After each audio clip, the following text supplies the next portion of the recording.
I just send the link to you, a YouTube link. Yes, sir. I'll check once.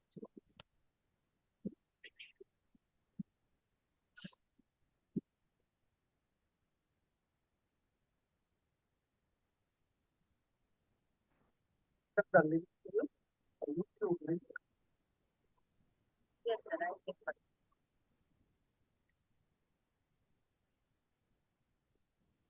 Sir, YouTube is coming, sir. You are in mute.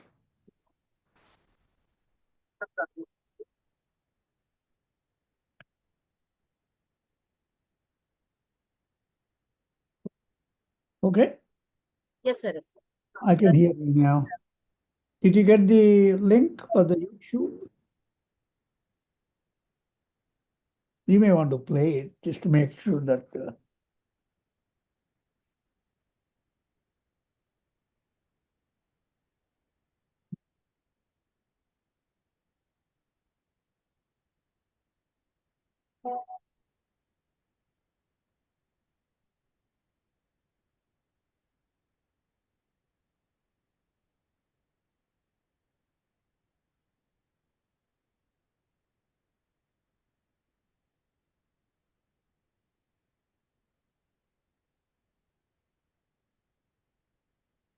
Yeah, it's coming. I can see it. Yes, sir. Yes, sir. It is coming, sir. It's coming. You can post it in the group if anybody wants Yes. to join on YouTube. There.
Para.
Good morning, one and all.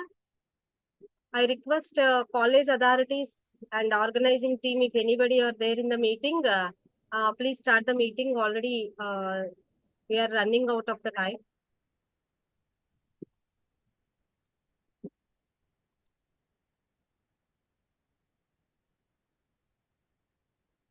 I request any one of the organizing members from college.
Good morning, one and all. Thank you for joining with us on the eve of National Science Day. SIDVI Foundation is organizing a two-day international conference. Thank you very much for all of your interest and joining with us and sparing your valuable time. I request actually the college chairpersons are about to join, so those people are waiting. I request meanwhile one and all to please introduce yourself to the gathering.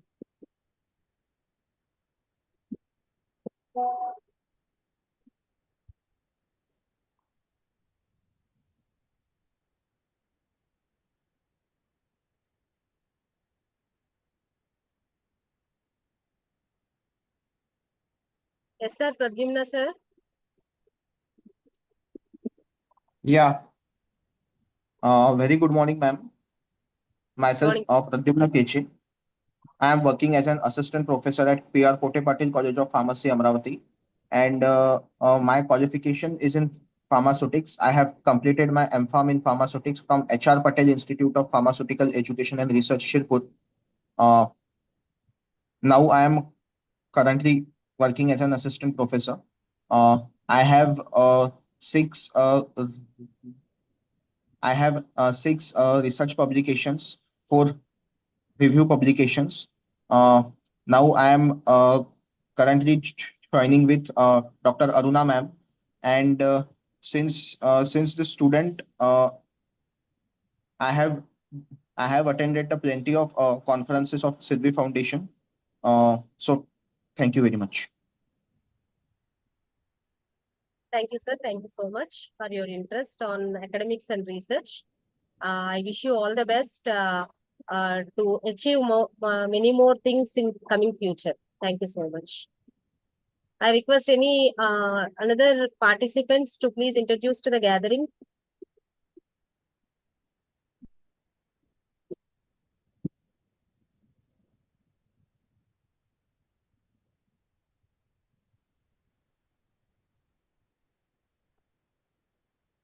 Ma'am, Good morning, sir. myself, Dr. Kaisar Farooq. I am currently working at ICMR near Jabalpur as a scientist to C as and assistant professor. By expert, I am as a biostatistician. I have completed my master from Kashmir University and then moved for PhD at a Pondicherry University. And after that, I have joined as a postdoc fellow from Incheon National University, South Korea.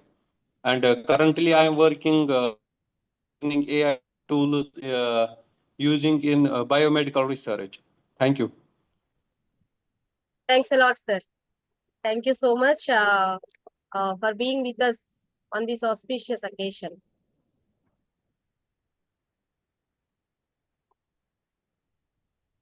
Dr. Pushpanjali.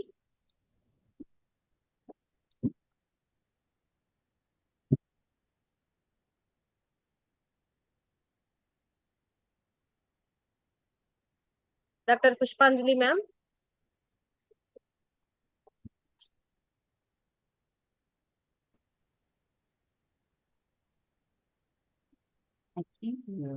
One request is that please turn your videos on if you can.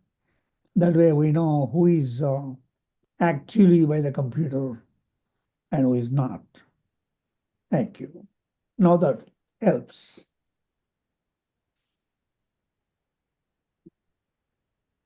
Good morning, sir. Vikas Kumar, sir. Very good morning. Good morning, sir.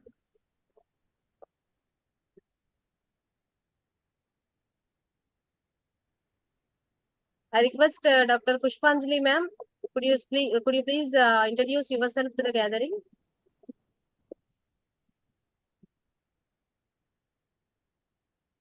Or any other persons? Any other participants? Hello, ma'am. Yes, sir. My name is Harshvardhan Kulkarni, and currently I'm working as assistant professor in SBR College, Maswad.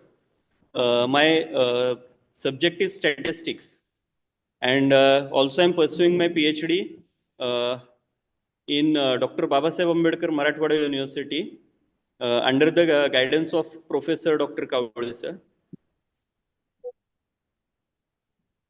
Thank you so much, sir. Thank you.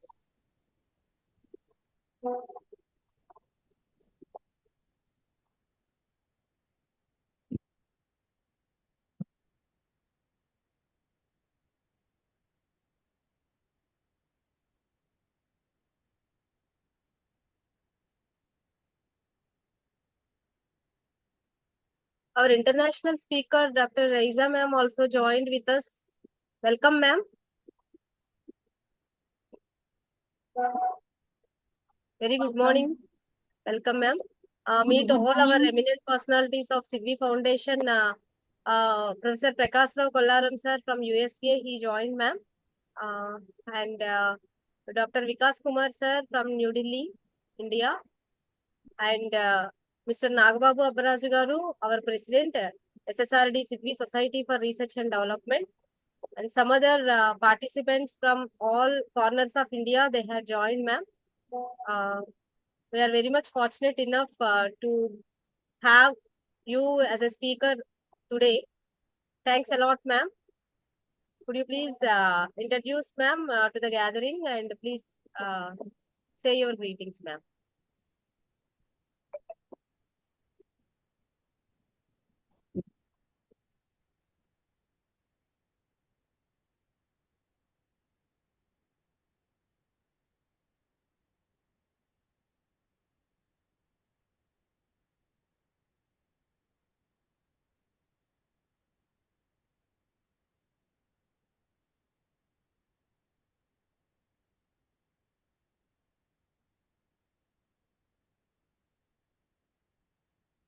We can hear. Probably whoever is speaking is on mute, maybe. Yeah. Ma'am, you are in mute condition. Could you please make yourself to be unmuted?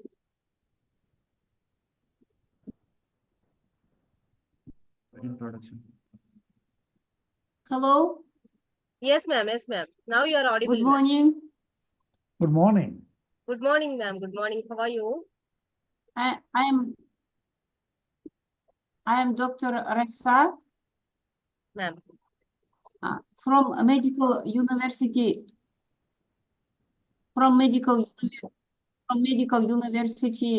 West Kazakhstan, Akçabi.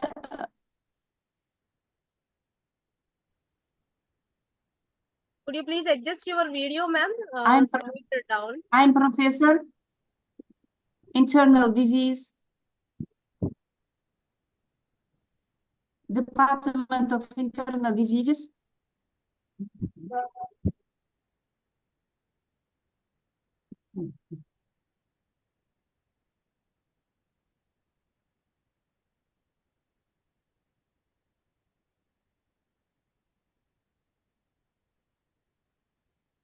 Go ahead, please. We can hear you. Please go ahead.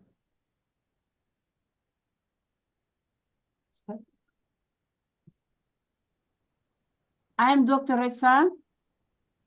I work Medical University West Kazakhstan, Akçabi.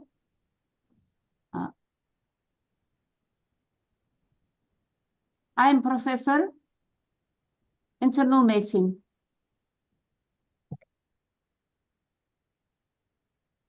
Thanks a lot, ma'am, for joining with us and sparing your valuable time. And we are all very eager to hear your keynote, ma'am, at the stipulated scheduled time. I request you to please join at the time also again, and please spare your time, and please enlighten all the gatherings, ma'am. And you continue not. Close.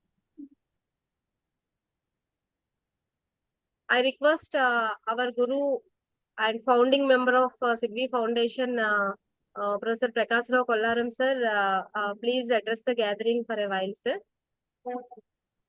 Thank you. Sadashivasamarambham Vyasashankaramajjhamam Asmadacharya Paryantam Vande Guru Paramparam. It's very auspicious to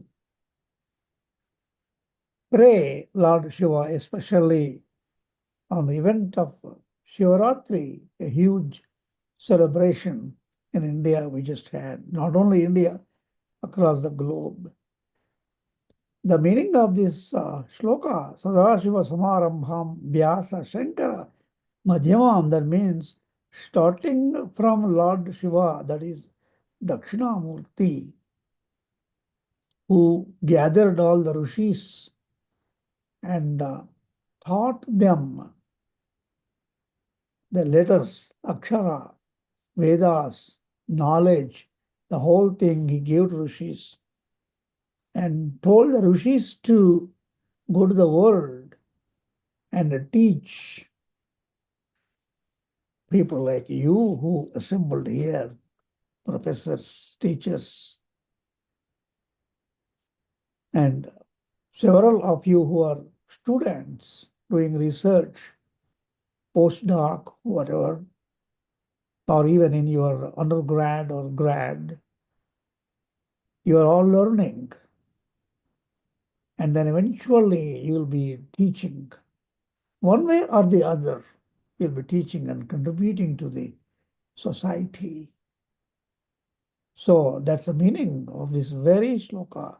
Sadashiva Samarambham Vyasa Shankara Madhyamam, starting from Lord Shiva, Dakshinamurti, from there to Vyasa Maharshi, from there to Adi Shankaracharya, from there to Asmadacharya Paryantam, up to my Guru, Vande, Guru Paramparam, I bow to this parampara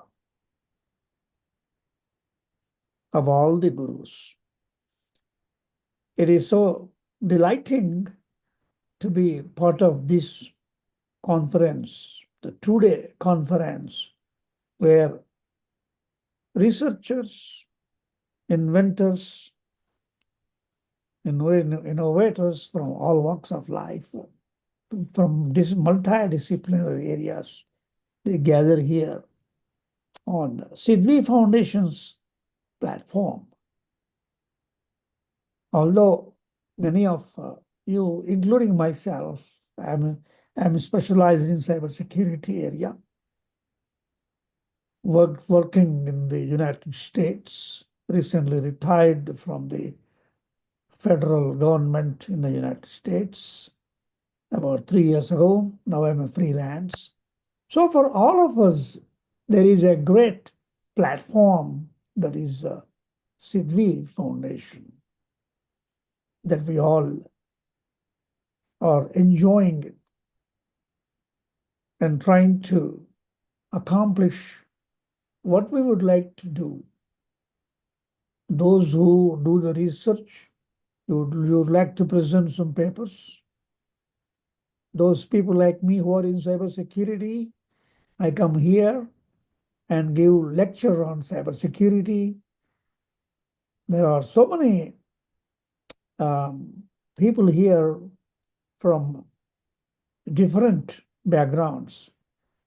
They come here and exchange the knowledge, the findings, statistics for the growth, because especially today, it is multidisciplinary. You take any field today, it's multidisciplinary. Maybe you are a specialist in medicine. There's no medicine without computers, without molecular modeling, artificial intelligence. See, it's all tangled, it's all multidisciplinary. And this SIDVI Foundation provides for a platform where we can best utilize it. Today's theme is, it is actually National Science Day in observation of Sir C.V. Raman's invention. And today's theme is fostering public trust in science. Recently, we have a huge pandemic, worldwide COVID-19 pandemic. And we all recently experienced the misinformation. Different interpretations of it. So much of ambiguity, lack of good communication to the general people. That really relates to the theme of this conference, that's fostering public trust in science. It's very important for scientists to make sure that they are communicating properly the risks, rewards to the common people in simple language.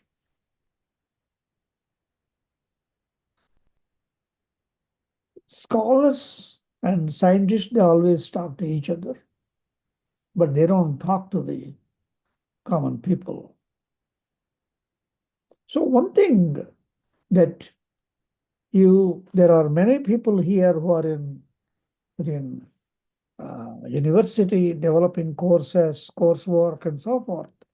You may consider in your curriculum public communication, how to communicate to public clearly in non-technical words and so forth. I'm pretty sure some universities, they already have that. Those who don't have that kind of course, they may consider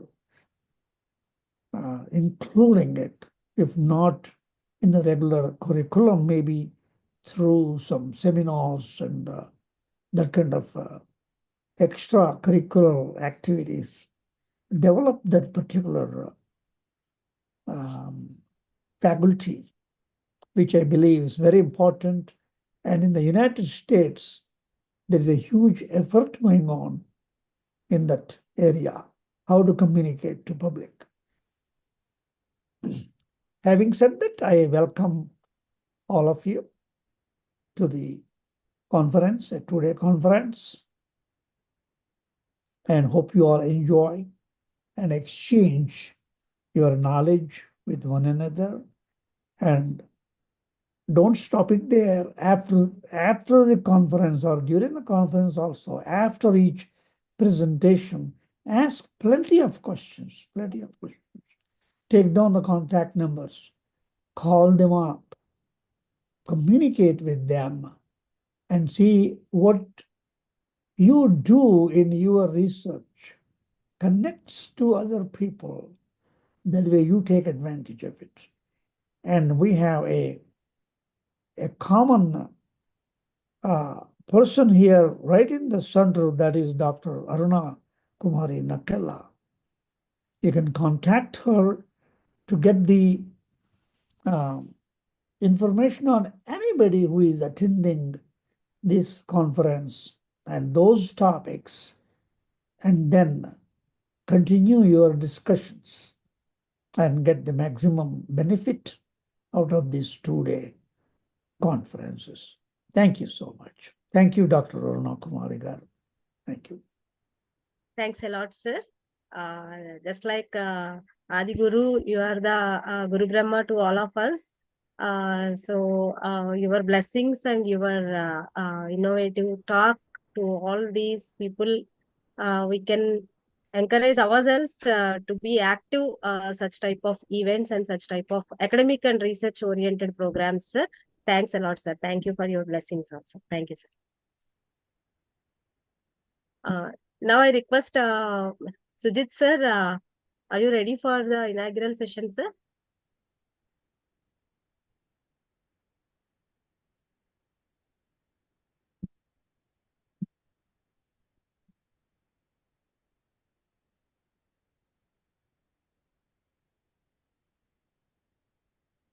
I request anyone from the college organizing team. Please respond.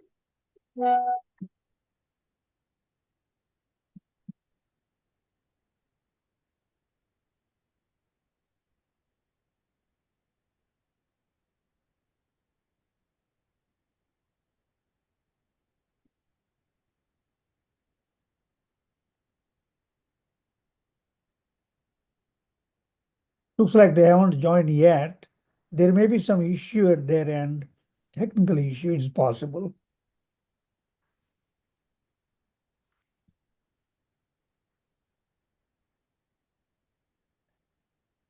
No, sir. As of now, it is going on well, I think, because somebody had already talked with us. So I think it didn't. So the technical issues are not there, I think. Okay.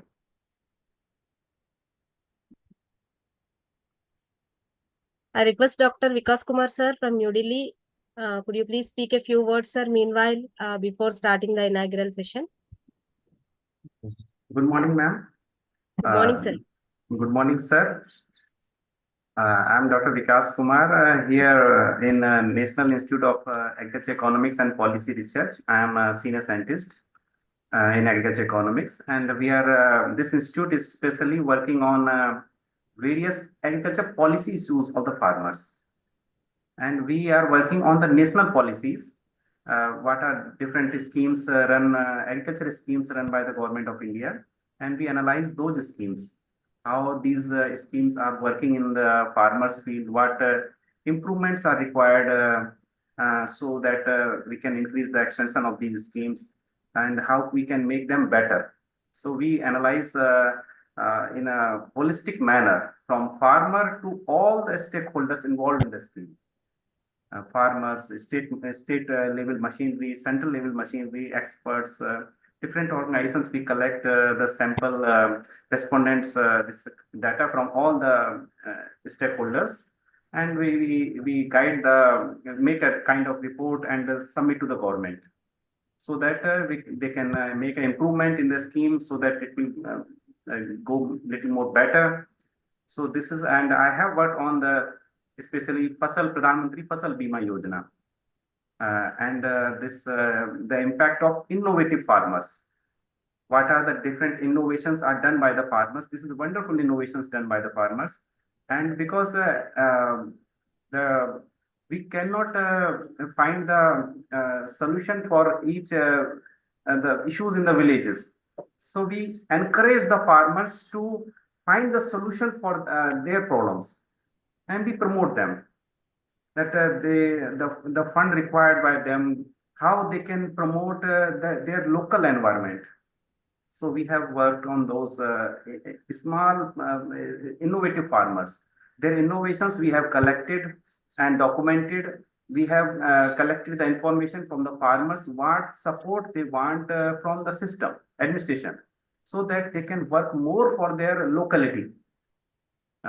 Because farmers have very good information about their local issues. And at from the central level or from the state level, it is very difficult to solve the local issues. Local issues are quite different what we generally see from the national perspective. So we support those innovative farmers in terms of guiding the administration. So this is, and now I come to this platform, SIDVI Foundation. This platform is encouraging the younger researchers to promote their what they are doing in their colleges, schools, or what they are. So this organization, this is supporting those young people, and at the same time, it is bringing the intellectuals from the world over to give their lectures to the young researchers, so that they can get guidance, what is how they can do the research, and they can perform better in their life. So this is a very friendly platform, because it is not a kind of you require to go there. So it is allowing us to join all type of people, the similar mind people, at through this even hybrid mode. So this is a very good platform. Such more work should be done in this area, because it is very wonderful. And even I have seen that even monthly meetings are done, and I think this is the second one conference in the February month. So such a good platform is there, and more people should join this, because through this platform we can guide the young people, because later than 10 years from right now, they will be administrating the nation. They will be ruling the nation. So our responsibility is to guide them through this platform. This is a very good platform to guide the college students, researchers. Thank you, ma'am. And ma'am is allowing me all the time. I'm very grateful for this. Thank you, ma'am. Thank you, sir. And sir is giving very wonderful lecture and guiding the people, and through a very our cultural way, because we should have a linkage with the roots and top flowers. We should not forget our roots, our culture. So sir is encouraging through a different way. It is a very good way. Nice, sir. Thank you, ma'am. Thank you, sir. Thank you so much, sir. All the time you are encouraging me a lot. All the time you are giving your guidelines and like inputs also to us. Thank you so much, sir. Such a nice people have been associated with the SIDVI Foundation. Then only it is going ahead, sir. It may not be possible with me only. All of you collectively, all of us collectively doing this, sir. Thank you so much, sir. Thank you. And now I request our President SSRD SIDVI Society for Research and Development, Mr. Nagababu Abbaraju Garu, Director Vico Pharma Private Limited, Hyderabad. He is waiting to greet all of us. Over to you, sir. Thank you. Good morning, one and all. Is it audible? Yes, sir. Yes, sir. A little bit louder. Okay. Good morning, one and all. Sir, Namaste, Prakash Rao sir, and good morning, Vikas sir. This is Nagababu Abbaraju. Basically, I'm an ex-serviceman. I joined Air Force very early stage, and even I came out in the very younger age only. Then later, I started my own pharmaceutical business. I have a factory which is named as Vico Labs Private Limited. It is a pharmaceutical formulation unit. We manufacture tablets, capsules, syrups of variant different diseases like painkillers, antibiotics, anti-asthmatic, etc., etc.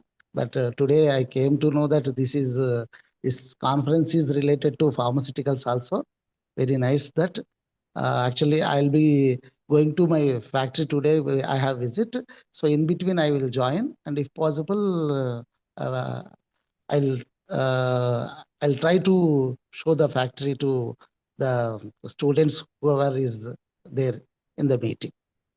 And thank you, Aruna Garu, for making me president SSRT.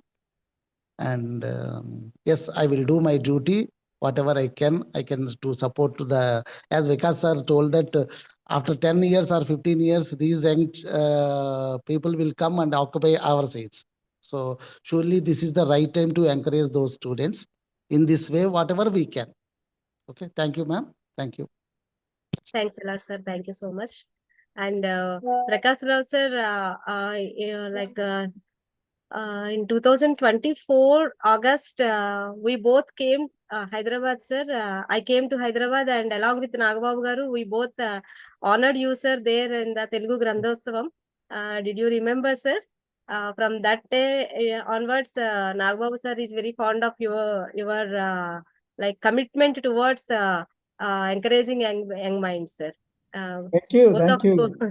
Thank you Yes, for, sir. thank you to both you and Nagaraj Bhagavagar. Very nice, sir. very nice of you. It was excellent that you had Yes. attended the two-day conference in Hyderabad. Thank you so much. Thank you, sir. It's so exciting to work with you all. Yes, sir. For us also, sir. Yes. yes, sir. Thank you. And going and meeting Vikas Kumar sir is only left. We need to go and we need to honor sir also. Thank you so much, sir, because you also joining in every meeting, sir. In spite of your busy schedule itself, it shows your interest and commitment towards encouraging the young minds, sir. Thanks a lot, sir. Thank you so much. Now I request any of the college people, are you ready, sir, for inaugural session?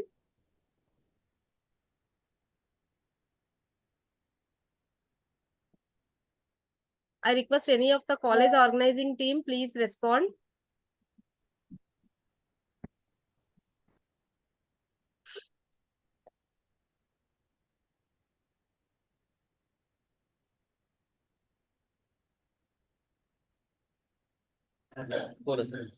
Hello. Yes, sir. Very good morning to all of you. Good morning, sir. Our chief guests, they are coming in few seconds.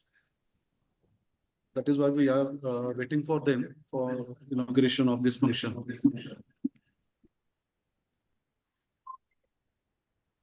Till then,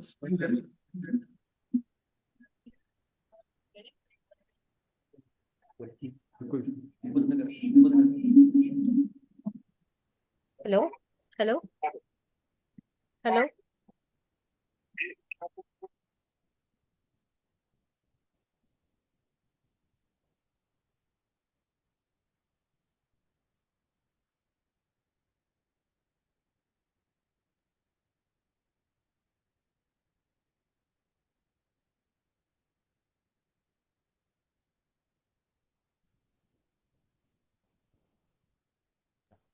Hello. Am I audible now? Yes, we can hear you very well.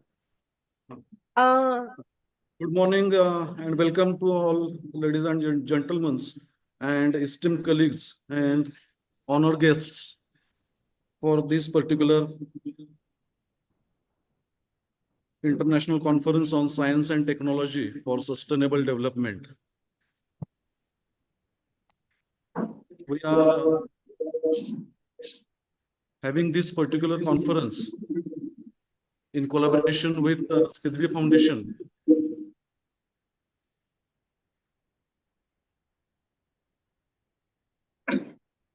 Now, this particular sustainable development theme that we have selected for this particular conference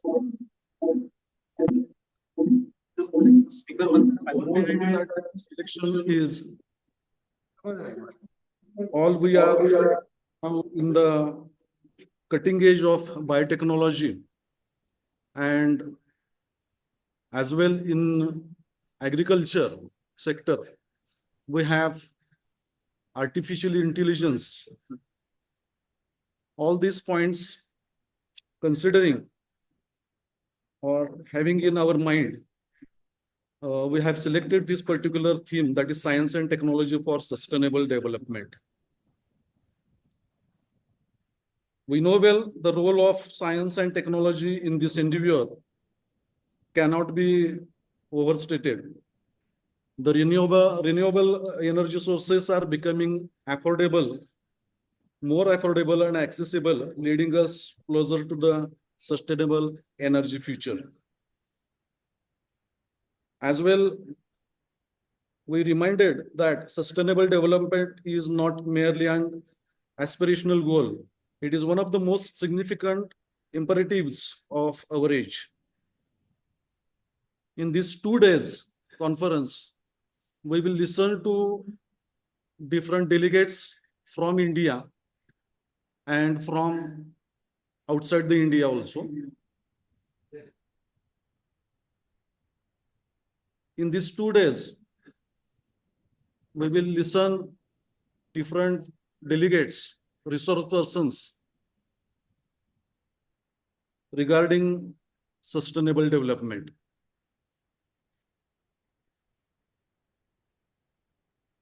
Actually speaking, our college is from very rural area, a drought-prone zone, and till the date, there is no any UGC grant our college received, or there is no any grant from university itself. Till then, we have dared to organize this particular conference to improvise the education facilities in this rural area. The peoples from this particular area, they are shepherds, the migrating shepherds, and all these peoples, they migrate every year during the month of, from the month of, say, February, March, and they came back to their villages, to their homes during the September or October month, when return monsoon starts. So having all these challenges in front of our institution, our college, we dared to organize this particular conference, but as lack of the financial support, we go through online mode, and we have arranged it in hybrid mode also. Our guests, they have been entered in the hall. I heartfully welcome our guests, Shrimant, Advocate Shrimant Prithviraj Rajemane, who is a member of Governing Council, Fulton Education Society, Fulton, the parental institution of our college. And also, he is Vice Chairman of College Development Committee. I heartfully welcome Advocate Shrimant Rajemane and our dynamic principal, Professor Dr. Sanjay Dikshit sir. Now I hand over the mic to our anchor, Dr. Bhalke sir. Please.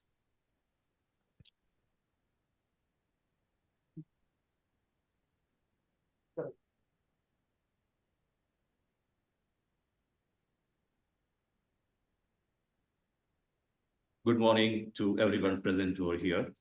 A warm welcome to all the dignitaries, respected teachers, fellow students, and everyone joining with us today. I am Assistant Professor Dr. Nitin Bhalke, the convener of today's 2 days International Conference on Science and Technology and Sustainable Development. It's my great honor and joy to be here as the anchor of this wonderful occasion of our college. On behalf of Paltan Education Society, Shrimant Bhaiyyasaheb, Rajemane Mahavidyalaya, Maswat, I would like to greet you all to this special event of International Conference. We are all about to commence our event by the lightening of knowledge and wisdom. This is the symbolic moment that signifies dispelling of darkness and igniting of thoughts and enlightenment. So it's my pleasure and honor. It's honor to invite our dignitary, Honorable Advocate Shrimant Rajemane, sir, Governing Council Member of Paltan Education Society, on the stage of honor. We deeply appreciate their presence. Also, respected Honorable Professor Dikshit sir, we deeply appreciate their presence and making the auspicious beginning of our proceeding today. So I will request to Honorable Advocate, respected Prithviraj Rajemane sir and respected Principal Dr. Sanjay Dikshit sir to light the lamp and begin this program, international conference, with happiest moment.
Hello.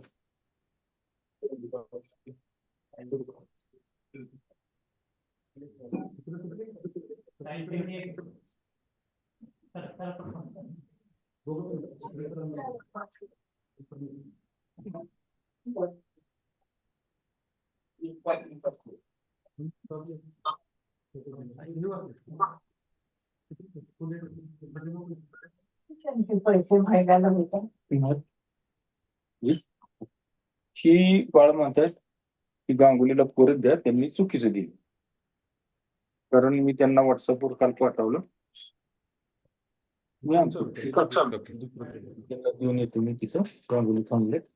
Witnessing the land, let maybe the inspire us all. The flame of upward movement, defining the gravity, stands as a symbol of our great for knowledge, upliftment, and resolves to rise above all challenges. It stands as a testament of power of light over darkness, knowledge over ignorance. So it's a very auspicious and pleasant moment. So thank you so much, all of the dignitaries, to enlight the lamp on this glorious morning. Now,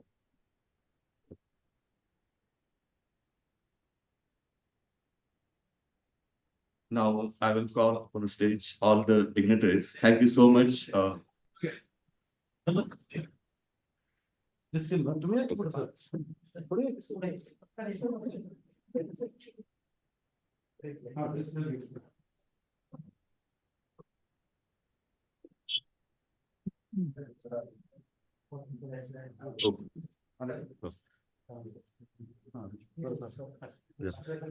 Now I call upon the stage respected dignitaries. Thank you so much, Honorable Advocate Shrimant Bhaiyyasaheb Rajemane, Governing Council member of Fulton Educational Society, and respected Principal Dr. Sanjay Dixit.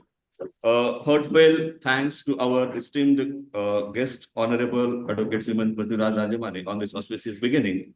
As the light of continues to radicate throughout the day, it reminds us our collective commitment, knowledge, harmony, and progress. With this luminous start, we now declare the event of opening proceed plan schedule. After this wonderful lightening the lamp, I will request to our team, technical team, to start prayer song of the university. I request all the dignitaries and all the stand up for the prayer for the song. Please stand up for prayer song. Just 5 minutes. We'll start this auspicious moment with the pious university song. I will request to our technical team, please proceed over.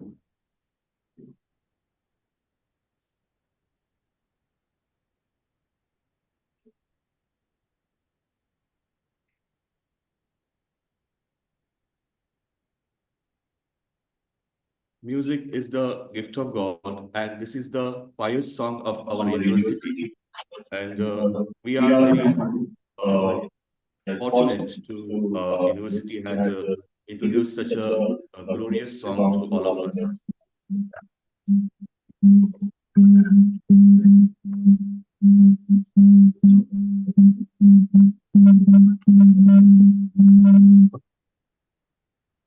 Mic बंद करा त्याचा sir त्या mic बंद करा त्याचा Okay. ते चालू करायला हे नाही वाजणार पण इथं जे बंद केलंय ना आपण तिथं वाचायला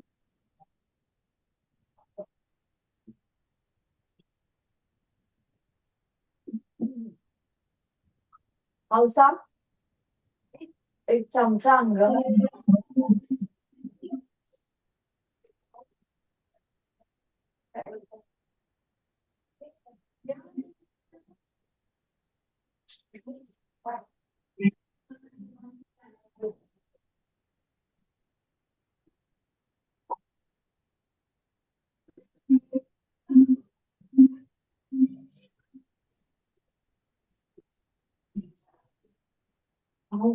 चावल चावल वो ये तुम्ही आणणार मला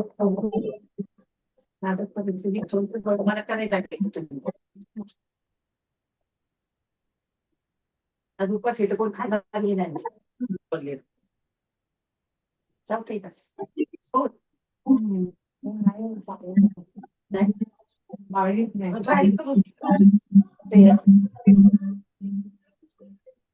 बारीक करून देते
Thank you so much, all of the dignitaries, teachers, and students. Now I proceed to the program.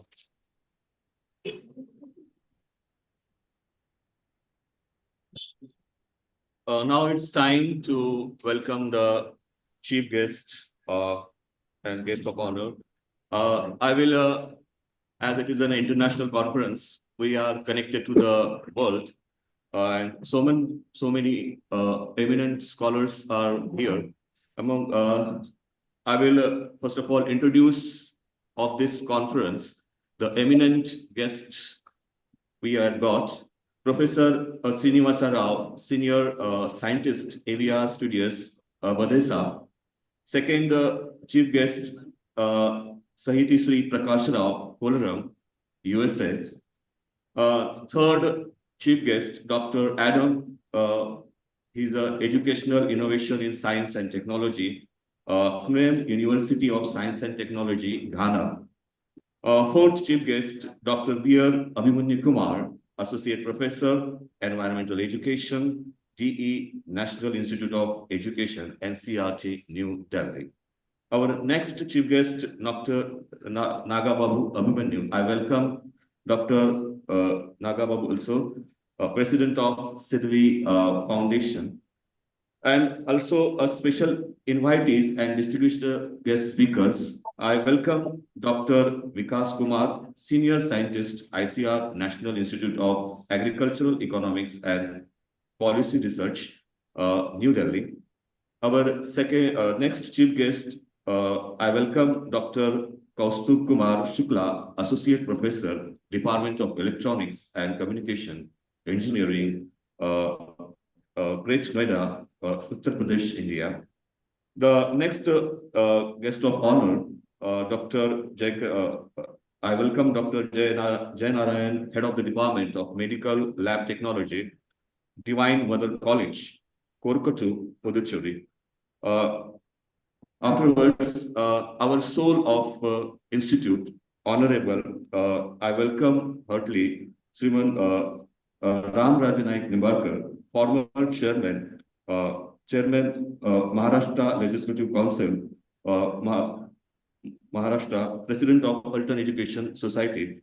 Also, I welcome our Governing Council member, Advocate Shrimant Bhaiyyasaheb Rajemane, Prithviraj Rajemane. Also, I welcome Dr. Hilary sir, Principal of Wonderful College, and afterwards I will also welcome respected Professor our Professor Dr. Sanjay Dixit for this Principal of SBRM College, Masur. Now I request to Dr. Sujit Jadhav of this the convener of this international conference for introductory speech of this great occasion. Over to you.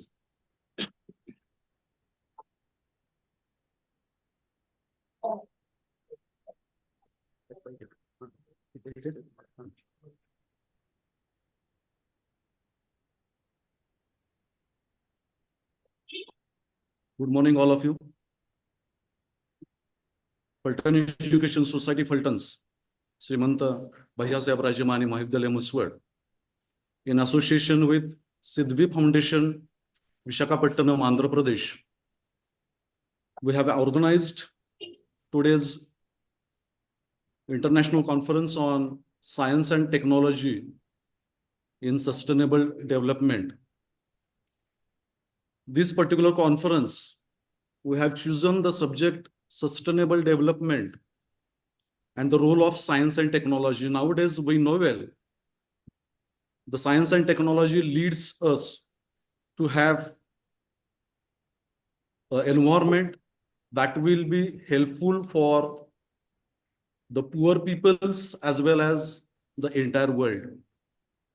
Sustainability, if we talk about the sustainable development, which is not merely an aspirational goal, but it is one of the most significant imperatives of our age.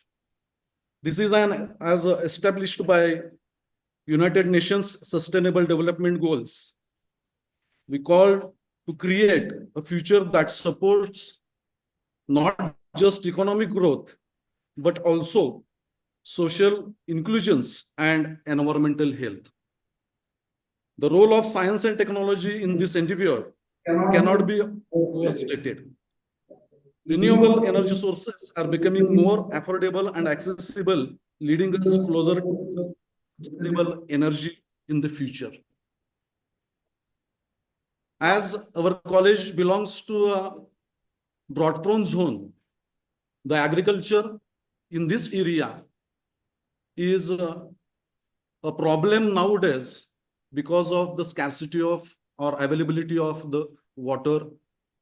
The area we have is having very low rainfall, and that is why the agricultural sector, which is a cutting edge in this biotechnology and precision farming techniques, enables us to grow more food with fewer resources, addressing the looming challenges of feeding a global population that is expected to reach nearly 10 billions by 2050. So, a lot of more challenges we have in front of us regarding the farming. And to have the solution regarding these problems, science and technology will be more helpful for us. Moreover, data science and information technology are reshaping how we understand our world. While we are celebrating these advancements, we must also recognize the ethical responsibilities that come with them. Nowadays, we know well, artificial intelligence, the branch dealing with almost every sector of human life. We cannot restrict artificial intelligence to only agriculture, to the mechanicals, to the computer sciences, but in every path, in every part of human being, we have to deal with the artificial intelligence. So, celebrating all these advancements, we should know about the ethicals or ethical responsibilities of human being regarding all these sectors. As we explore this topic today, let us engage in a meaningful and fruitful dialogue with various eminent personalities from different regions of the world about how we can harness the potential of science and technology to build a sustainable future for generations to come during these 2 days. Together, as global citizens, we have the power to drive change, inspire innovations, and safeguard our planet. I welcome you all again, the dignitaries on the dais and off the dais, participants from various parts of the world, from India, and participants physically, they are present over here in the offline mode or hybrid mode. I thank all of you for your participation, and I look forward to the insights and discussions that will emerge from our time together in upcoming 2 days. Thank you. Thank you very much, all of you.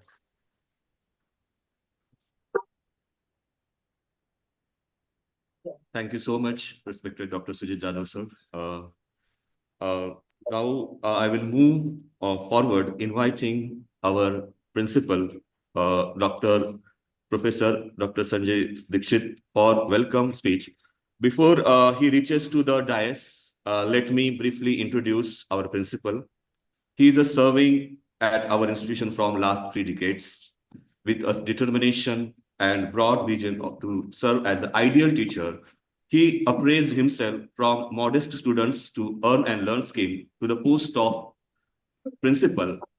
Beyond a researcher and a guide with a humble personality, he is one of the enthusiastic and hardworking temperament that inspire us to conduct such an occasion with utmost ease. I call our principal for welcome speech. I request respected Dixit sir to come on.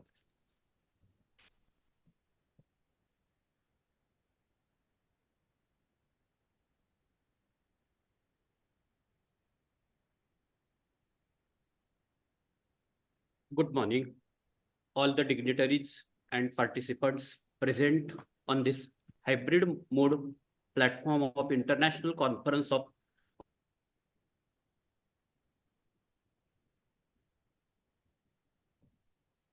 You're in mute, sir. Oh, of every no. We can't hear you. You're on mute.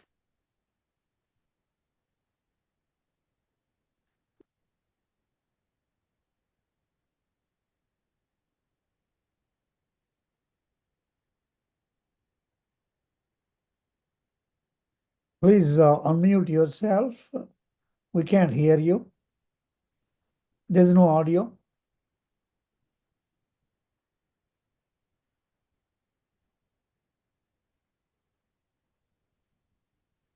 Dixit sir, unmute kara, unmute. Dixit sir, you are mute. Prithviraj. Prithviraj.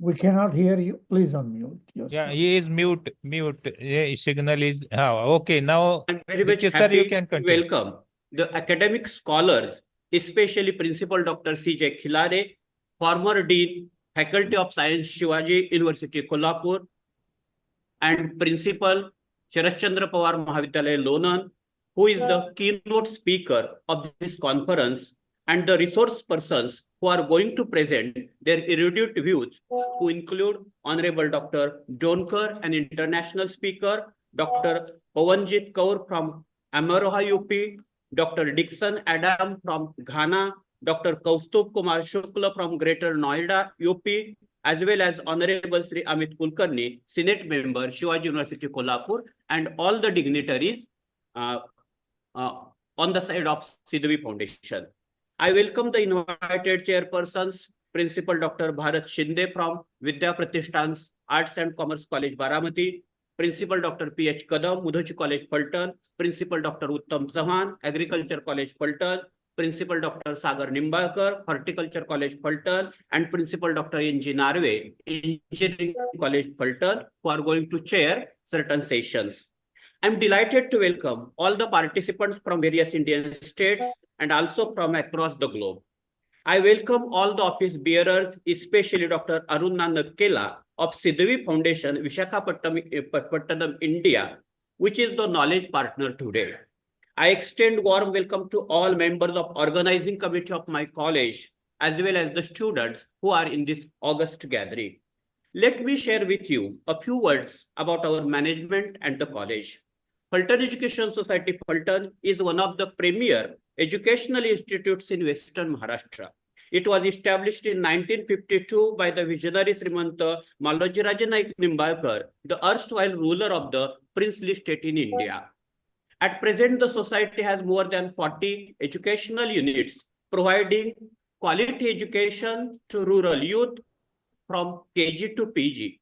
Ours is a very liberal, progressive, and democratic institution that runs higher educational institutes, including agriculture, horticulture, engineering, nursing, pharmacy, as well as conventional colleges.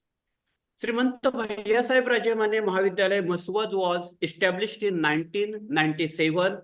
It is a grant-in-aid co-education college with 3 UG and 1 PG program. The college is re-accredited by NAC recently. It provides educational opportunities to around 1,000 students in and around Maswad, which is a moderate-sized town situated in drought-prone region called Mandesh in Maharashtra. It is away from big industrial and metropolitan cities. Due to lack of rains and other permanent irrigation facilities, the agriculture yield in this region has limitations that affect the educational progression of students and their placements compared to the developed regions in Maharashtra. But these students are very sincere, hardworking, curious, and willing in their academic pursuits. This is the second academic event at international level organized by our college since last 1 month. I extend sincere thanks to all office bearers of Fulton Education Society Fulton for their bedrock support.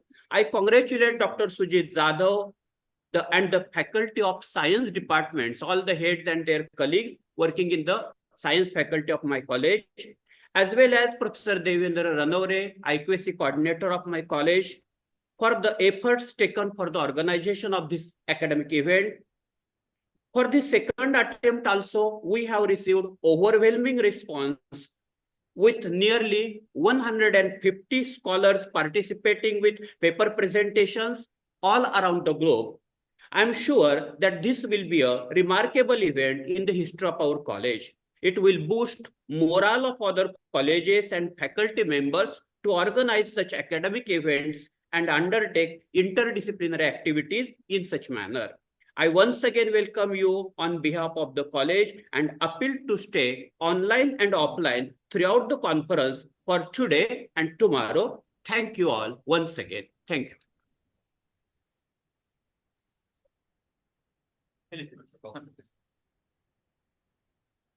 Thank you so much, respected Principal Dr. Sanjay Dixit, for this enlightening speech.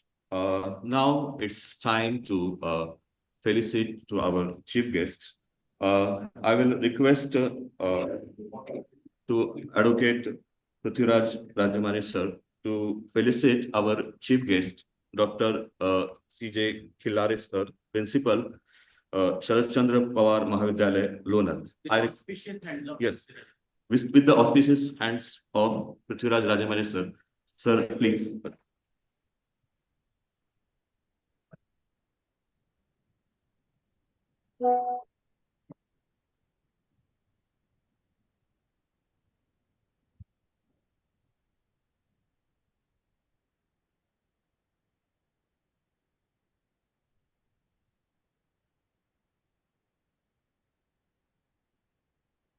Principal Dr. Khilare is a role model to all. Thank you so much, sir. Now I request to respected Principal Dr. Sanjay Dixit sir to felicit Honorable Advocate Prithviraj Rajemane sir, the soul of our college, please.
Oh. Now it's time for the occasion of inauguration of the conference. For inauguration speech, we have here Honorable Shrimant Ramraje Naik Nimbalkar, former chairman, Maharashtra Legislative Council, Maharashtra, President, Fulton Education Society. Before inviting him for the inaugural speech, let me introduce him in a brief. Ramraji will, after some time, he will join. Okay. Due to some busy work, sir will join later. Now I will introduce our next dignitaries. Principal Professor C.J. Khillare, sir. I will, first of all, I will briefly introduce him.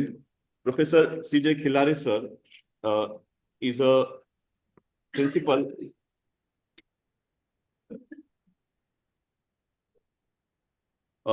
principal of right now working as a principal. He had done his educational qualification, BSc in Botany, Shivaji University, Kolhapur, first class.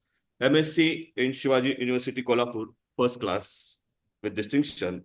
MPhil in Shivaji University, Kolhapur, A grade. And he also completed his PhD in Botany, Shivaji University, Kolhapur. He is right now working in as a principal of Karmavir Bhaurav Patil Mahavidyalaya, Pandharpur, Lonan, sorry, Lonan.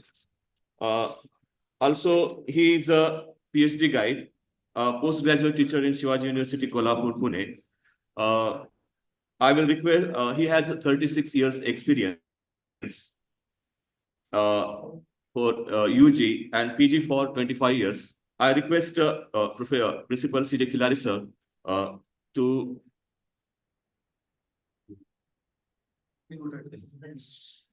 come for the keynote address.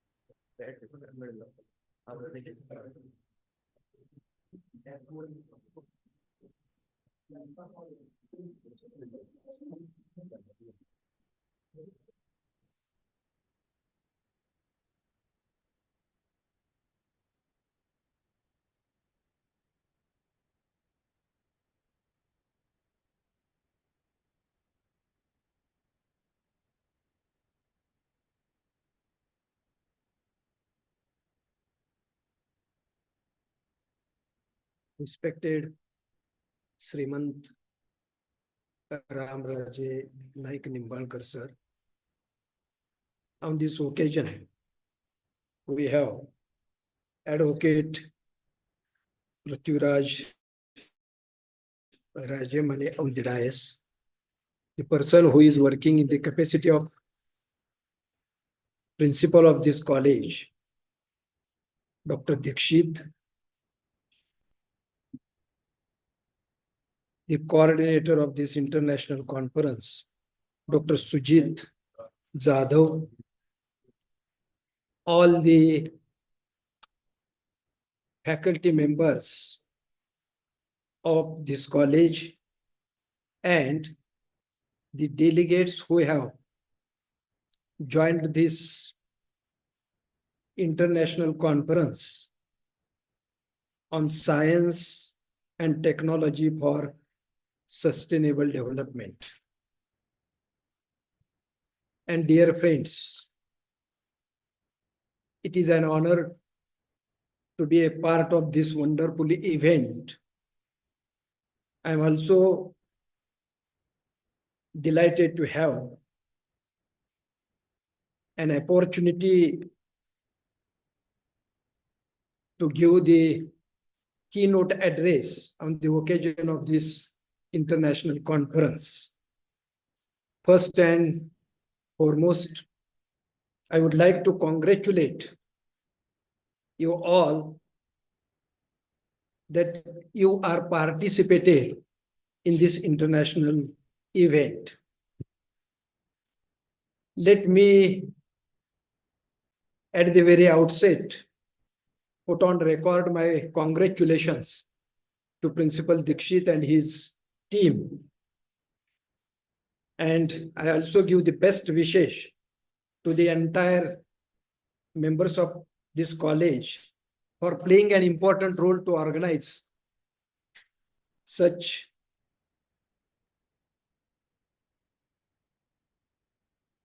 a wonderful event. Dear friends, I compliment the principal and faculty for their dedication and efforts in bringing new dimensions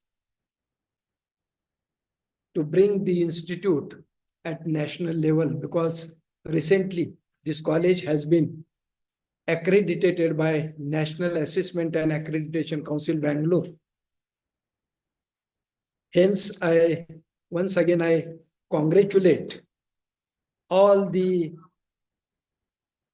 faculty members, principal, and the members of College Development Committee for their work, for their efforts, for the accreditation process.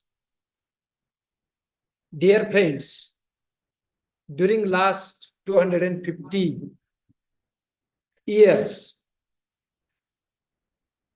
we have enjoyed 3 industrial revolutions. The first industrial revolution was happened during 1784, when there was the invention of steam engine. The second industrial revolution was done in 1923, after 40 years of first industrial revolution, when there was invention of electricity, and because of that electricity we started to produce some goods. The third industrial revolution was done in 1969, exactly 45 years of second, when the use of computer was come into force. In middle, during 1963, there was another green revolution was done. It was because of Swaminathan. And up to 2000, we come into fourth industrial revolution, where digitization and robotics and artificial intelligence has been come into the reality. The cloud technology, the big data analysis, the blockchain, 3D printers, and Internet of Things are come into the force.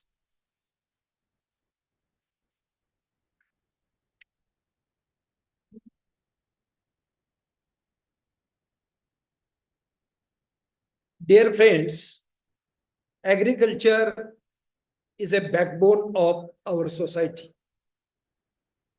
India achieved remarkable growth in food grain production from mere 1950. It was 51 million tons, and now it reached up to 316 million tons at 2020-21. Horticultural production has surpassed the food grains.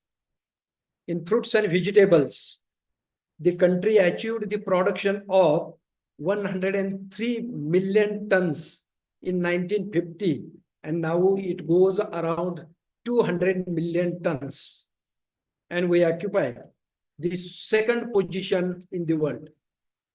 In milk, the country occupies first position in world with the production of 210 million tons. The fish production in country stood second in world with the production of 14.2 million tons.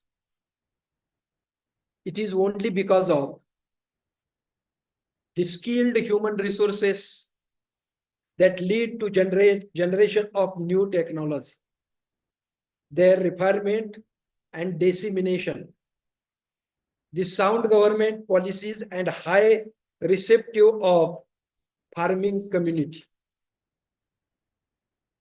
Despite phenomenal growth, the Indian agricultural presently is at crossroads. The productivity growth is declining in irrigation agriculture, in irrigated agriculture, which is a matter of serious concern for the sustainable development or sustainable agriculture. And augmenting food grain production in coming years. Since agriculture is a diverse of economic growth, it is important to propel agricultural growth by use of new technology and innovative strategies. One of the serious concern is the limited availability of water. Just Dr. Sujit Jadhav has highlighted, this is the drought-prone area. So per capita availability of water is going to be decreased to almost 1/4 as compared to the situation in 1950. It is necessary to develop a model of water budgeting in association with Krishi Vidyan Kendra, as well as the SIDVI Australia model for increasing the efficiency of water use in agriculture sustainability. Development of bioferticide varieties is the sustainable elevation of malnutrition. Scientists have been engaged in the developing nutrition-rich varieties so as to people will get much nutrients, because every day there is an increase in population, and to afford each and every person to meet their need of the fruits and vegetables, we have to make some changes in horticultural practices also. During 2020, our government has dedicated 17 biofortified varieties of 8 crops to the nation. India requested United Nations of Organization to declare the year 2023 as International Year of Millets. It is an opportunity for new researchers to establish some startups in millets. Millet Research and Development of Hyderabad supported more than 100 startups in minor millet. Vast scope exists for having startups in artificial intelligence, precision farming, GIS technology, value chain, blockchain, food processing, and value addition, robotics and drones, controlled environment, nutri-foods, and agribusiness management. So startups in these areas will help to build resilience and climate-smart agriculture production system. It promotes the global competitiveness. It brings prosperity to farmers and propel agricultural growth. There is a great opportunity for entrepreneurs to be the partner in this agricultural transformation. Capacity building of the farmers has led to attraction and retention and retaining youth in agriculture. Just I told that agriculture is the backbone of our society. Climate change and its implications are most felt by our small and marginal farmers. With increasing unpredictability of rainfall, and depleting groundwater levels, farmers face greater adaptation challenges. More than 69% of India is dry, arid, and facing severe risk of droughts. Globally, 400 million women are engaged in farm work despite poor land ownership rights.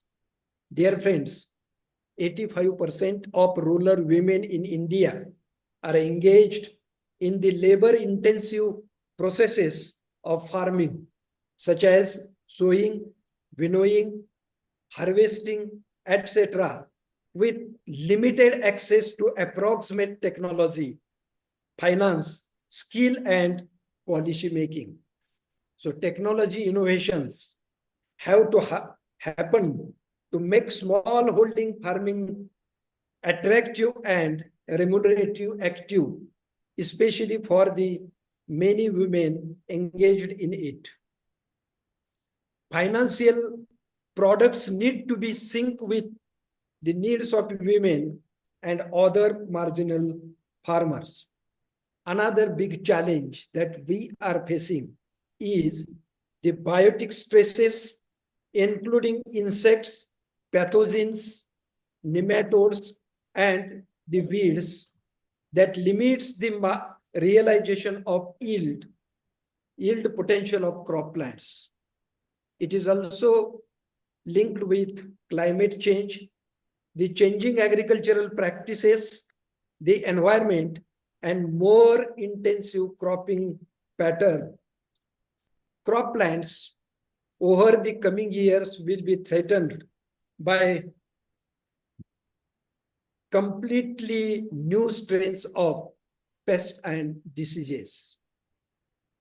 Preparedness for their detection, identification, and development of pest risk analysis based on pest database is of paramount importance. Small and marginal land holdings, lower productivity of rain-fed crops, degradation of natural resources, increased demand of agricultural land for urban and industrial development, post-harvest losses, low financial investment, and low income for farmers are our key concerns. These have to be addressed through science and technology without compromising the sustainability of our natural resources base. The whole world is looking at India and the innovation being done by Indians. Maharashtra has opportunity in agri-based food processing and post-harvest technology, tourism, renewable energy. As far as unicorns and startups in India is concerned, it has over 70 unicorns, provides unique ambience for the younger generation to thrive and succeed in life. Over the next decade, India will have the highest population of young people in the world, more than 50% below the age of 35 years. Today's technology and medicine are coming together. It is very important. Today, if you look at many of the cause effects relationship, for example, sugar causes diabetes, smoking causes cancer, drinking spoils liver. All these cause effect relationship has been found by engineers working closely with doctors. Our engineers who know medicines or medical doctors who know about engineering. So there is very important intersection between engineering and medicine, and that is going to be very important for quality health care. If we look At the Nobel laureates, 30% of Nobel laureates are physician scientists who have understood both medicine and engineering. When India was struggling for ventilators during COVID-19, we did come up with indigenous ventilators to solve the problem. It was required a strong interaction between engineering and medicines. Use of innovative system for meeting our needs without compromising the ability of future generations to meet their needs as well. They should enable securing food, water, energy, and environment for future generations through optimal utilization of natural resources in productive and non-degrading manner. Harnessing the potential of technology to solve the problems of the common man through innovative strategies has been one of the following principles of the Indian space program also. Space-based observations and inputs have been playing a vital role in ensuring food, water, energy, environment, and health security in the country.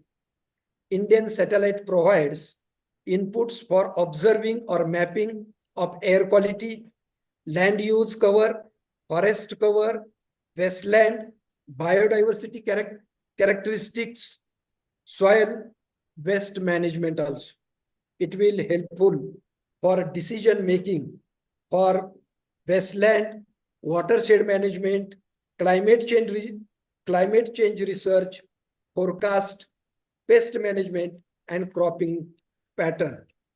One more challenge before the peoples is the green hydrogen mission. Dear friends, hydrogen mission, India will become a little soon India will become a producer of green hydrogen. Union Cabinet spent rupees 19,744 crores of rupees to produce 5 million metric tons of green hydrogen per annum with energy of 120 gigawatt. Hydrogen produced through water electrolyzer. It requires the electricity for electrolysis to produce the green hydrogen for renewable energy. We know that hydrogen released is of different kinds. Green hydrogen, it is released from water.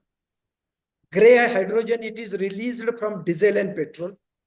Black hydrogen released from combustion of coal, and brown hydrogen released from the carbonization and gasification.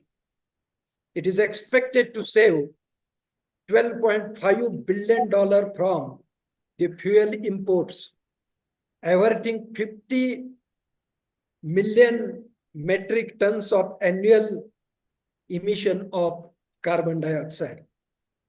Investment to the tune of $100 billion is required for that, and surely near about 6 lakhs green jobs will also create. But there are various challenges for this green hydrogen mission also. And these challenges are electrolyzers are required for that. Energy source is required for that. End use is also the important part, and endangered resources. These are various challenges before the green hydrogen mission. So for production of 1 kg of hydrogen, it requires 39 kilowatt of electricity. So production of electrolyzers, it requires the nickel, the platinum. It also requires the earth metals like lanthanum as well as zirconium also. So hydrogen is highly combustible and volatile. 1 kg of hydrogen, it requires 9 liters of water. So that is what the scenario for the formation of green hydrogen mission is concerned. At the end, I conclude my talk with citing some appeals to the participants.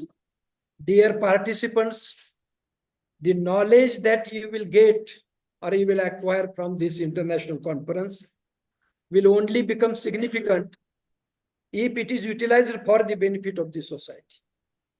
I sincerely hope that with the knowledge you possess, you will not only set high standard of society, but social voices and create the awareness among people and students, and thus work toward emancipation of the society. Once again, I extend my heartiest congratulations and best wishes for all. Last but not least, I would like to thank to Principal Dikshit and his team that they have invited to me for delivering a keynote address on this auspicious occasion. I also thankful to the participants who have listened very patiently to me. Thank you very much.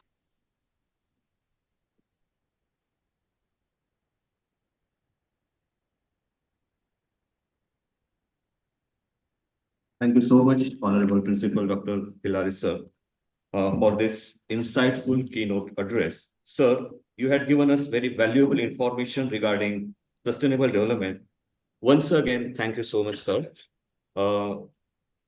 Now it's time to listen to our another distinguished sir, speaker. one request from our side. Mr. Sir, one Amit request from Ashok our Kulkarni, side. Senate member of Shivaji University, Kolhapur.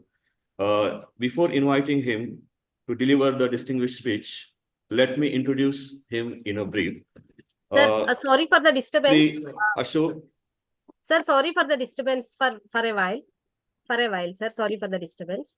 Actually, I would like to take 5 minutes, sir, on behalf of SIDVI Foundation.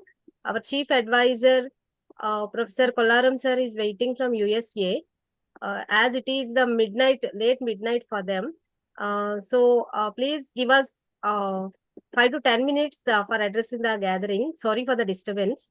Sir is the Chief Advisory of SIDVI Foundation and founding member of SIDVI Academy of Science and Technology and SIDVI Society for Research and Development. Could you please insert some space, sir? 5 to 10 minutes, I request you. No issues. Prakash sir, Dr. Aruna. over to you, sir. Please address the gathering on behalf of SIDVI Foundation. Thank you. Thank you. Thank you so much. Thank you so much. It's my pleasure to be part of this today conference. This is one of the best conferences I ever attended, especially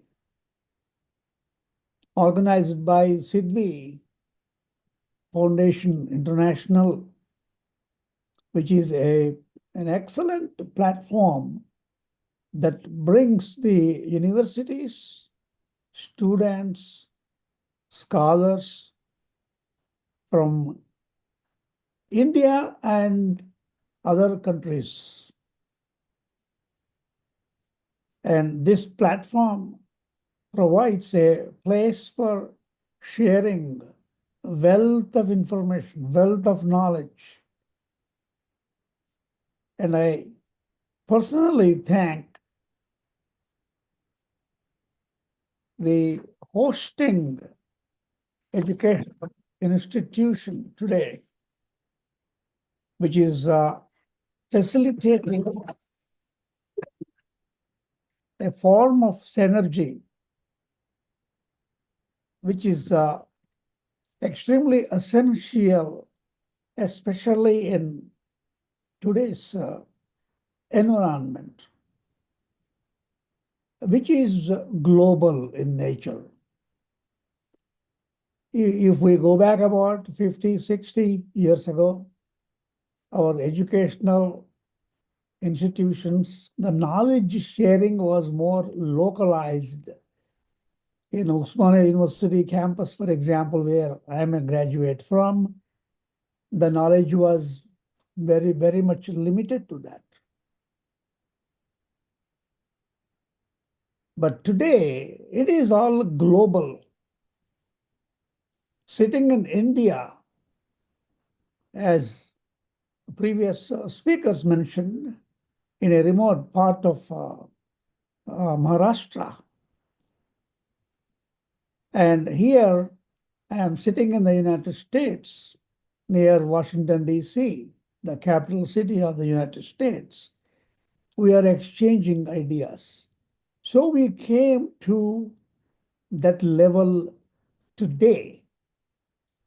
So it is very, very important for the students. I see so many students sitting in the hall there. I welcome you all. I congratulate you all for being part of this conference. So many things today, they are not local anymore.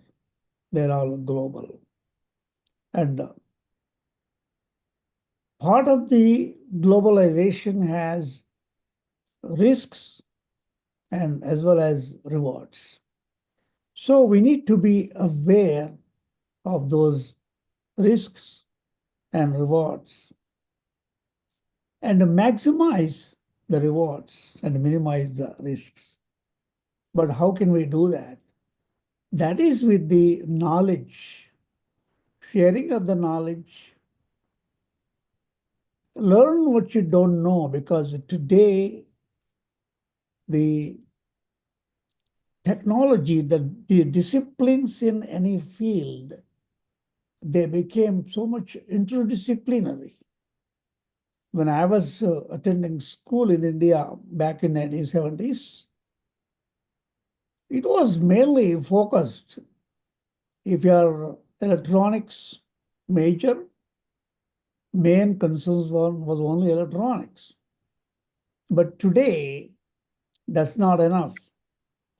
You have to broaden your knowledge and skill set into the other interdisciplinary to excel in any area.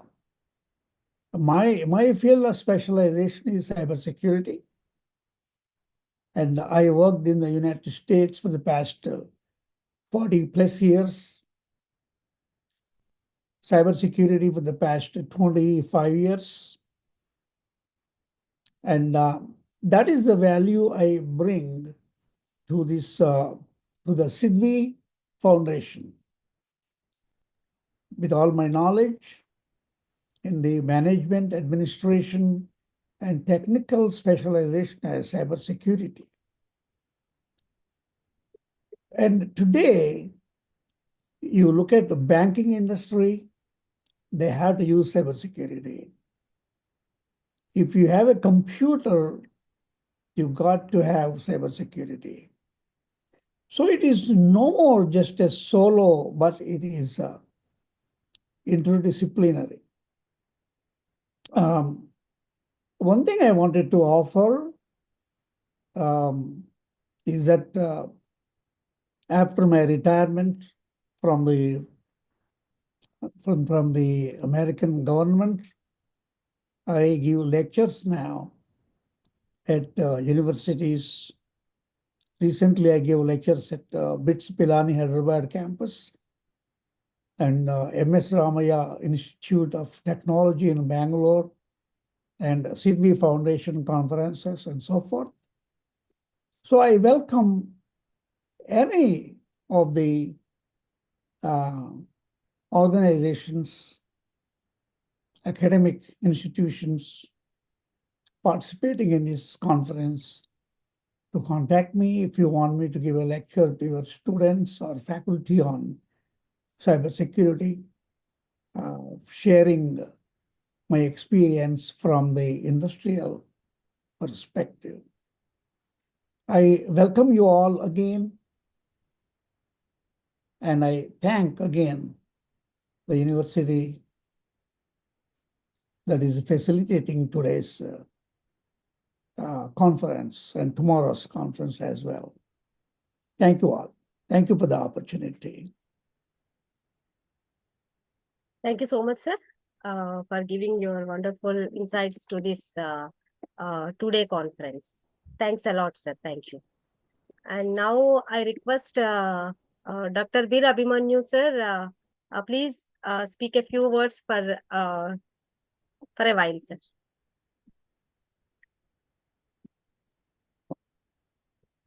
Thank you so much. Namaskar to all. Respected chief guests, invited guests, all the dignitaries, and all the attendees of the conference. And a special thanks to Foundation of SIDVI Foundation, Dr. Arunana Kela, who is heading the entire activities and then promoting all new aspirants as well as giving opportunities to all those who are working in the field. And I congratulate you for organizing such a wonderful international conference on science and technology for sustainable development. As we know, the model we have adopted throughout the world is a kind of development model which is not sustainable. That's why we are always talking and about the sustainable development. And because of that, this this conference is even more important since we all are looking for the preserving the natural resources and at the same time looking for the future generations' requirements so that the natural resources are not exploited in a manner that which is beyond the replacement, which is not repairable or possible within the time frame, and it gets exhausted and it is not available for the future generations. So, in even looking for that requirement, I think this international conference is very important, and I would like to thank for organizing such a wonderful conference and giving opportunities to all the academicians, students working in the field of science and technology, and they can contribute from their discoveries, innovations, and newer techniques that is also coming up, which can give better opportunities for the society and for the industries and for other people, those who are working, so that they can adopt those technologies and which can be more eco-friendly, environment-friendly, less polluting, and more conserving in a way that it prevents the loss of natural resources which are pure in form. So thank you so much, and I congratulate all of you for this wonderful program. Thank you so much. Thanks a lot, sir. In spite of your busy schedule, even though you are in a workshop, you had spared your valuable time with us, and you had given your valuable insights towards our conference, sir. Thanks a lot, sir, for sparing your valuable time. Thank you, sir. Thank you. Now, I over to the college organizing team for your, as usual, talks, sir. Thank you so much, sir.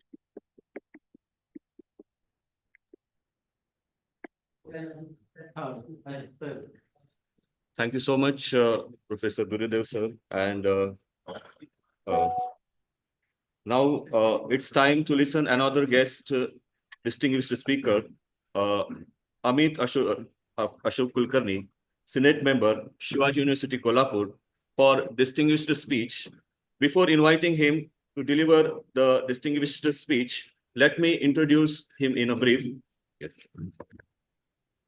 Shri Amit Kulkarni, sir, is right now is a Senate member of Shivaji University, Kolhapur, also the member of Homi Bhabha State University, and also the Deccan Education Society.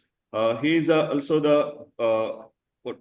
he is the eminent personality in the university. Now I will request to Sri Amit Kulkarni to give his valuable speech. Thank you. Am I audible? Hello. Sir, am I audible? Hello. Hello, sir. Yes, sir, Am you I are audible? audible. Yes, thank you. Thank you. Arunaji, thank you very much. Yes, sir. Yes, sir. You are audible. Yes. Thank you. Thank you. So, before we start this celebration of International Science Day, I would like to express my gratitude and wish all of you my heartily best wishes on today's Marathi Rajbhasha Din, which has been declared as a classical language by the central government of India. And as all of us in Maharashtra know, that we call it as a Abhijat Bhasha. So it is one of the ancestral language that has been practiced for generations. So I wish all of you my heartily wishes for this auspicious day. On behalf of this International Science Day, we are celebrating over here the international conference where the intellectuals are sharing their views. On this special event, I would like to address honorable patrons of Shrimant Bhaiyyasaheb, Rajemane Mahavidyalaya Maswad, affiliate to Shivaji University, Kolhapur. My friend and the keynote address, Dr. Khilare sir, the dignitaries to whom we listen, Sir Prakash Rao sir, Dr. B. Abhimanyu sir, Dr. Arunaji, who is part of this all arrangements, and principal of this esteemed college, Professor Dr. Sanjay Dikshit sir, who's leading as an in-charge principal over there. My friend and colleague and convener of this international conference, Dr. Sujit Jadhav sir, who is head of Department of Botany. All the dignitaries of SIDVI Foundation fostering educational activities in Andhra Pradesh and Telangana and encouraging academic engagement pan-India. All honorable dignitaries, esteemed professors, all distinguished guests, and my amazing new generation friends, those who are sitting over there as students and upon whom we need to rely as we are being, they are going to be lead us hereafter. I wish all of you my heartily best wishes on this auspicious day of science, and I would extend my heartfelt greetings to you all.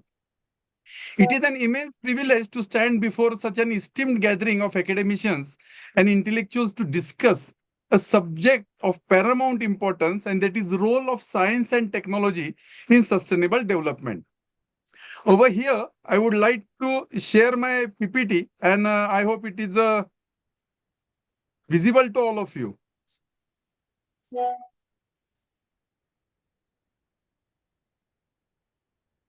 Is it visible? Yes, sir. Yes, sir. Yes, sir, it is Yes, visible. sir. Just Fine, make it fine. full screen, sir. Just make it full screen. Yes. Is it fine? Yes, sir. Yes. So as we're discussing over here, we are celebrating this International Science Day, and also we are commemorating the discovery of Raman Effect by Sir C.V. Raman, a great son of Bharat Mata. Let us reflect on true purpose of knowledge and discovery. Dear all, science is not just about acquiring information, but it is about contributing to the well-being of humanity. As Sir Abhimanyu sir said, that we mark that science and technology is going to be the threat for upcoming generations. But it won't happen if we follow the Indian ethics along with the effects of science and technology, which are mentioned in the essence of prayer that I am going to repeat over here. And it says that Jivane yavadadhanam syat pradhanam tatodhikam ittesham prarthanasmakam bhagavan paripuryatam. So the prayer well says that, O Bhagavan, please fulfill our request that as much as we earn in our life, let us be able to grant to more than that back to the society. If we mark Sir C.V. Raman's groundbreaking work, it is a testament to this principle. His discovery of Raman effect revolutionized science, paving the way for advancement in spectroscopy, medicine, and technology benefiting generations beyond his own time. So even today, we are able to get the benefit of his knowledge spread over the world. Today, as we celebrate science and innovation, let us pledge to use our knowledge not just for our personal growth, but for the greater good of the society. with this thought, let us celebrate today's program. As all of us know, we live in an era where the rapid progress of science and technology has not only revolutionized industries, but also posed significant challenges to our planet's ecological balance.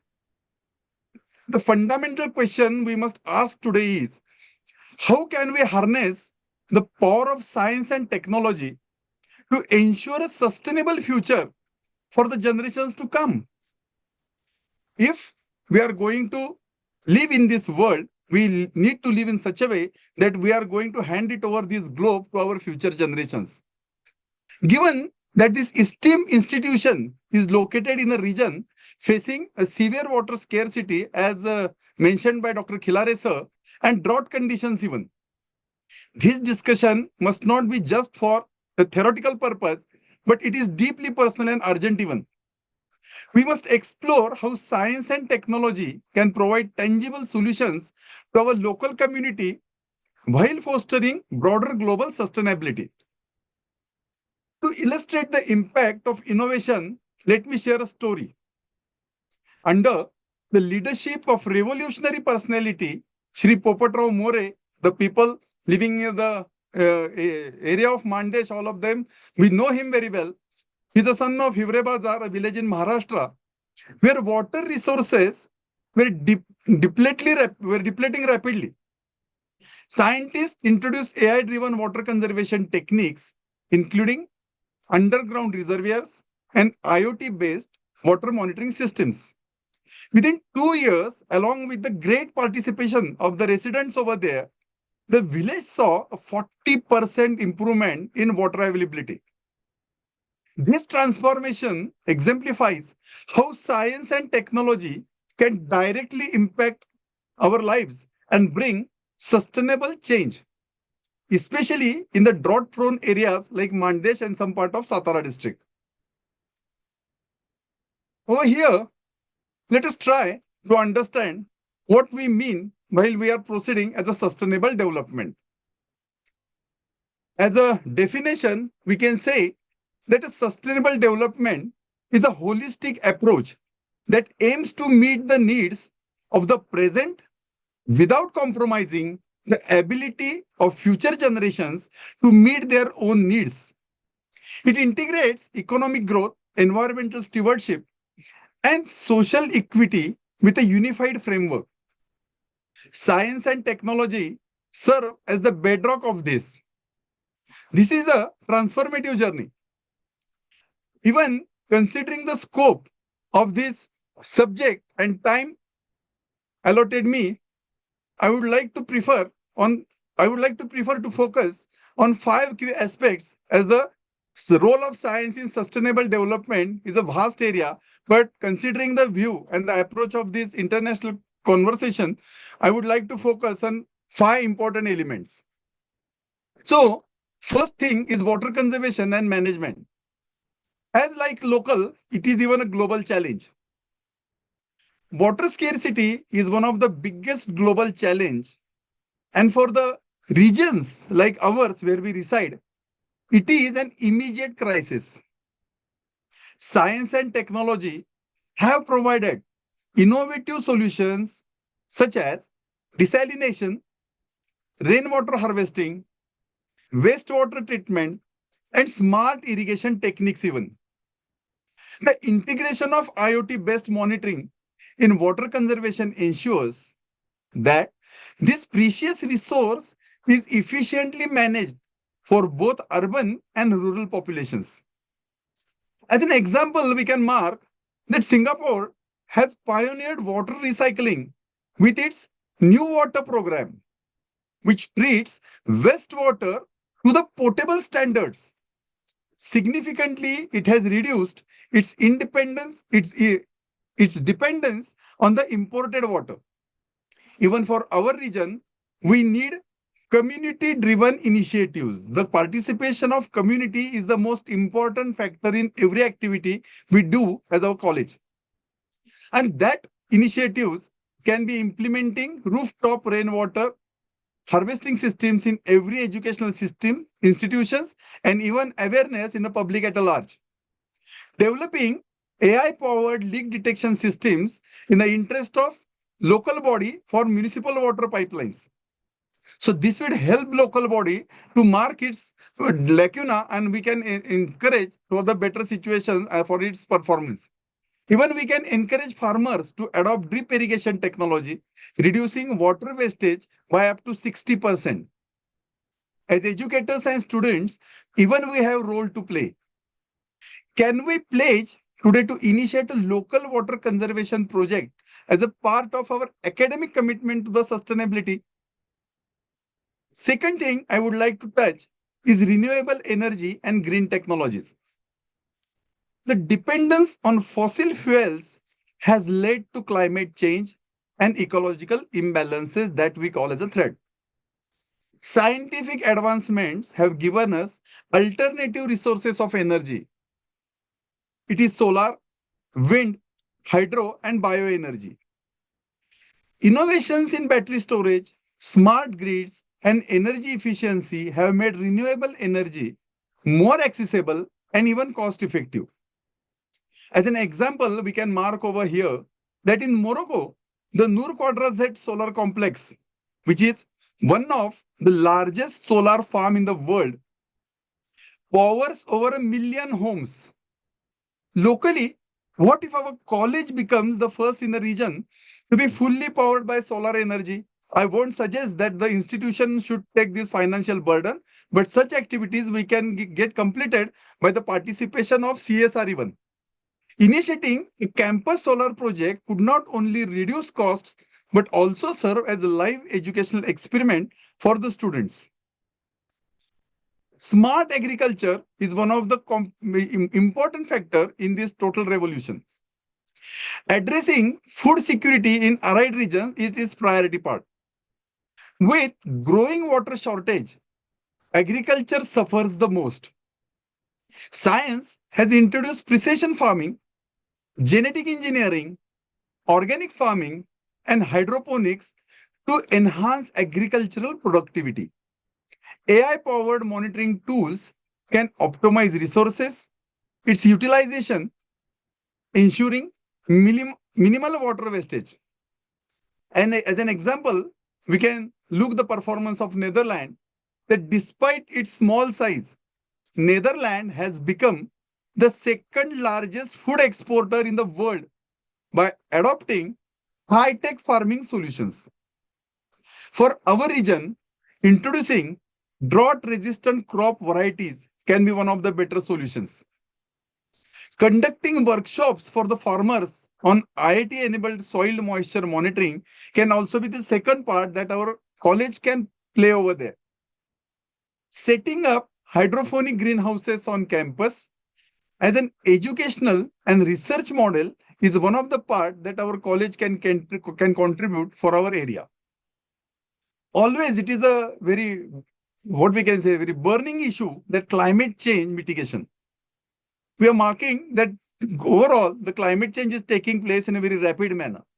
Now, what can be the local contributions to the global challenge? Climate change is a crisis affecting all of us. Scientific advancements in carbon capture, geoengineering, and reforestation projects offer hope for reversing environmental damage. Additionally, satellite-based monitoring systems even help us to track deforestation, air pollution, and changing weather patterns even. As an example, we can mark over here that the Great Green Wall initiative in Africa aims to combat desertification by planting trees across the Sahel region. I'm purposely giving such type of examples because lots of countries where they don't have resources and they are facing their limitations, still they are doing some initiatives while we are having lots of opportunities in our area. For our community, even we can launch a Green Mandesh initiative, or even we can say it as a Green Satara initiative, where every student would plant and nurture at least one tree, creating microforest within our city. The most important part is education. Awareness and ethical responsibility is the part that education should play in this crisis. Science and technology alone cannot drive sustainability without education and awareness. The use of resources should be ethical. Institutions and policymakers must integrate sustainability education into curricula, research projects, and corporate policies. As an educational example, the world which keynotes the country that is making lots of research in education is Finland. Finland's education system integrates sustainability concepts at all levels of education. Can our institute take the lead in making sustainability a core subject across all the disciplines? Can we introduce hands-on sustainability projects as a part of curriculum is the question in front of us to think over. While addressing all these issues, the role of government cannot be set aside. To seek relief from central and state government for sustainable development, key issues such as water conservation, renewable energy, smart agriculture, climate change mitigation, and waste management. Along with that, sustainability education must be addressed. Urgent demands includes financial grants granted by the government for the upliftment of all these efforts.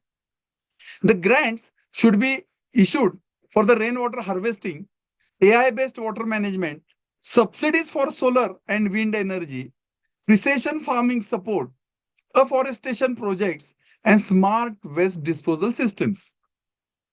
Additionally, policy reforms like tax incentives for green technology, increased budget allocation for sustainability projects, and integration of environmental educations are very crucial. And the workshops and seminars playing role internationally should at least address the government by raising such type of questions and demands that the society should be benefited with such type of programs. Disaster preparedness through AI-driven early warning systems and climate resilient infrastructure must also be prioritized by the government. A collaborative approach involving government, academia, industry, and communities can drive impactful change. These concerns can be raised through formal petitions, policy discussions, international workshops like we are organizing, and public awareness campaigns to secure necessary support for a sustainable future. Now, over here, this is a call to action. A collaborative social initiative must be taken to reform the situation. It is not enough to talk about sustainability, but we must act. As educators, students, and responsible citizens, let us join forces to create a tangible impact on our community. Here are 3 immediate actions that we can take as an institution. As we have discussed priorly, it is a smart revision of the things that we have revised. Launch a community water conservation drive. Over here, involving students in auditing local water usage and recommending practical solutions is the important factor. So participation of students is the most important. Develop a solar-powered campus initiative. Make our institution an example of renewable energy use. As I mentioned, it can be a part of CSR activity which won't burden our institution, and that is the role where our management can take a role. Establish a smart agriculture lab, a place where students and farmers can learn and test new sustainable farming techniques. It is a part for academia and students togetherly to address the needs of the society at large. Finally, before I end, I would like to say that as we stand at the crossroads of scientific advancement and environmental responsibility, the onus is on us. We, academicians, policymakers, and citizens, to integrate the sustainability into every human aspect and its progress. Science and technology, when aligned with Indian ethical thoughts and ecological consciousness, can create a world that thrives harmoniously with nature. We, as an India, have always been praying that let us be good for the all humanity, all mankind, and whole globe. We never said that, oh God, benefit me, but we always that Sarve Bhavantu Sukhina. That is the prayer that we always say for everyone. Let me live with the thought that the earth does not belong to us. We are not the owner of this earth, but we belong to the earth, that we are the part of this earth. The time is to act now. The vision of sustainable future is within our grasp, as each one of us has a role to play in making it a reality. There is one ancient Subhashit that I would like to quote it over here. I have mentioned on my screen. Prithvi santarnata santu na punya punyena vataha. Punyena adrushtu punya prithvi punyena santunaha. It means that may the earth be protected by our good deeds. So good deeds are important over here. And may our good deeds be protected by the pure water that we are facing the scarcity. May the pure water be protected again by our good deeds, and may our good deeds be protected by the pure earth. So all these things are the common responsibility that we need to play. We are over here to live for a very certain period. We are blessed that we are having science and technology as a tools to deal with the situations and challenges in the society. Along with all Indian ethos, we need to address and we need to apply the science and technology for the betterment of the society. I have kept my few views in front of you, all the academicians and all my dear students who need to think upon it. If there are some practical challenges, togetherly we can address it. And I'm confident that management will strongly stand behind all of us along with SIDVI Foundation to find the solutions. I appreciate this total arrangement for the international conference, and also thank the administration and especially my friend Dr. Sujit Zadav for inviting me over here for such a wonderful international conference. And I think that this brainstorming will definitely give society a wonderful solution. Thank you very much.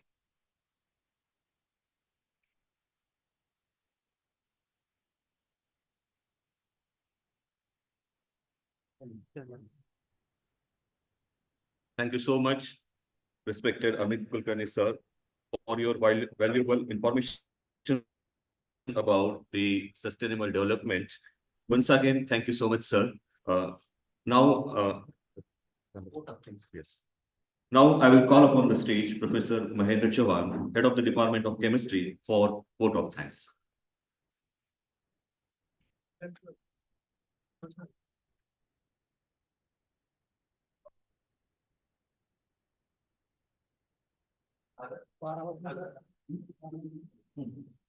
Good afternoon, everyone.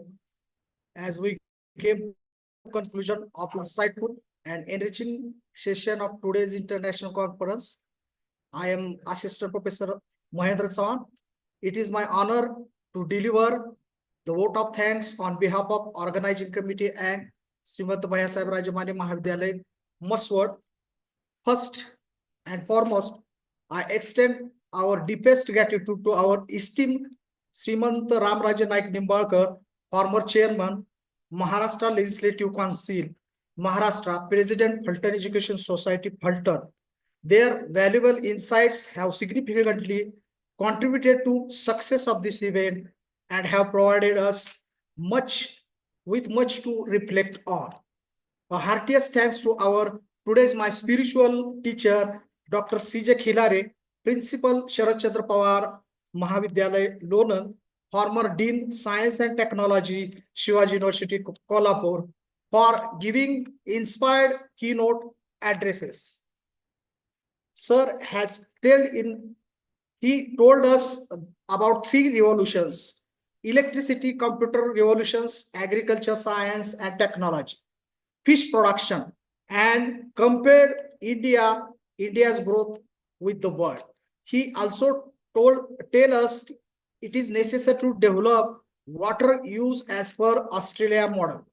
Startups in different areas will help to enhance agricultural growth. He also told that agriculture is a backbone of society. The technology innovations have to happen in agriculture to reduce hard work of women and farmers. Whole world look at India for innovations in agriculture.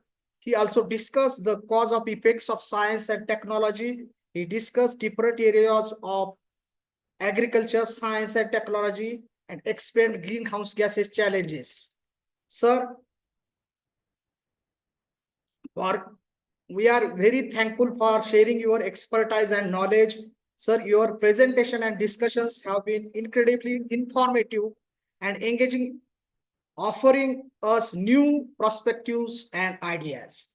I also thanks to Mr. Amit Ashok Kulkarni, Senate member, Shivaji University, Kolhapur, for their distinguished speech. Within their speech, he discussed the discovery of Raman effects, tools for human well-being. He explained how to use science and technology for sustainable development.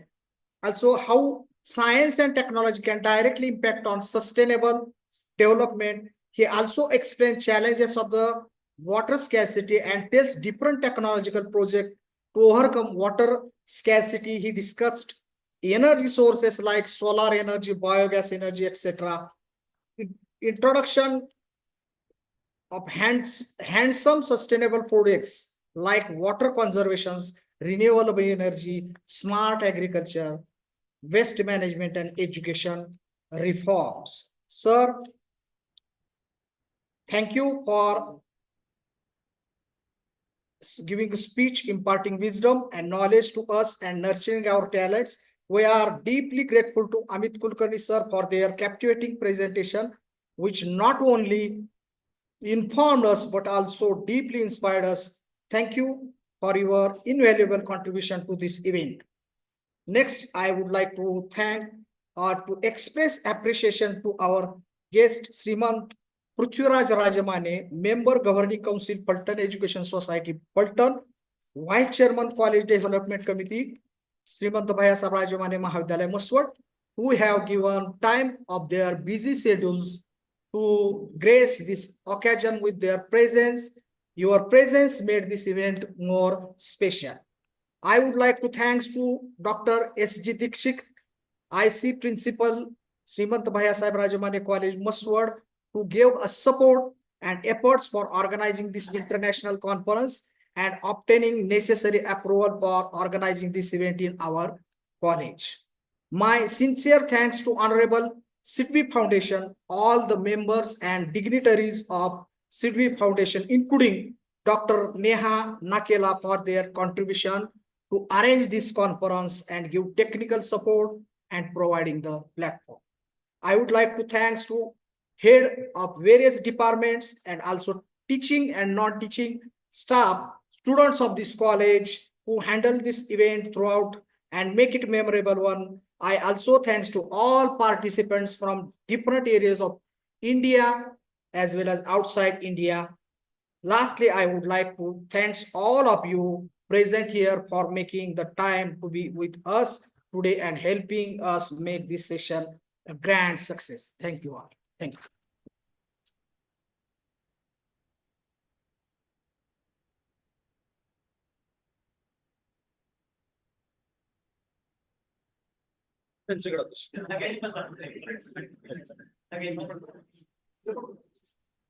Hello.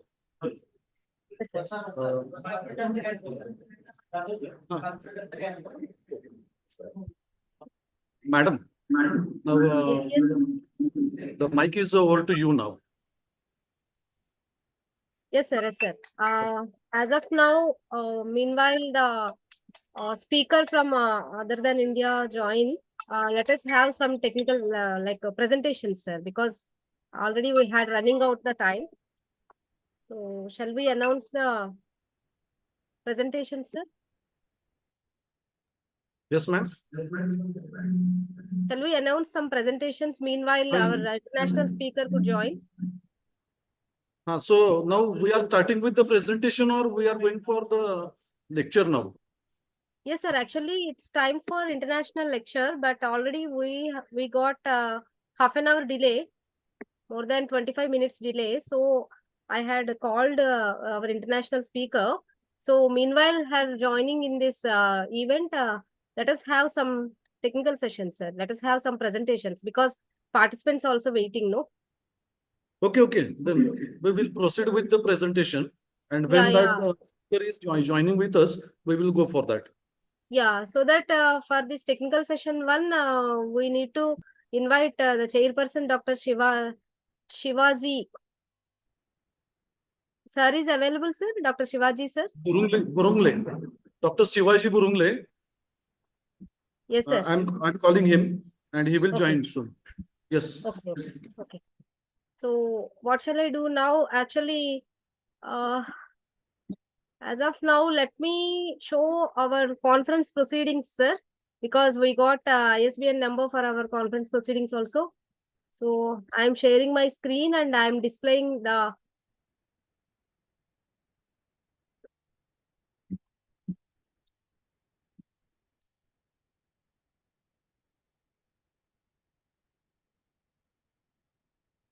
Please let me know, sir, whether my screen is visible.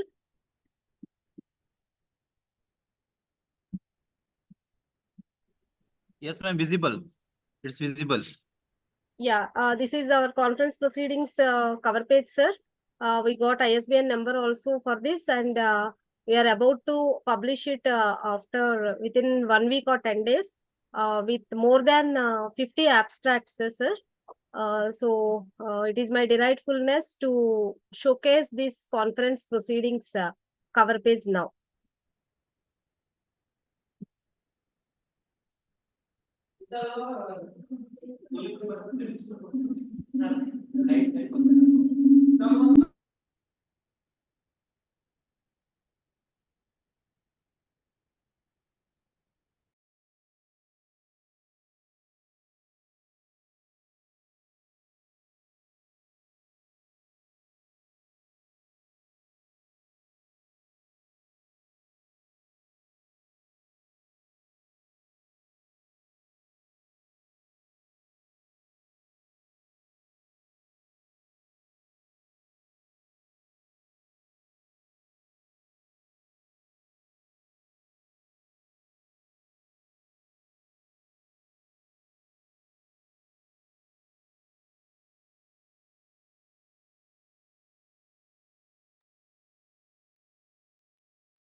I request all the participants, whomever joined online, please, please be with some patience, because as it is online, some mishaps may be happened, because all over India and abroad also, the speakers and participants are able to join, so that the time difference from our India to some other places rather than India, it is happening. So I request all of you to please consider this inconvenience, and please don't feel otherwise. And we'll be giving the presentation chances to all the interested people. Maybe I think some of the abstracts may be missed while concluding the single file of proceedings and giving in the program schedule. So I got some some queries, and I requested them to join in the meeting, and meanwhile anybody couldn't able to present their presentations at the time slot, we can make it to be presented. And our international speaker also about to join. Just now I got a call from her. So just please give us some time and please be with patience. Thanks a lot. And meanwhile, up to this, whatever we had concluded as in the form of inaugural session, anybody wish to have your feedback on this, it is allowed. Please unmute yourself and please speak a few words to not to make it as an ideal, such as a silent mode. I request any of the participants, please speak a few words as your feedback.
Hello, Dr. Aruna.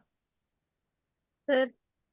What about this presentation of Russia, Arizona from Kazakhstan?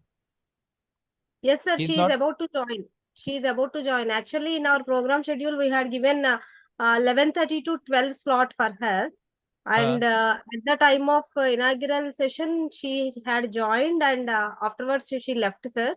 And I had called, and she is about to join. That's why we are waiting. And meanwhile, I wish to make some presentations, but the technical session, one chairperson also need to be joined. So if any one of the persons join, we can continue. That's why meanwhile, I requested any of the participants to please speak some of their views.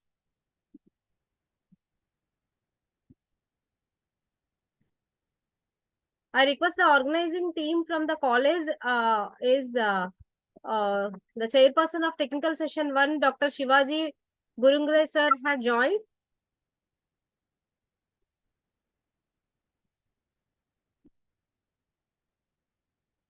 And I request to all the paper IDs of 1, 2, 3, 4, 5, please be ready. And I think paper 4, Dr. Vijayendra Singh sir couldn't able to join, and in that slot,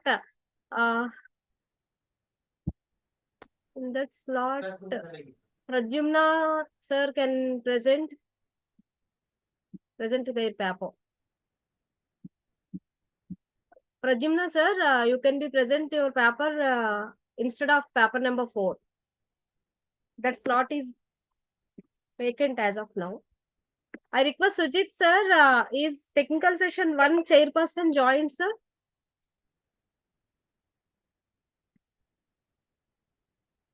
Or we could able to start the presentations, because already we are running out of the time, more than half an hour.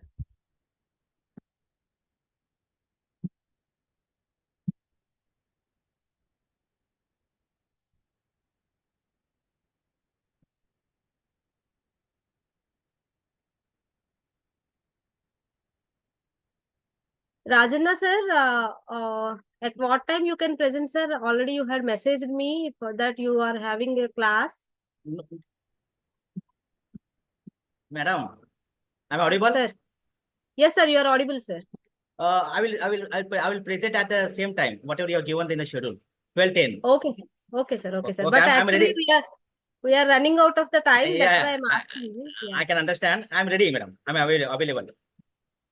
Okay, sir. Okay, sir. Thank you. So by 12:10, you can be able to present, right, sir? Yeah. I can. Yeah. Thank you, sir. Thank you so much. Once let me call to the organizing team from the call. How did you do?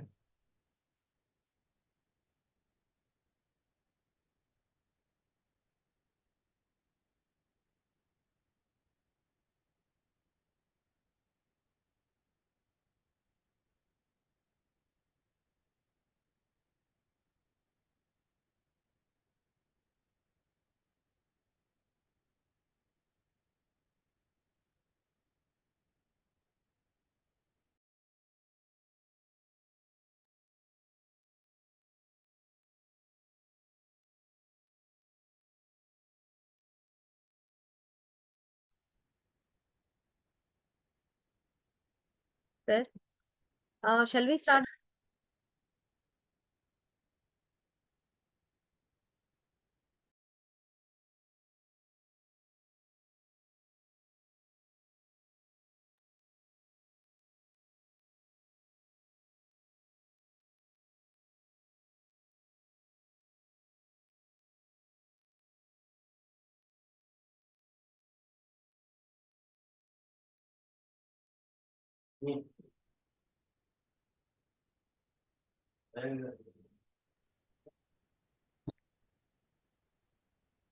So, meanwhile, the chairperson of this session, Dr. Shivaji Burungle sir, Department of Chemistry, YC College of Science, Karad District, Satara, he is about to join with us. Meanwhile, I'll be announcing the first presentation of today's technical session 1, ICST-SD 2025-02001, modeling the mechanical properties of nanomaterials, a physics-based approach with experimental validation by Dr. Yogesh and Y. Dubale, Department of Physics, Shrimant Bhaiyyasaheb, Rajemane, Mahavidyalaya, Muhammad Satara. Sir, Dr. Yogesh sir, are you ready for your presentation?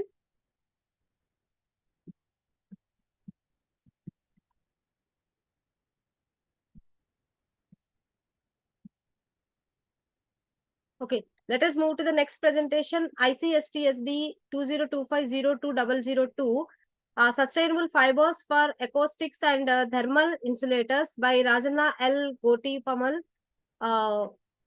Sir, over to you, sir. Rajana, Yes, madam. sir. Yeah.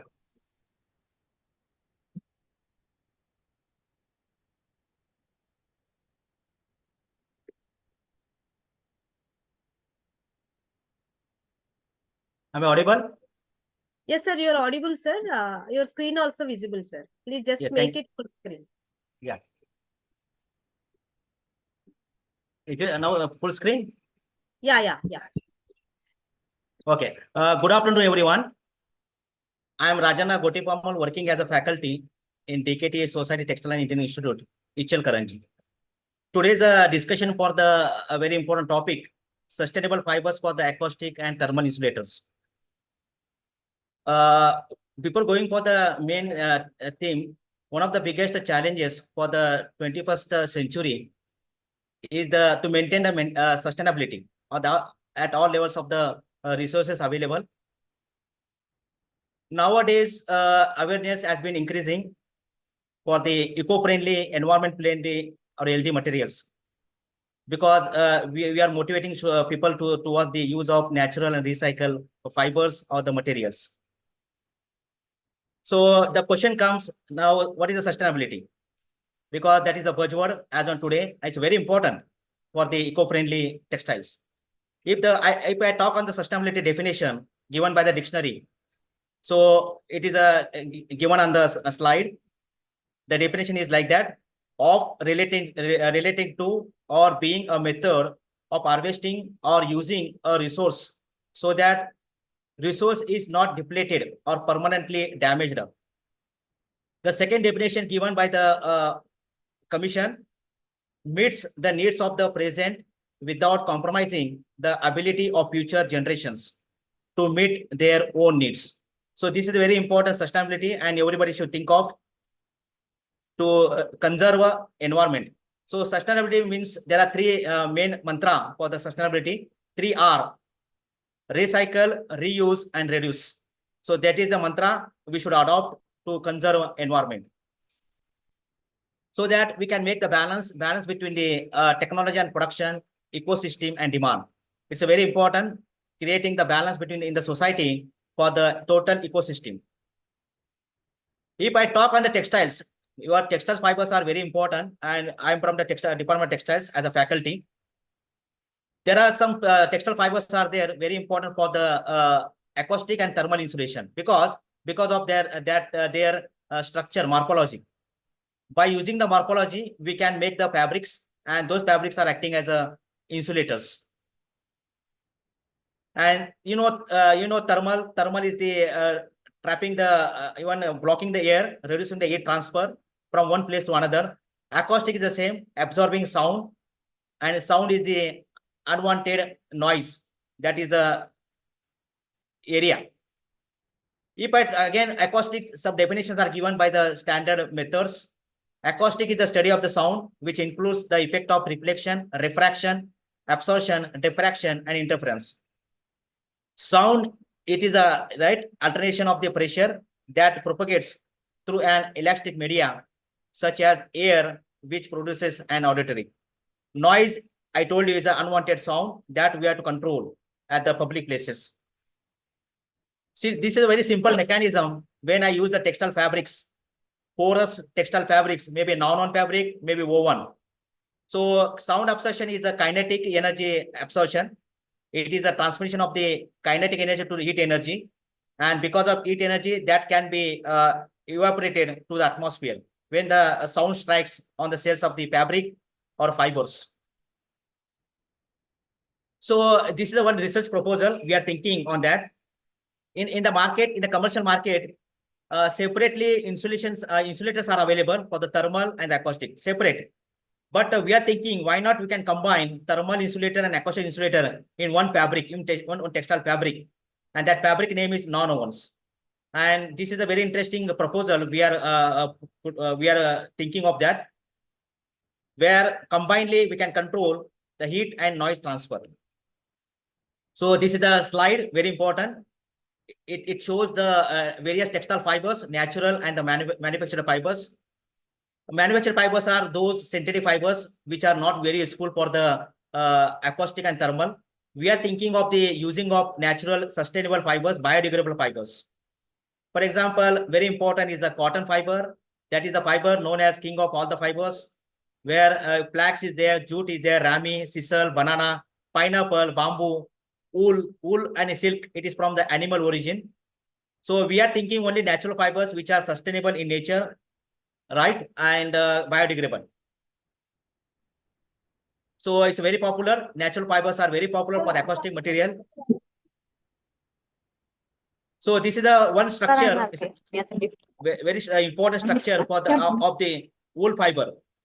This is the wool fiber morphology, where you can see the number of air cavities, number of cells are available, paracortical cells, orthocortical cells, and microfibrils. Many cavities are there: cuticle, endocuticle, exocuticle. What is the purpose of showing this slide? Because I told you, if the fiber is more porous, there is a more chances of frictional losses, more absorption of the sound, and thermal insulator can be acted upon because of the morphology. So this is a very interesting. It's the second diagram from the scanning electron microscope of the wool fiber. Now you can see the wool fiber structure, cross-sectional and longitudinal.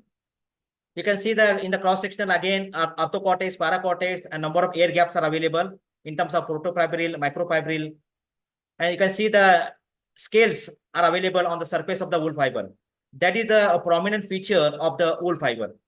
Because of these scales, there is a air trapping inside the scales, and we are going for the better insulation values. So I will return in terms of the wordings.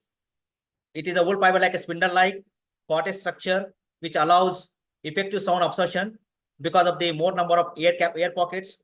Cavities are available. And number two is the thermal insulator. Wool fiber is very important, known for the thermal insulator because of its structure, because of its diameter. So I will return cortex structure, scaly structure, and fiber diameter also plays a very important role. Density of the fiber also plays a very important role for the acoustic and thermal. Moisture absorption, that is a very important parameter which can control the sound absorption. The second fiber is very important, that is a banana fiber. We know banana fruit, very important banana fruit. And the fibers which are situated not in the banana fruit, which are situated in the pseudostem, that is the middle of the plant, pseudostem, where the fibers are available, around 90 to 95% fibers are available in the pseudostem. And we are getting advantage. We can extract the fibers by rating process. After the rating with the water, with the steam, we are going for the washing, drying of the fibers, and the fibers are ready for making the fabrics. This is second fiber which has got very similar to the wool fiber structure. The like similar to the wool fiber, it has got the air cavities, pockets, micropores are available inside the structure of the banana fiber. That is helping for the thermal and acoustic properties. So banana fiber morphology, according to morphology, when I can take it as a advantage for the thermal and acoustic. So it's a very promising material for the acoustic insulation applications. And many studies from the many countries, they have studied and they have proven that the banana fibers can achieve significant noise reduction coefficients because of the internal or very fine structure of the banana fiber and its ability to create the air pockets within the material. So that is a great advantage for the acoustic and thermal insulation. Like that, we in textile industries, we are getting all the natural fibers, like a banana fiber is there, wool fiber is there. Already I discussed it with you. Now the third fiber is a bamboo fiber, very important. Wire fiber. Wire fiber is also known as coconut fiber, which has got the similar structure in the longitudinal and cross sectional. So even rami, kenaf, flax fibers are available, which has got a very prominent air pockets. And that is the advantage for the textile industries to make the fabrics for the very important applications like a thermal and acoustic. And in the same fabric, we are getting the two properties. And that is a great advantage. That is a research proposal we are thinking seriously. Rami, cotton, yes, you can see the diagrams. You can see the scanning electron microscopes. These are all the sustainable fibers, biodegradable fibers, without creating any harmful effect on the environment, which are very safe to use. Like even in the medical textiles, we can utilize the cotton fiber or the biodegradable fibers without any skin irritations. You can see the sugarcane fiber, which is abundant available in Maharashtra, Western Maharashtra of India. Flax fiber is also known as linen fiber. The structure is similar to the banana fiber, bamboo fiber, wool fiber. Now, because of all the microstructures, we are going to make the acoustic panels for different applications. For example, seminar halls, conference rooms, theaters, multiplexes, where these acoustic panels can act as a sound absorber and not creating any echo problems. Echo, no problems, and thermal insulation value should be greater. So these are the products we are thinking of making with the use of banana, bamboo, rami, flax, wool fiber, cotton, etc. All the biodegradable fibers, sustainable fibers. So this is the one commercial product is available in the market. Quiet liner. Why quiet? Because no sound, very quiet. It is functioning. The patent is there with the authors. It's a thermally bonded nylon fabric with a very superior acoustic and thermal performance. Even the normal curtains made out of the silk, from, for example, woven fabrics can act as a curtains for the acoustic. Very important, especially in the Karnataka state, where we can make use of the silk of the 4 varieties of the silk, and we can go for the acoustic textiles. This is the curtains available. Acoustic curtains is the brand name from the patenter. Which can absorb the noise, even heat, without transferring the heat to the other room. Normal carpets where we are using the car as interior decorations made out of the wood. So woolen carpets are very popular for the reducing the airborne sound, surface noise, noise transmission, and providing the even thermal acoustic advantages. These are the acoustic ceiling systems, very important for the nowadays. Suspended acoustic ceilings, right, where you can utilize the nylon fabrics made out of the wool fiber or other fibers also. So these are the 3D fabric panels, very important for the acoustic and thermal. All the products are available in India. This is again one important panels from the textile fibers, textile mania, to create the acoustic panel with a new unique fabric. We can go for the even banana fiber, bamboo fibers for this. Normal floor carpets, where we can see in the car with a higher GSM with a thicker fabric. Those carpets are very useful for making the absorption coefficient, sound absorption coefficient at a very high level, alpha value. When we go for the acoustic panels, thermal insulation panels for the roofs, seat covers, and these are very interesting. We can make some decorations. Decorative panels are available in India, where you can make the use of nylon fabric or woven fabrics with different shapes and sizes as per the requirement. So these are the panels. Wall acoustic panels are very important for the same functionality. Thank you for all the listeners. Thank you very much. Thank you, madam. Thanks a lot, sir, for your valuable and the need for our Actually, Yes, madam. Yes, madam. moving towards sustainable development. And Exactly. yes, sir. I need to discuss with you many more things, sir. Actually, on seeing your affiliation itself, I thought before your presentation itself. Okay, Like, okay. I myself had invented one thing at the time of pandemic situation, COVID pandemic situation, that is Aushadha Vastra. Okay. I had made Aushadha mask, sir. Right. Which are, like the herbal ingredients have been infused in the fabric, and we had made it as a mask. And Okay. believe it or not, it had been acted as a very good antimicrobial, sir. Antimicrobial, okay. Yeah. At Right, the time, at the time we had made more than 5,000 masks, and we had distributed all over India. Yes, And madam. much more work has to be done in that, and I'm looking forward for a very good textile expert like you, sir, textile engineering expert like you. Definitely. And Okay, madam. in recent days, I'm planning to make banana paper itself. So all these things I'll be like to discuss with you, sir. Whenever you find free time, let us connect and let us discuss our. Definitely, madam. Definitely. We will discuss on this. It's very important. Ma'am, I have to ask one question regarding that. Can I ask to sir? Yeah. Sir, could you please stop sharing, sir, so that we can spotlight? Yeah. Thank you, sir. Yes, sir. Very good afternoon, sir. Sir, afternoon, I have sir. to ask regarding, sir, I have to ask regarding the stability status of that fiber at the premature stage of the extraction. The stability is good because these are the natural fibers, and you can see the structure and the morphology, and the durability of those fibers are very good.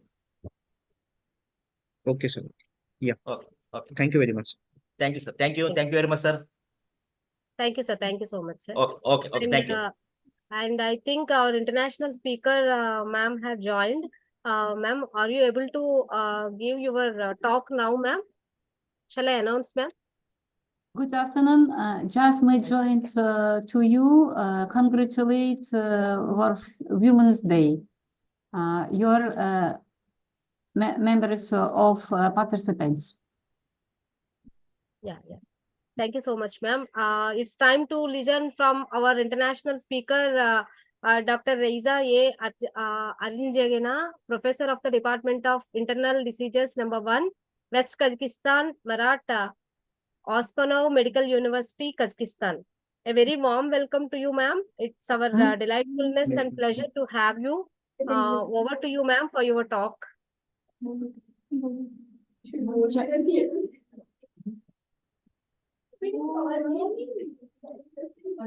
I request Reiza, ma'am. Yeah. Yeah, ma'am. Over to you, ma'am.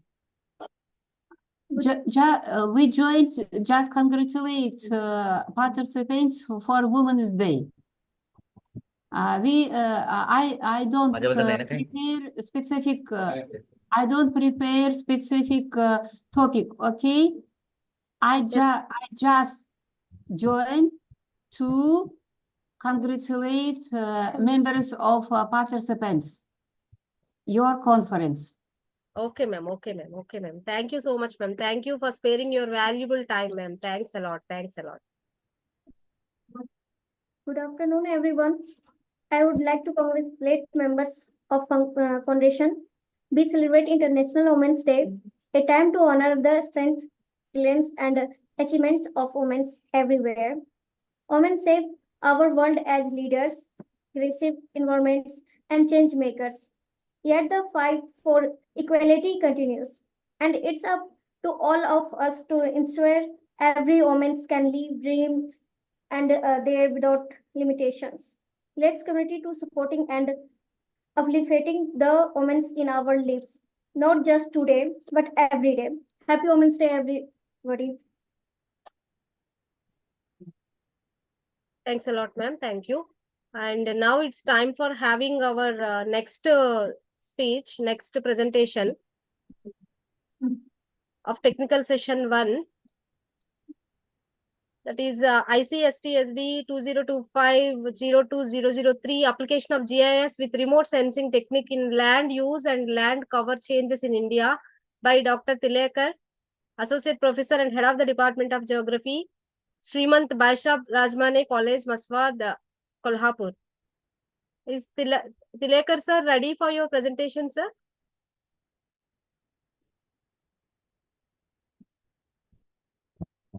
Okay. So let us move to the next presentation. I would like to announce the presenter, Dr. Pradyumna sir. Could you please make your presentation? Yes, sir. Yes, ma'am. Yes, ma'am.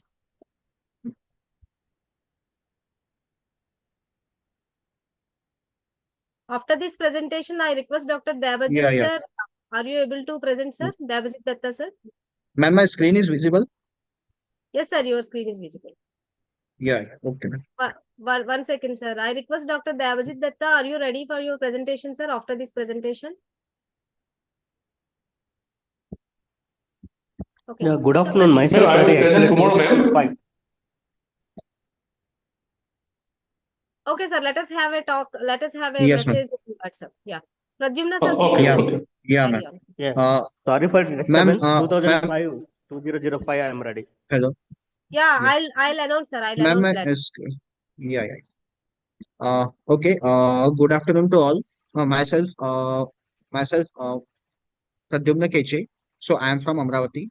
Today I am going to deliver the seminar on the topic alginate cellulose hybrid nanoparticle for control over delivery of nifedipine. Its synthesis and characterization.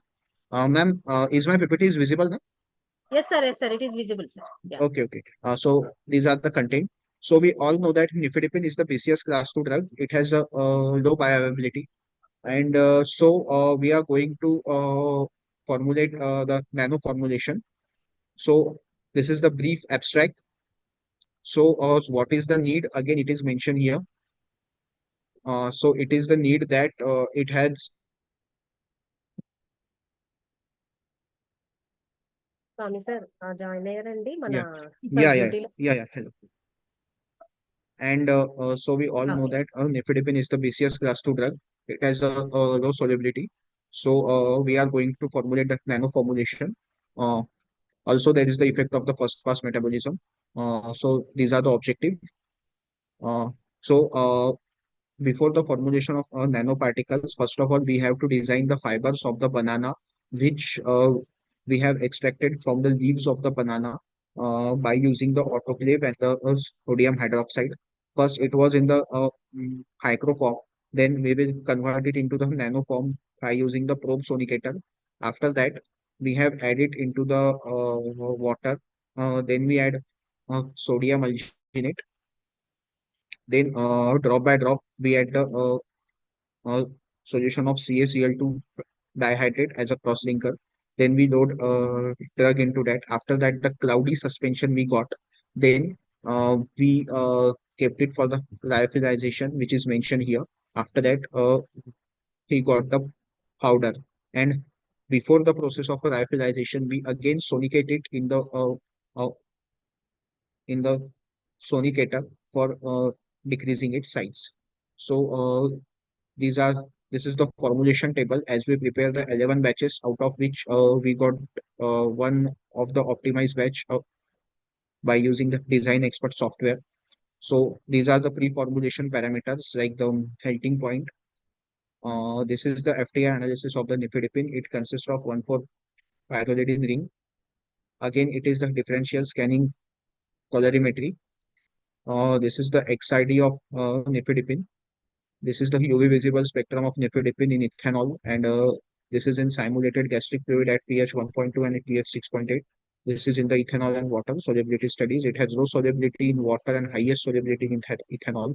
It has high solubility at pH 6.8 and it has low solubility in the gastric pH. This is the result of particle size, as our model was significant by the software. This, as we increase the concentration of stabilizer, and our stabilizer is natural honey, which consists of phenolics and flavonoids. As we increases the concentration of stabilizer, it causes a decrease in the particle size. This is also the 3D diagram which has been given by the software. Again, we carried out the entrapment efficacy. So as we increase the concentration of polymer, it causes increase in the entrapment efficacy. And here we got a significant model and the linear model. This is the FTIR spectra of alginate fibers, nifedipine, alginate CNCs, and a plain nanoparticle. This is the spectra of the drug-loaded formulation. As we not got any new peak, so we can state that our excipient and drug was stable, and there are no excipient and drug interaction. So these are the XRD spectra of fibers, plain formulation, polymer, and nifedipine. As our formulation does not consist of the crystalline peak, so we can say that our API is fully encapsulated into the sodium alginate of fibers. This is the spectra of the uh, TSC. So it is the result of the particle size, which is 437 nanometer. Again,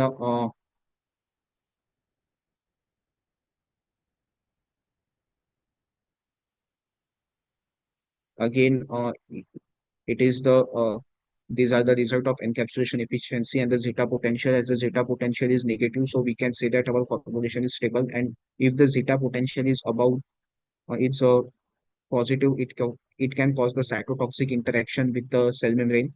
So it is the swelling behavior. It shows too much amount of swelling in the simulated intestinal fluid rather than in the gastric fluid. It shows again same result. It releases too much at the intestinal pH rather than in the gastric pH, so we can increase its bioavailability. It shows the Cosmer-Pepas model, shows the release of diffusion from the region of high concentration to the region of low concentration. So from R square value, we can say that it shows the Cosmer-Pepas model. So it is the same of my nanoparticle. It has the spherical shape, which is mentioned in the same image, scanning electron microscopy image. These are the result of stability studies. We carried out the same parameters after 90 days. It shows slightly different, so we can say that it is stable. After that, it is the conclusion. So future future here is also mentioned. We can use the bamboo fibers instead of the banana fibers, which is the future perspectives. These are the references. Thank you very much.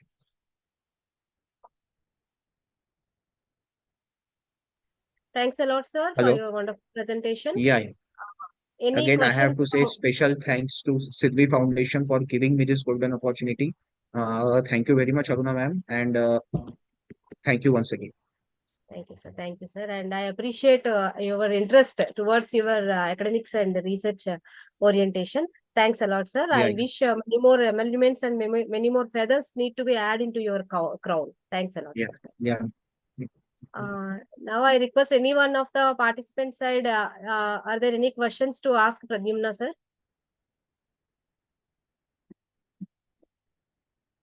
Okay, thanks a lot. And it's time to Thank you very much, madam. Thank you, sir. It's time to have our one more presentation bearing the number 005, IoT-based green farming monitoring and controlling system by Dr. PVV Ramarao. Sir, Department of Electrical and Electronics Engineering, MVSR Engineering College, Hyderabad, Telangana, Yeah, India. madam, I'm ready. Over to you, sir. Yes, Over I to am you. ready. Please allow me to present here. Yeah, yes, sir. Please share your screen, sir. Yeah, I'm sure.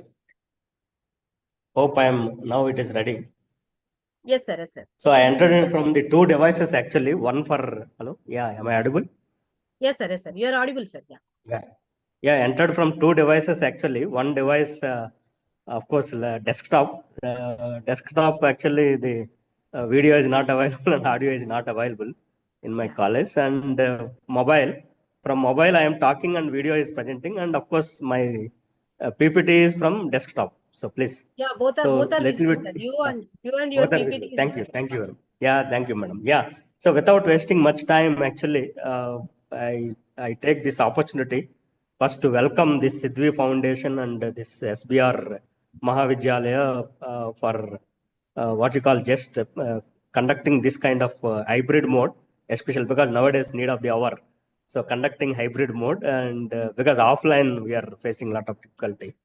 And here coming to our students projects, actually this is the maybe a 1 year back project, but still it is new, right? Emerging trend, that is IoT.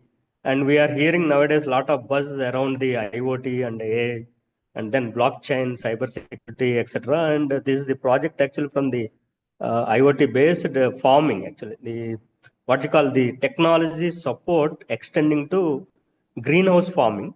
And our students have completed a project on monitoring and controlling aspect of the small greenhouse model. They prepared the greenhouse model and then implemented that project in the college itself, small model, and that model also looks very beautiful. That's what I think. My slides are changing. So myself, Dr. P.V. Ramarao. Of course, madam has introduced me, but my students, is it sliding? Is it changing the slides, madam? Yes, sir. Yes, sir. Yes, sir. Now you Yeah, are thank in you. abstract. Yeah, yeah. They are Yeah, moving. first abstract. Yeah. Yeah, these are the students actually. Neharika, Harika, both are Harika's Shrest and Samin, who are really settled very well last year itself. And on behalf of them, I am presenting. Of course, I am very much interested to interact these kind of platforms. And I gave several guest lectures also and keynote addresses in various conferences, around 6 conferences so far. I gave keynote address. Of course, they are all specifically in the field of electrical and electronics engineering and allied fields also. And maybe first time I'm interacting with SIDVI Foundation, and I have seen, after seeing that SIDVI Foundation, their profile and their website, really, I got interest in the night itself. On the same day, submitted this paper. Yeah, Aruna madam, I have seen your profiles and all. Thank you very much. Thank you, Yeah, sir. this is what actually greenhouse farming. Of course, you know, right? We are all familiar with greenhouse farming, how the model will be. Of course, the greenhouse model is going to give you a self-regulating and microclimate and all, right? And with the help of all the sensors, actuators that optimize the growth conditions. That is what actually the people, our students have developed this small model in the college itself. Of course, it will have different types of sensors like temperature sensor, humidity sensor, LDR sensor, and all this. The time being, just I'll switch off the video because it will take a lot of data. Yes, I think I'm audible right now. And of Yes, course, this the technology devices sensors will always be associating or integrating with the our hardware system like smart house or greenhouse or whatever it is, smart house, greenhouse, smart lighting, smart streets, etc., smart cities, and smart grids. It is extended to everywhere.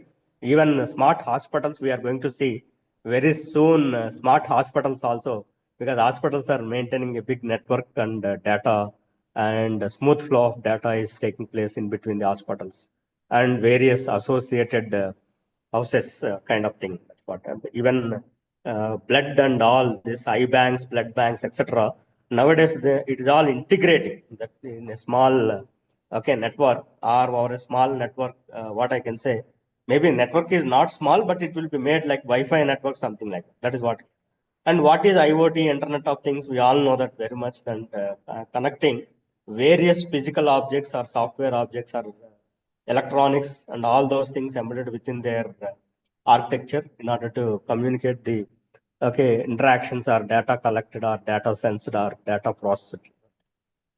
And here, how an IoT system or IoT architecture looks like. This is the IoT architecture. And of course, here in my project, it is like temperature sensor, humidity sensor, pressure sensor, motion sensor, and lux sensor, because light intensity also we are going to measure in the greenhouse.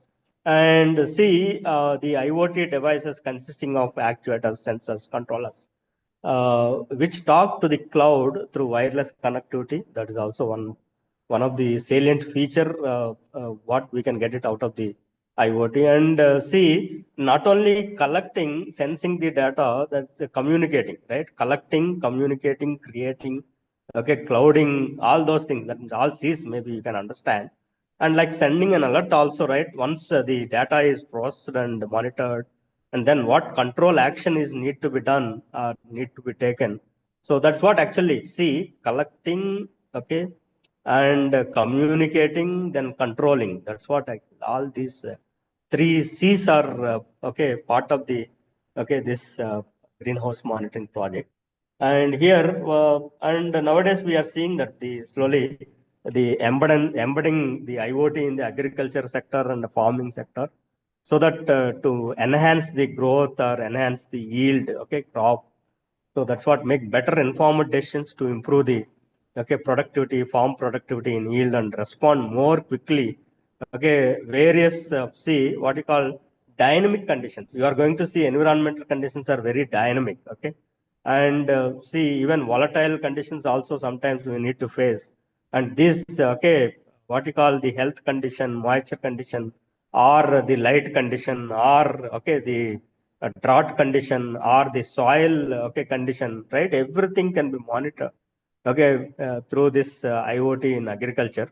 And that's what actually benefits of IoT in one step, right? One can understand from this picture, data, then controlling, then automation, then better product or quality, something like that.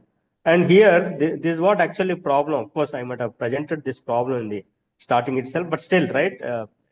Much gap is not there, right? So here there is a gap between the, okay, real time agriculture and what we are expecting the agriculture.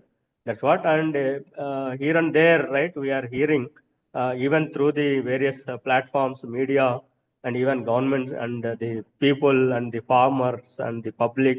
And because we know that, right, what is the real scenario, right, happening in the farm, right, in the farmlands, what it is taking place nowadays. Yes, technology is dominating nowadays, but service sector is also improving. But on the other side, the service sector and technology can be extended to the agriculture, our core, okay, sector in our India. That is what here aimed to the improvement of current agriculture system. And so coming to our the project implementation, this is the starting step block diagram, and see consisting of this main core, that is heart of the system, like node MCU, and connected to Wi-Fi module through ThinkSpeak, and it is going to, right, inform or sending the alerts and messages, and making automatic and more automatic and more flexible. Okay, and the other side, controllers will be there and actuators will be there, and sensors will be there. And left side you are going to see the sensors, these four sensors, and right side these are the controlling what you call controlling devices. Actually, these are the control devices, like light source, water pump, or fan, or heater, whatever it is. And here, that is what actually, this is the explanation what I have done so far.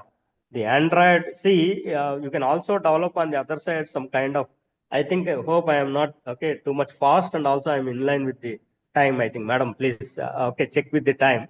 I think more Yeah, than, no issues, right? sir. Please, Sometimes I please take more continue. than time. Yeah, yes. Thank you very much. And this is the hardware implementation actually in the laboratory, what they have done. A smart, okay, small greenhouse model they prepared, and so plant, okay, so some plant, okay, and then, okay, the soil condition, etc., and then a pump motor system and lighting.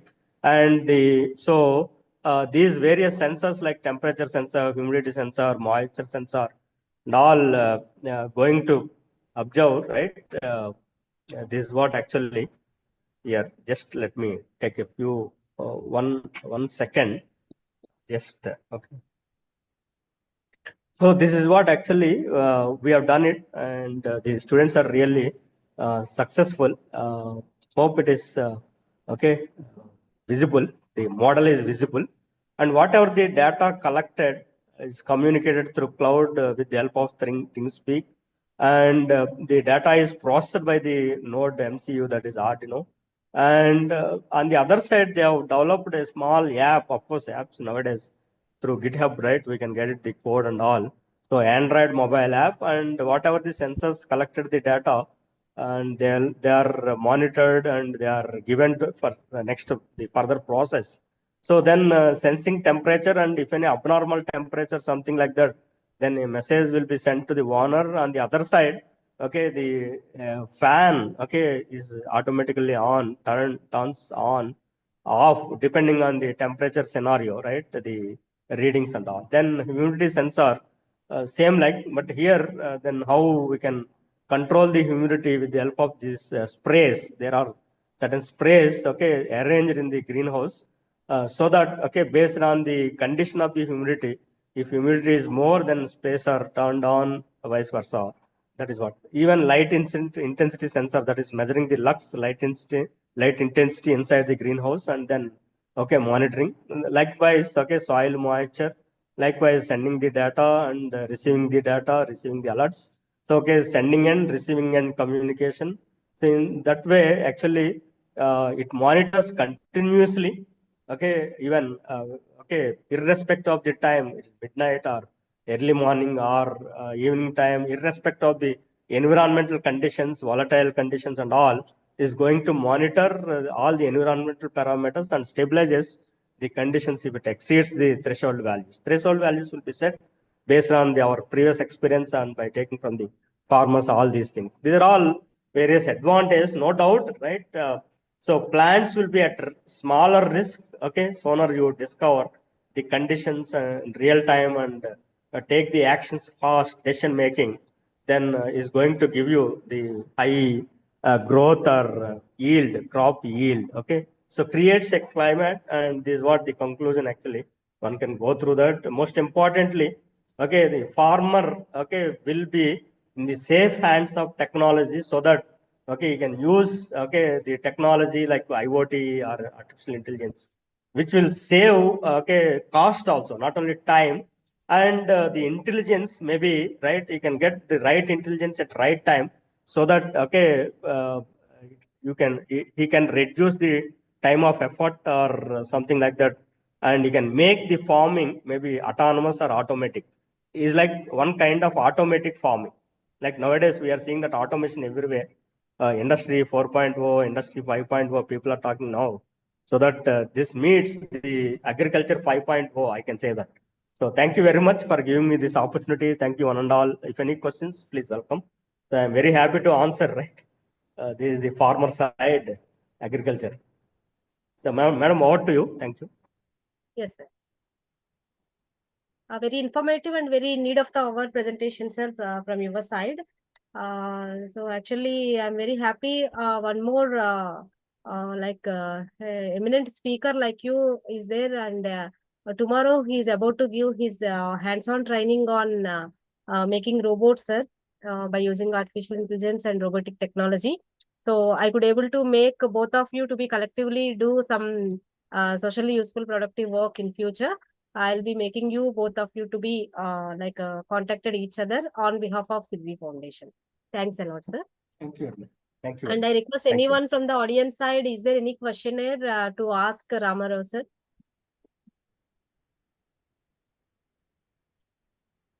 Thank you, madam. Really wonderful foundation, because your name is also very much attractive, SIDVI. Yeah, everything will be possible and everything will get it through SIDVI. Thank you, sir. Thank you, sir. Thank you, sir. So tomorrow at what time, madam, that interaction program? Tomorrow at what time? By same 9:30 itself, sir. Morning 9:30. Yeah, okay. Yeah, sure. I'll interact. And the interaction, let us make it after this conference, sir. Okay, tomorrow, right, sure. 12 to 1 p.m. his lecture is there. Dr. Kaustubh Kumar, sir, he's from Greater Noida. And last time also we had done one hands-on training program for the students on this AI technology and robotic technology. And I'll make both of you to interact with each other after this conference. And I request you to please give me a personal WhatsApp message to my number, sir. I'll be adding you in my contacts list. Sure, sure. Thank you. Thank you, sir. Thank you so much. Thank you, madam. I'll stop my presentation. Yeah. And anyone from the audience side, do you wish to interact with the with Ramarao, sir? It is welcome. Okay. So let us move for the next presentation as we are running out of time already. Yes. I'll be announcing the next presentation of bearing the number 006.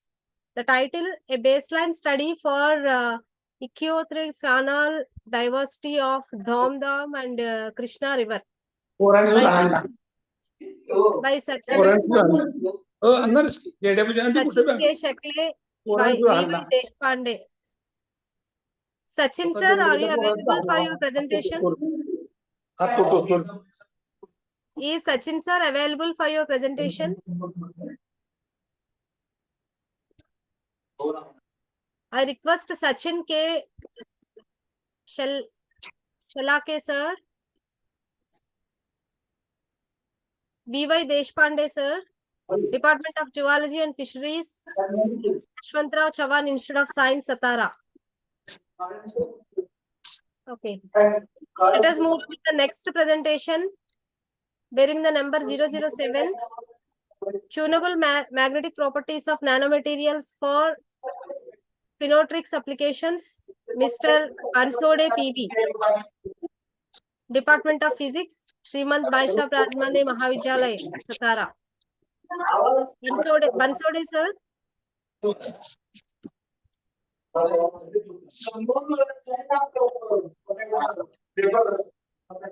Let us move to the next presentation, that is 008, bearing the title Diversity of Spiders Fauna in KVM College Campus, Y, Maharashtra, India, by Tayade R.R. PhD scholar, Shivaji University, Kolhapur.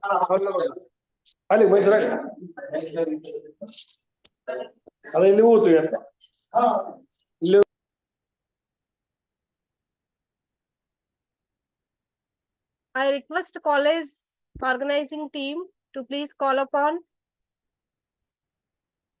the presentations as per the schedule. I'm calling but nobody are responding. I request the organizing team from the college, please make ready of your presentations. Once again, I am announcing the ID number 006 by Sachin, a baseline study of ecofaunal diversity of Dhumdham and Krishna River.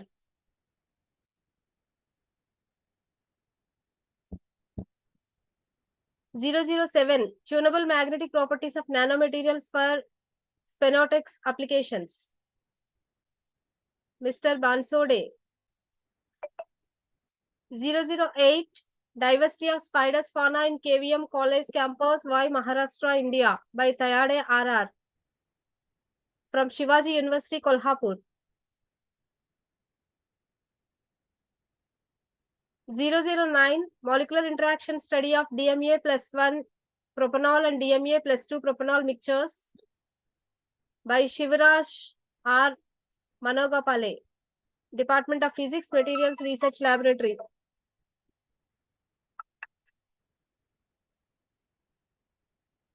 Hello. Hello.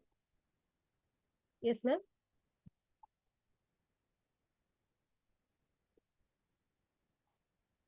Yes, ma'am.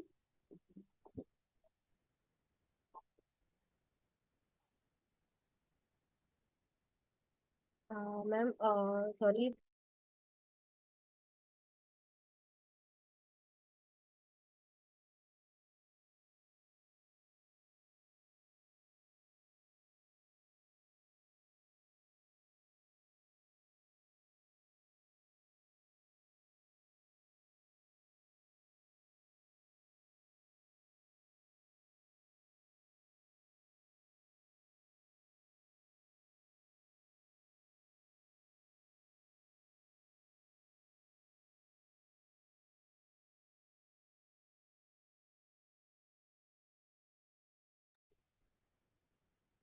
Sir, Sujit sir, are you there in the meeting?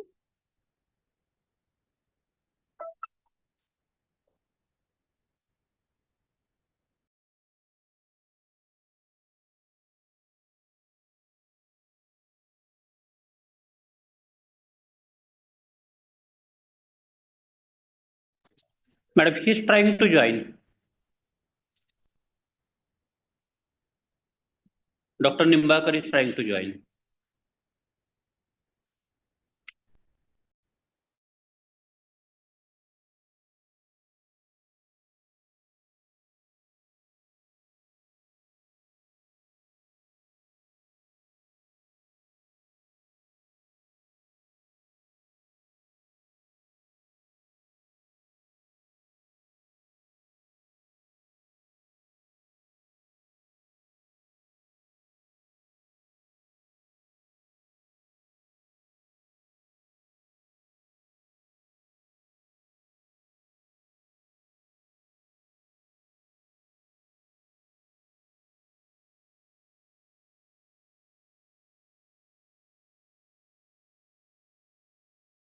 I think Tayade sir had joined in the meeting. Sir, are you able to present your presentation? Already we had announced your title. Ma'am, actually, Tade sir has some network issue, so he's telling he's joining, but he's not unable to join. Okay, okay, ma'am. Okay. Hello, ma'am. Yes, please. After that, I joined the meeting. Some network issue. Could you please speak, sir? One Who ये is this? Presentation Who is होने के talking? बाद अभी जो शुरू है presentation उसका होने के बाद मैं प्रेजेंट करूंगा. ठीक है, sir. ठीक है. And Sajid sir. Meanwhile, I request any one of the participants who are able to present now, they can present their paper.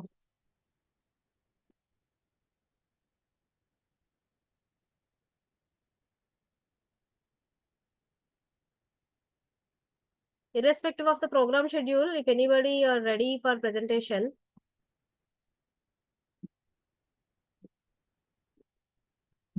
I request Shubham Shinde.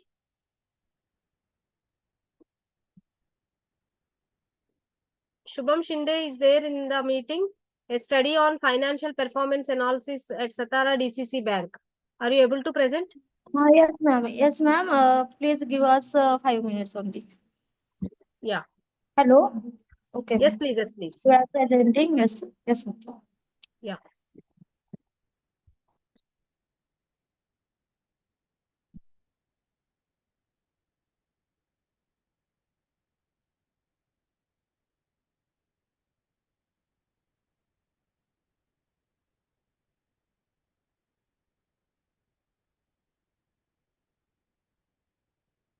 Meanwhile, if any of the participant side wish to interact with the gathering, it is welcome because it is the platform to share our ideas.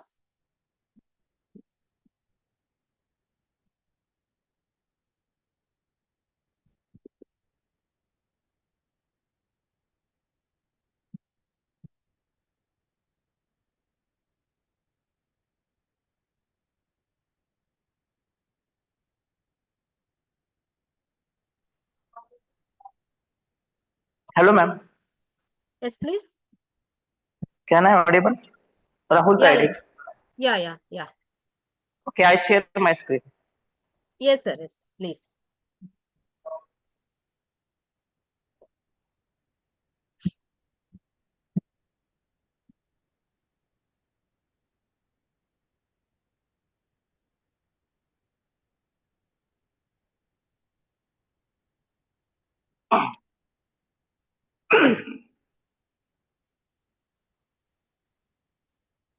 Okay. Good afternoon to all. Sir, My your topic screen is not diversity of spiders your fauna screen. in KVM College campus, Y, Maharashtra. Excuse me. Your screen had not yet shared.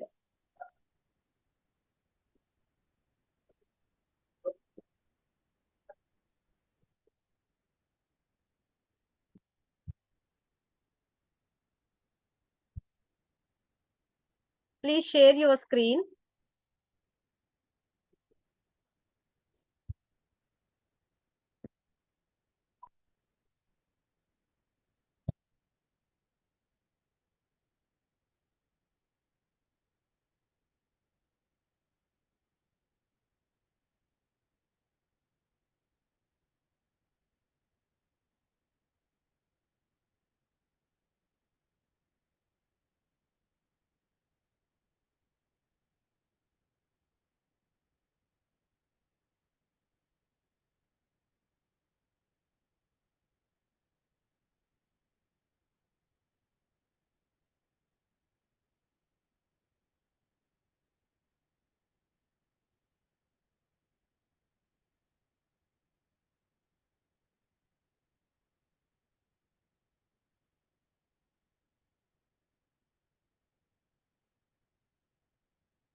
Meanwhile, I wish to make an announcement that all the accepted abstracts we are making as a conference proceedings. We are including in a conference proceedings, and we are about to send it as a soft copy with ISBN number. Already we got an ISBN number as an editor, one editor, Dr. Sujit sir, and one more editor, Dr. Aruna, it's me. And we are about to send the conference proceedings. Yes, sir. Are you ready for your presentation? Hello. Hello. Yes, sir. Yes, sir. Yes, sir. Today we missed out one function. Hello. Yes, please. Today we are going to we have one that is inauguration of proceeding of conference. That already I had displayed, sir. From your Okay, end, you have to show on your screen, or if you took any hard copy, you can display there, sir. Already I had shown by sharing my screen. Yes, sir. And if you wish to have that again, I'll be sharing, sir. Okay. No issues. No issues. Yes. Yes.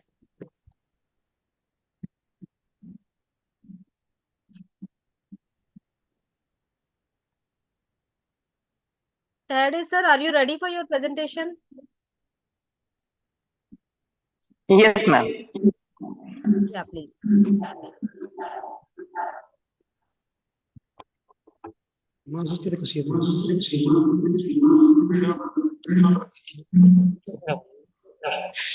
Okay.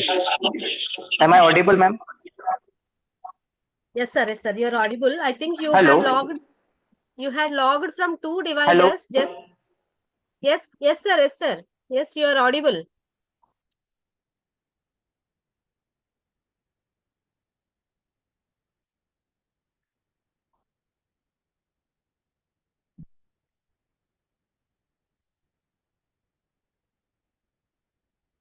Meanwhile, Shubham Shinde, could you please able to give your presentation?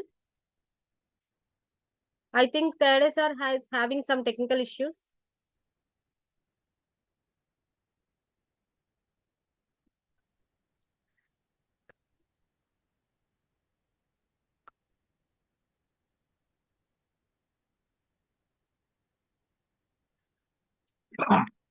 Am I audible, ma'am?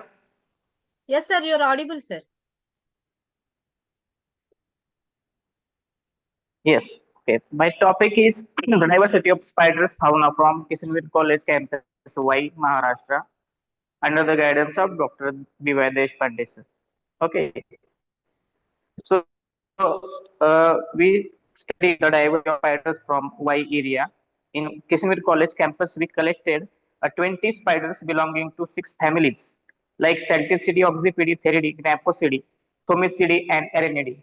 So in this study carried out by 6 months, so spiders are a vast area having in today's world spider catalog having 25,000 and more spider species in world, and India more than 1900 species.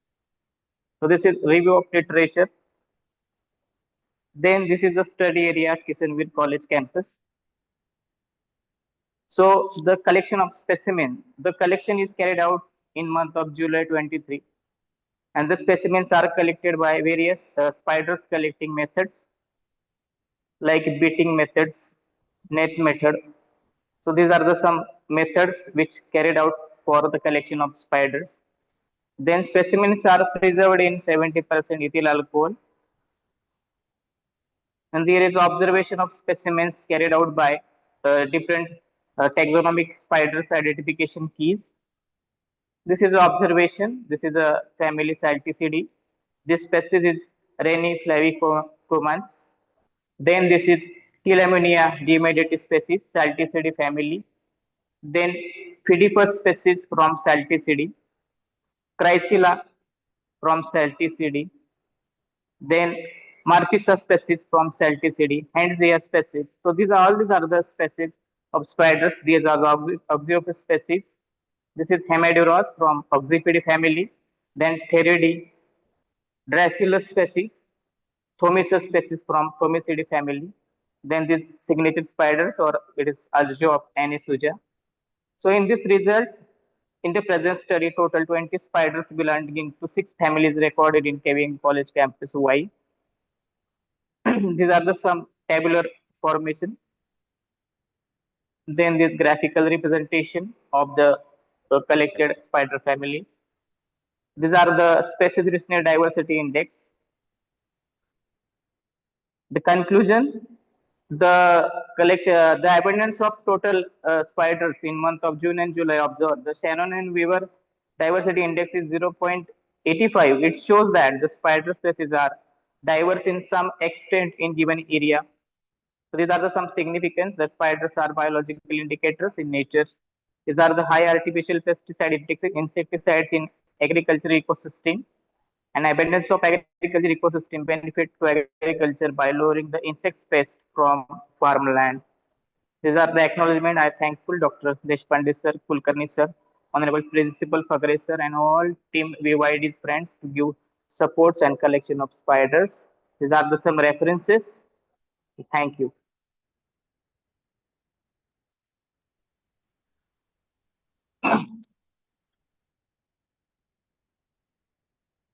Hello.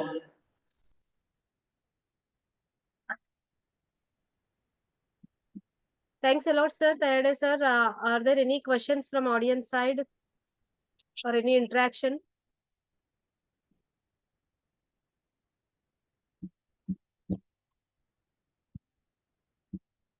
Yeah. Thanks a lot. Thanks a lot, sir. Thank you, ma'am. And thank you, SIDVI Foundation. Thanks a lot, sir. Thank you so much. Thank you. And now it's time to listen from our legendary speaker. Dr. Pavanjit Kaur ma'am had joined with us. Because of her busy schedule, actually, we are also getting in and out of our timings. So I requested her to give her lecture. And for this session, I invite a heartfelt invitation to Chairperson Dr. Sagar Dattatreya Nimbalkar sir, Principal, College of Horticulture, Faltan. A very warm welcome to you, sir, and I request you to please act as a chairperson for this this talk, sir. And I extend my heartfelt invitation to Dr. Pavanjit Kaur, a heartfelt friend of mine, Assistant Professor, Chemistry, Placement and Internship Cell Coordinator, School of Applied Sciences, Sri Venkateswara University, Amora, Uttar Pradesh. A very warm welcome to you, ma'am. We are all eagerly waiting to hear from you because you are a legendary chemistry person. I know very well. Thanks a lot, and over to you, ma'am. Thank you, ma'am. Am I audible?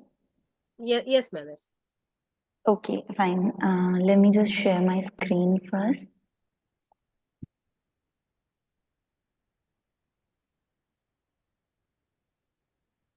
Is my screen visible? Yes, ma'am. Yes, ma'am. Just make it to be full screen. Okay. Is it done? Yes. Are the slides moving? Once you please move, ma'am. Yeah, ma'am. Yeah, ma'am. They are moving. Okay, fine. Thank you so much, ma'am. And a very good afternoon to all of the organizers, the esteemed guests, and the participants. I, Dr. Pavanjit Kaur, Assistant Professor Chemistry, Placement and Internship Cell Coordinator, Sri Venkateswara University, Uttar Pradesh, honored to be the part of this international conference on science and technology for sustainable development that aims to bridge the gap between science, policy, and practice. I commend the organizers, especially Dr. Aruna Nakela, founder and chairman of SIDVI Foundation, and Professor Dr. Sanjay Dikshit, conference director and principal, Shrimant Bhaiyyasaheb Rajemane Mahavidyalaya, who bring us together. As we are celebrating National Science Day, we all are reminded of the power of science to transform lives. This conference is more than just a gathering. It's a movement toward creating a brighter and sustainable future. I'm honored to be the part of this journey. Now let's move towards the technical session entitled Synthesis and Progressions in Metal Organic Frameworks Utilizing Supramolecular Carboxylate Linkage. And these are the key points that I'm going to elaborate in my presentation, which include introduction, methodology, experimental section, instrumental specifications, results and discussion, conclusion, and references. So whenever we are thinking of the term ligand, we always be like, why the scientists and researchers, they are working in this direction? What is the need of it, right? Because since last few decades, people are continuously working towards the organometallic chemistry and biochemistry, and there are the role of ligand designing, which have been shown the great impact, right? So there are multiple reaction conditions. Multiple reaction conditions are discovered now where all the transition metals are binding to the ligands, and accordingly they are changing their shapes, geometry, and chemical properties, which is almost useful everywhere. So ligand designing, that means when we are developing new ligands, specially tailored ligands to bind to the target molecule, and the secondary ligands, which are the additional ligands that influence the overall structural property and the reactivity of the complex, and they are working alongside the primary ligand. Although there are multiple bridging ligands are there in the literature, but in this particular session, I'm focusing on carboxylate bridge group, which is a well-known linkage for heterometallic systems due to their adaptability, because they can adopt different bridging modes like syn-syn, syn-anti, anti-anti, monoatomic, and they can form several other coordination polymers and polynuclear complexes. So these are the commonly used linkers in metal organic frameworks due to their strong bonding, and they can create variety of MOF structures with tailored properties. So what were the findings of the literature review? We have seen multiple ligands in the literature, especially the bridging ligands, like cyano-bridge ligands are there, carboxylate bridge ligands are there. The formation, and accordingly, they are useful in various areas. So if we look at the successful synthesis of bridge transition metal complexes, it's been seen that carboxylate bridge metal complexes have great significance in the bioorganic chemistry due to their adaptability in various reaction conditions, and they can inhibit the bacterial growth, the fungal growth. So they have potential applications in the area of medicine, bioorganic systems, and catalysis. So from the findings of literature review, the objectives were formulated, and these are the objectives where the synthesis of ligand come first, afterwards the structure elucidation of the ligand, and then the synthesis of carboxylate bridge transition metal complex with that ligand, and then the characterization and their property determination for further uses. Accordingly, we have completed the methodology, which comprises of firstly the synthesis of two ligands, L1 and L2, then properties of those ligands we are finding out, then accordingly synthesis of dinuclear zinc complex with the carboxylate ligand, and the structure elucidation of zinc metal complex. Okay.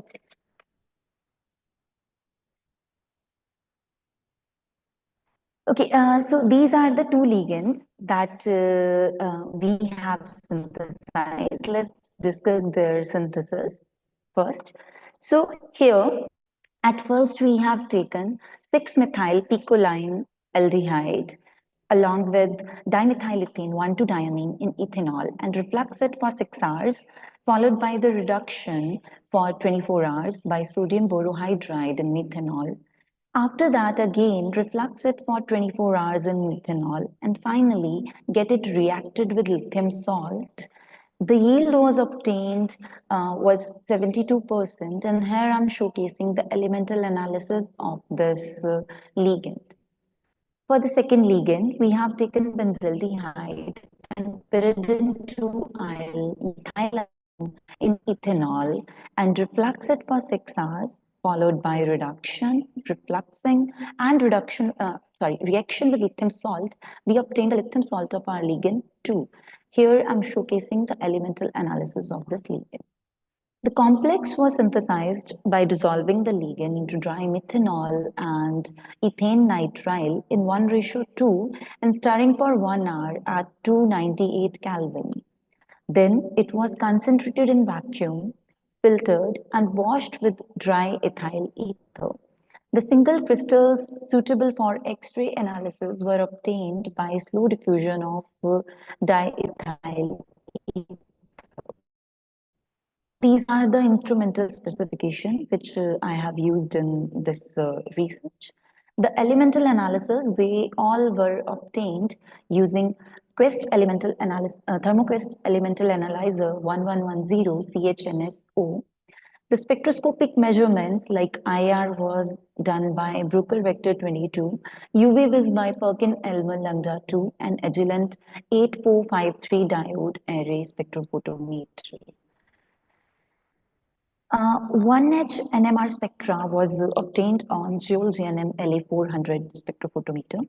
Diffraction intensities were collected on a Bruker Smart FX CCD diffractometer with the graphite monochromated radiation. The structures were solved by Shell XT and refined by Shell XL 2016, incorporated into OLX2 1.5 alpha crystallography package. Then DFT technique was used to compute all the geometrical parameters using 6311G++ DP basis set. Gaussian software were used to create an optimal molecular structure with least amount of energy. Molecular electrostatic potential analysis was a 3D representation of charge density of the molecule so that we can easily predict where the electrophilic and nucleophilic attack of any reagent is possible. The molecular docking was done by Swiss ADME target prediction, where we can predict most suitable proteins for docking using Chimera 1.4 and Autodock Vena software. Homolume energy measurements was also taken using B3 leap method. The Veda software were used to assign potential energy distribution curves to characterize fundamental vibration modes. Now, this was the optimized geometrical structure of our first ligand. This ligand structure was optimized using DFT B3 leap approach. And here, as we can see, there are 4 different kinds of donor atoms, 2 amine nitrogen, 1 pyridine nitrogen, and 1 deprotonated carboxylate oxygen, and 2 more from another donor atom. All the donor atom of the ligands are utilized in chelating and bridging modes of bonding with the zinc ions of dimer complex formed. This is the UV visible spectra of this ligand in methanol, which is showcasing the absorption maximum at 267 nanometer. And then we have taken the IR spectra in KBR by using the mentioned software, and theoretical IR spectra of the ligand was also taken by B3 leap method.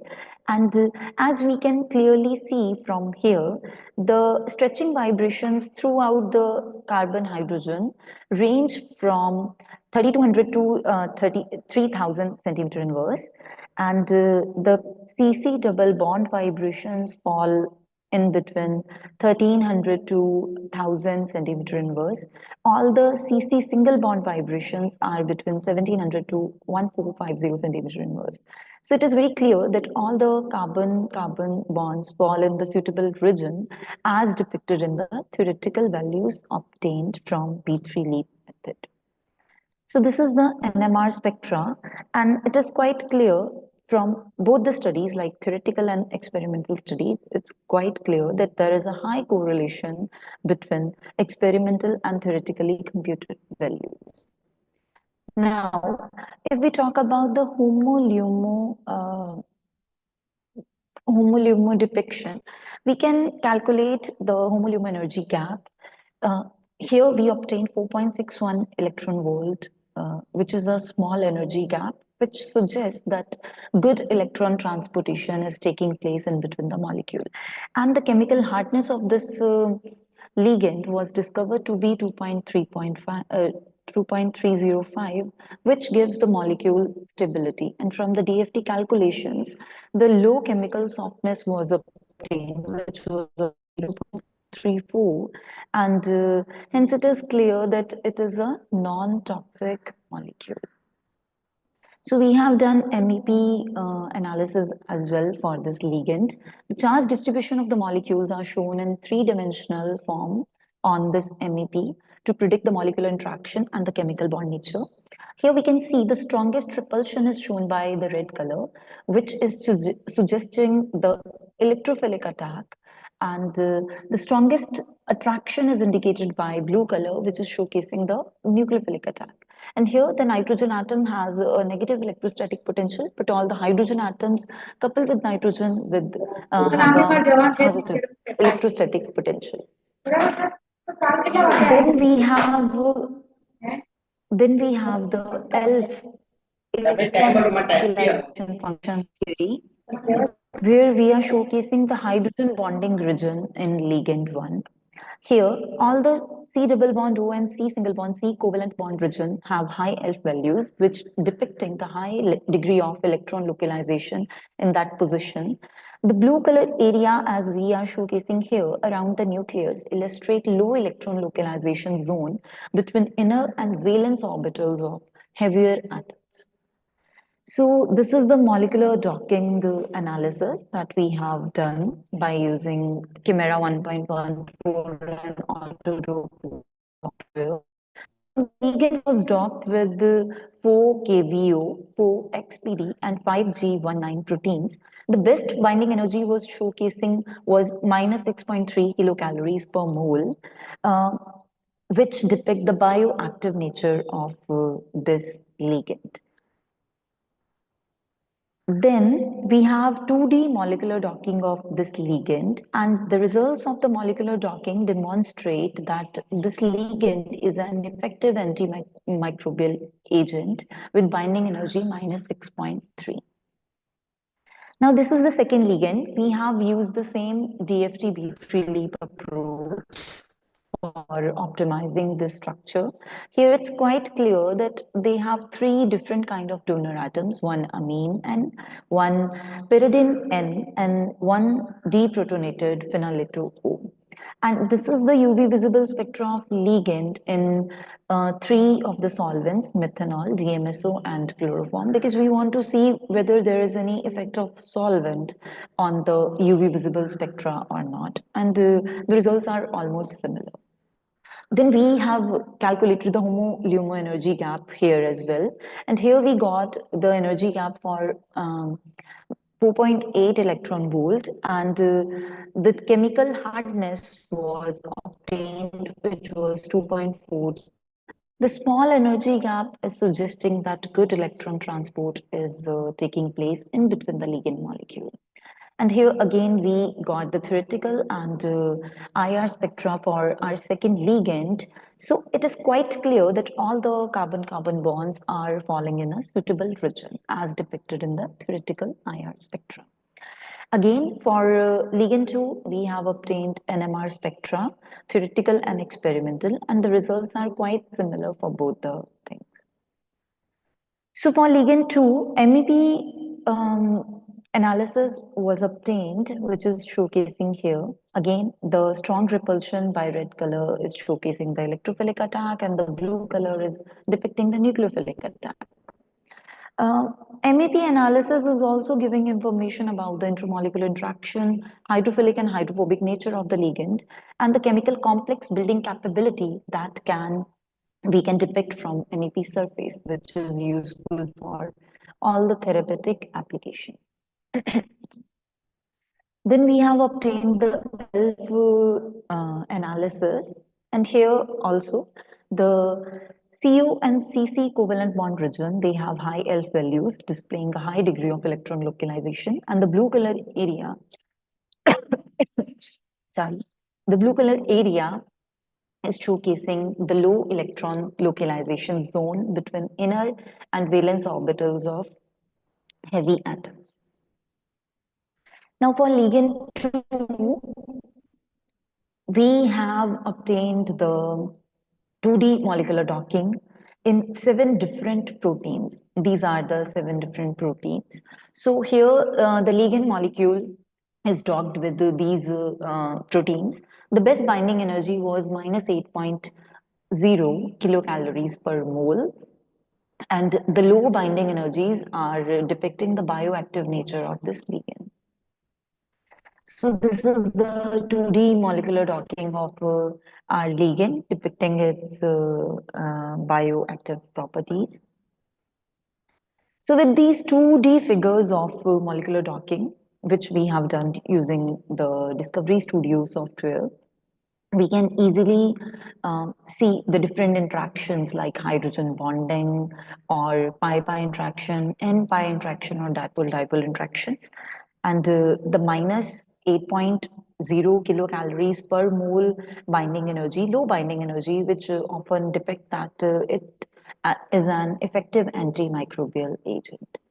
Now, this is the complex that is synthesized by the ligand 1. So here, this is the schematic representation of metal coordinated environment in the cluster. As we can see, this ligand offers 4 different kind of donor atoms: 2 amine nitrogen, 1 pyridine nitrogen, 1 deprotonated carboxylate O. And all the donor atoms of the ligand are utilized in chelating and bridging modes of bonding between zinc ions of dimer complex formed. So these are the UV visible spectrum of this complex, and we obtained the lambda max at 268 nanometer, and this is the IR spectrum that we obtained. This is the NMR of this complex. And on my concluding remarks, I want to say that molecular organic frameworks, metal organic frameworks with supramolecular carboxylate linkage offer vast potential due to their tunable structures and diverse applications. The molecular docking is depicting that the ligand was an effective antimicrobial agent. And from the past few studies, we have seen that with the zinc metal complex, they have obtained such complexes which are effective antimicrobial agent. And similarly, our complex is also showcasing the antimicrobial properties. And if we are studying the MEP surface of those ligands, we can understand the intramolecular interaction, hydrophobic, hydrophilic nature, chemical complex building capabilities, along with where all the nucleophilic and electrophilic attacks are going to be possible. So they all are very useful in bioorganic, bioinorganic synthesis, catalysis, in medicinal properties, in pharmaceutics. So everywhere they are helpful, applicable. These elements that I have used in my presentation. If there are any questions, I'll be happy to answer.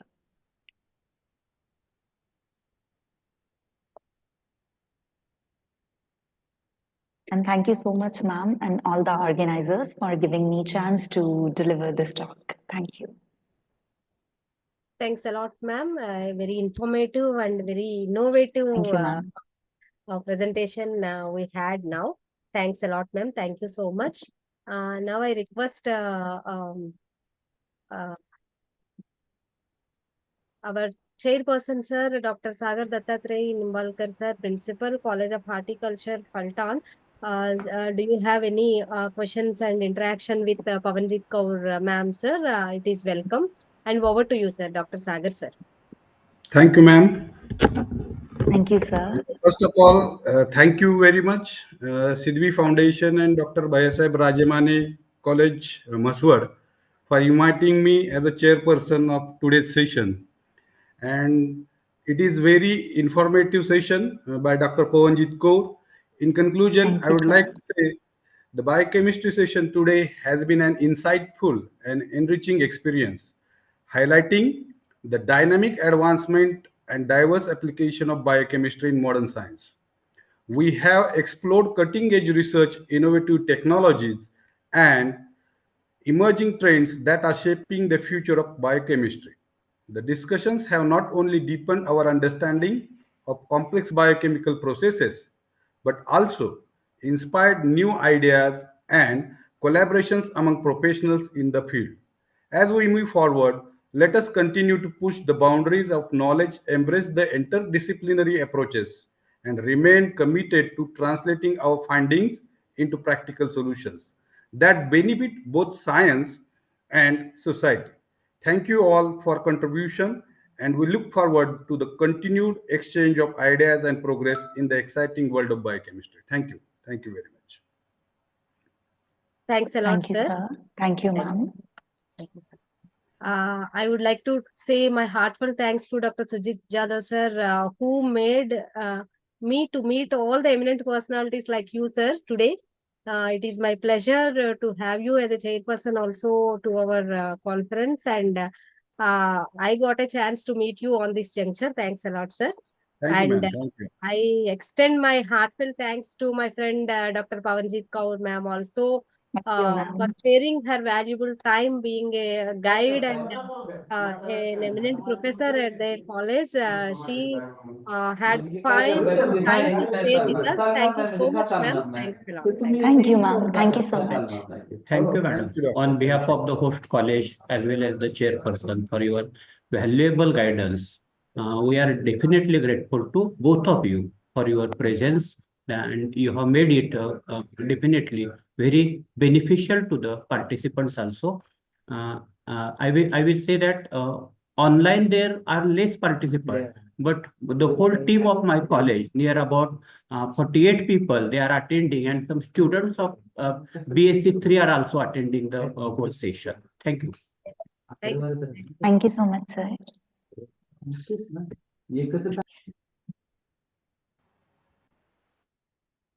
Now, by the permission of all the eminent guests and speakers here present over here, we are about to move for our technical session 2. For this technical session 2, the chairperson, Dr. U.S. Pawar, sir, head of the Department of Botany, under Shashikant Shinde, Mahavidyalaya, Medha, District Satara. A very warm welcome to you, sir. And I request you to please act as a chair of this technical session 2. In this juncture, I request, is sir joined, sir?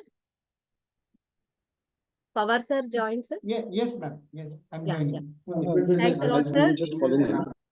Yes, sir. Thanks a lot, sir, for joining with us and for sparing your valuable time with us. On this juncture, it's my privilege to read out a short bio of Dr. Bhaiyyasaheb Pawar, sir. Sir is an assistant professor and head of the Department of Botany, under Shashikant Shinde Mahavidyalaya, Medha, Maharashtra. Dr. Pawar sir is available now. What, Hello, sir? Yes, sir. Dr. Pawar sir has joined. Yeah. That's what I'm reading his bio, short bio, sir. Okay, A very please. A very warm welcome, sir. Uday Sidhu Pawar, sir. A very warm welcome. And sir is completed his MSc Botany, Taxonomy and Angiosperms from Shivaji University, Kolhapur in 2007, and PhD from Biodiversity of Halophytes along Gujarat Coast Part 2 under the guidance of Professor Dr. A.J. Joshi, MK Bhavnagar University, Gujarat. And sir is a very experienced personality, and currently he is working as an assistant professor under Shashikant Shinde Mahavidyalaya, Medha, and he is a very good researcher also.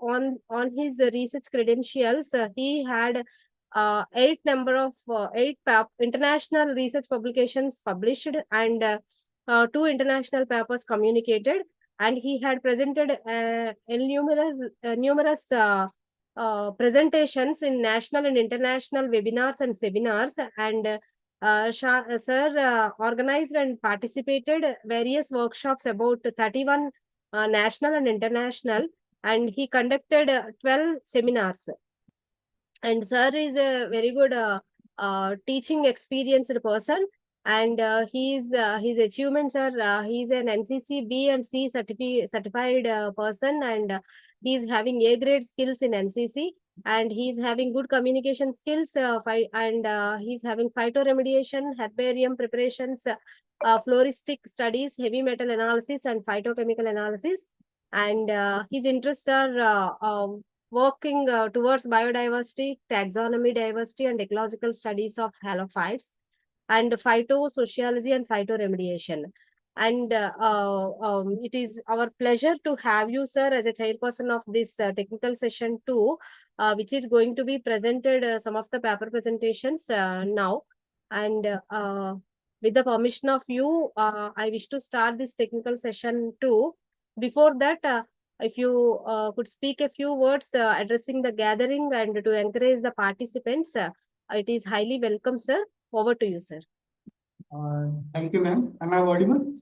Yes, sir. Yes, sir. You're audible, sir. Thank you for a nice, wonderful words regarding this.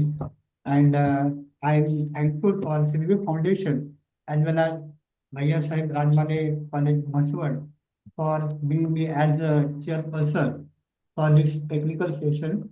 And I'm congratulate both of you because such type of gathering is very necessary to the today's era for to making the ideas or sharing the ideas whatever we have. And lastly, I would like to say we will start for not taking much time. Who is the first one? Yes, sir. I'll be announcing, sir. I'll be announcing.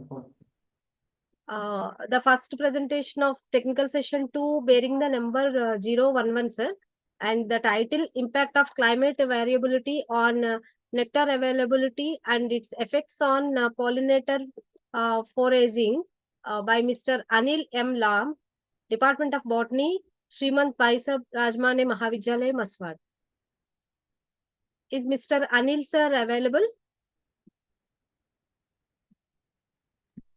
Mr. Anil M. Lam, Dr. Sujit S. Jadhav, sir, Dr. Prandya A. Mane, Mr. Parveen M. Moore. Any one of you available, please give your presentation. Okay, let us move to the next presentation, that is 012, bearing the title Diversity and Habitat Preference of Scorpion from Buffer Zone of Chandoli National Park, Maharashtra, by Nilofer Sarakwas, Shivaji University, Kolhapur. Is Nilofer, sir, available?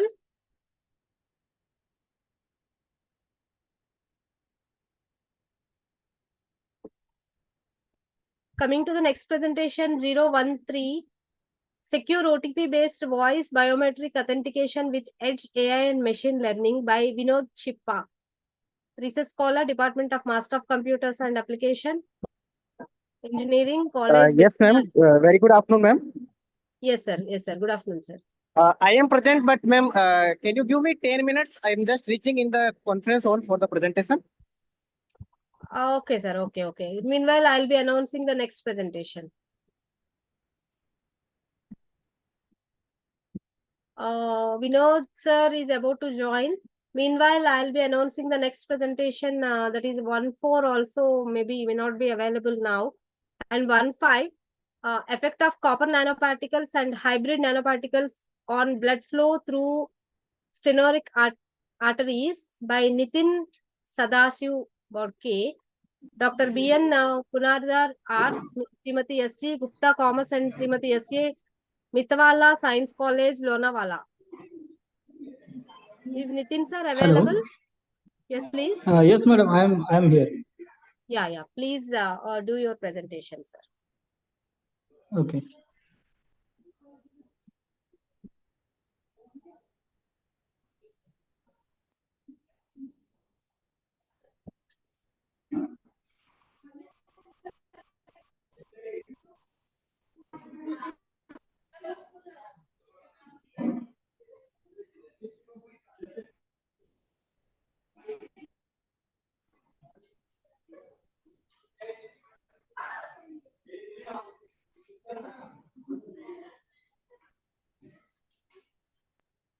Is my screen visible, madam?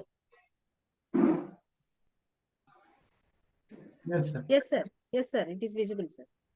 Okay.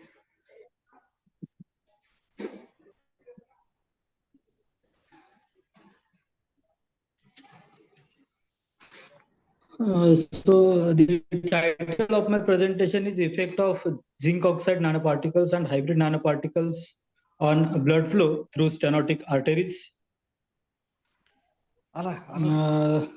This is the simulation of blood flow in stenohuman arteries is conducted in the presence of hybrid nanoparticles, ZO and Cu and blood. The blood flow equations are discretized using the finite difference method, and the simulated Sir, your voice is breaking.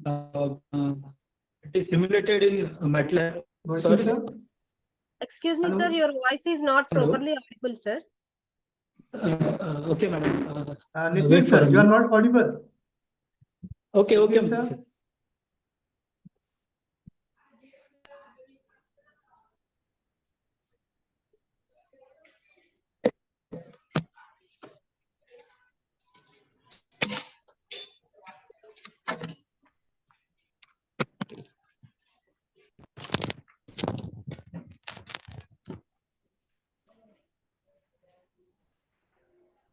Am I audible now? Yes, sir. Hello.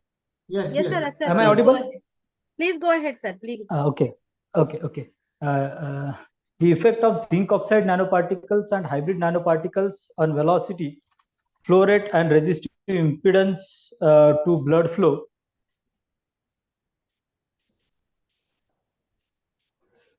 are analyzed and compared. The results indicate that hybrid nanoparticles have greater impact on these parameters. This is introduction. The atherosclerosis is the most common disease which affects the cardiovascular vessels. This disease is developed due to the deposition of fatty material inside an artery, which leads to the blood flow disorder. Reduction of the space of the lumen of artery due to the deposition of fatty material is called stenosis. And this stenosis causes cardiovascular disorders, which is cause of death of so many people worldwide. In this paper, the impact of ZNO nanoparticles and hybrid nanoparticles on blood flow parameters is observed.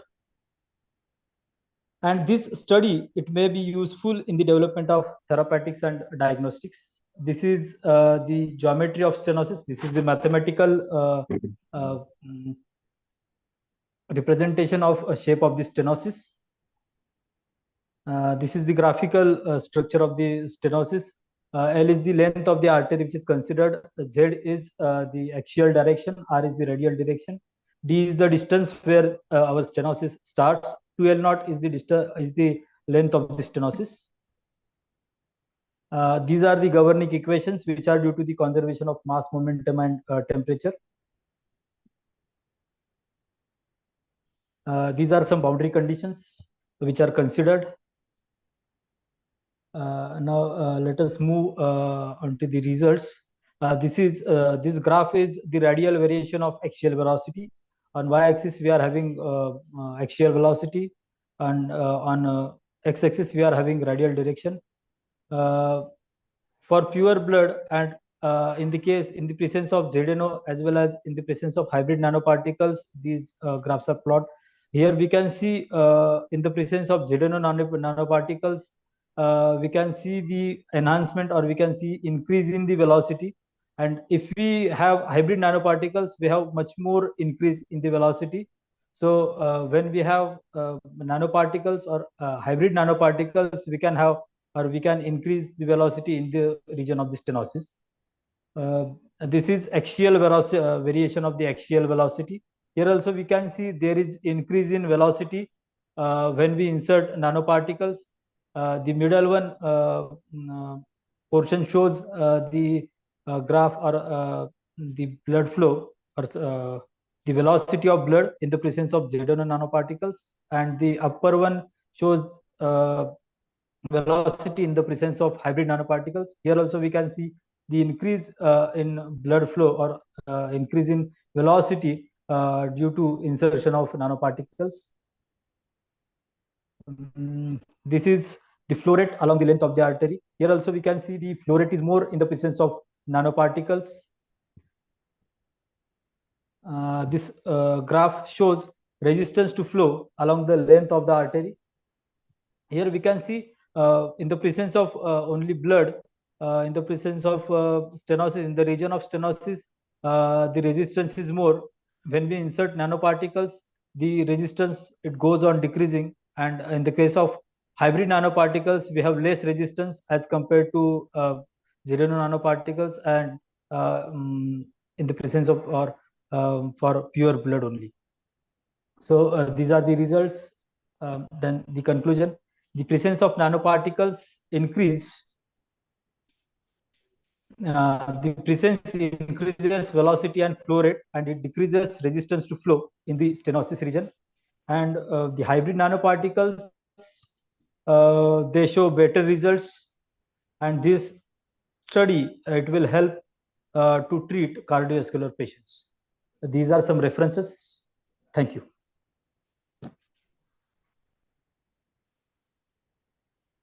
Thank you so much, sir, for your wonderful presentation. I request Chairperson, sir, do you have any questions and interaction to sir, presenter?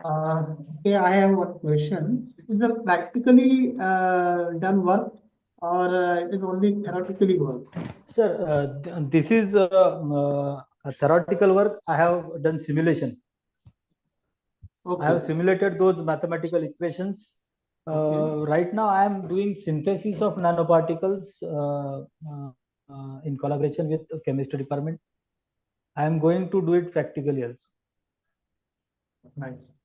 Okay. Anybody having questions? Audience? Any questions from audience? Anybody wish to interact with Nitin, sir? It is welcome.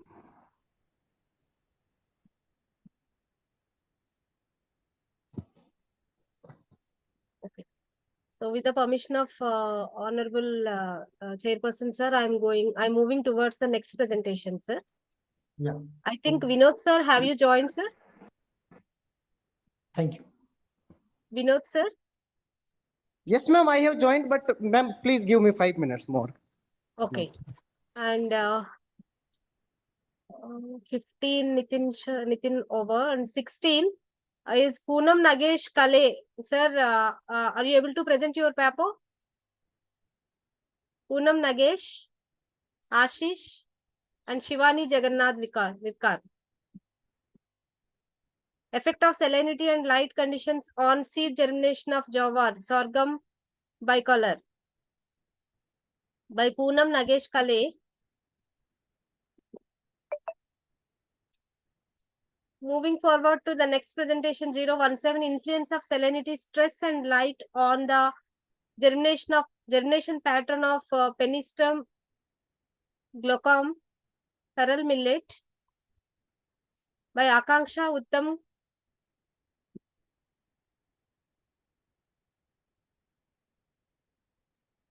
Trupti Chavan, Shivani. Hello, ma'am. They are present over here. Just they are preparing their PPTs on this digital panel. Within 5 to 10 minutes, they will start their presentation. Okay, sir. Okay, sir. No issues. No issues. Anyone from the audience side, do you wish to present your paper here, irrespective of the program schedule? It is welcome as of now. Anyone from audience side, and previously technical session 1, if you missed your presentation, it is welcome now. Ma'am, I am Shivam Shinde. Yes, sir. We are ready with our presentation. Shinde sir, your voice is breaking. Shinde sir. Shubham Shinde. Shinde sir, your voice is not properly audible, sir. Could you please make it proper? Yes, ma'am. My presentation.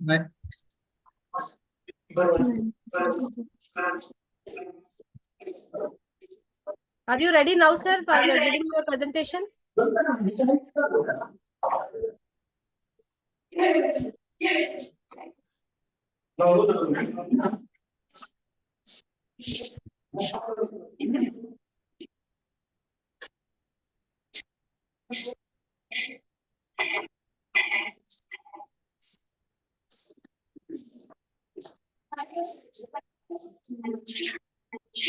Yes, sir, please, sir. Shubham Shinde, sir. Please share your Aruna, screen. ma'am. Yes, sir.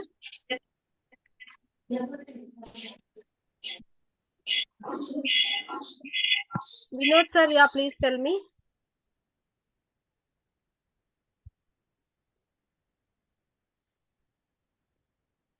Aruna ma'am, am I audible? Yeah. Yes, sir. You are audible and your screen is visible, sir. Jadhav sir, is it Jadhav sir? Jadhav sir, Am I audible? could you Can I please share my screen or with present your my mic? article?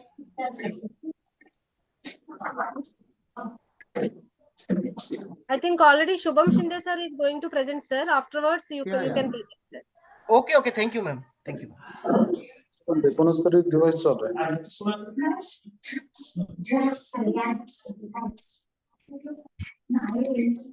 नाही त्यांच्याकडे नाही I request reminding all, please be in mute condition. Only presenter will be in unmute.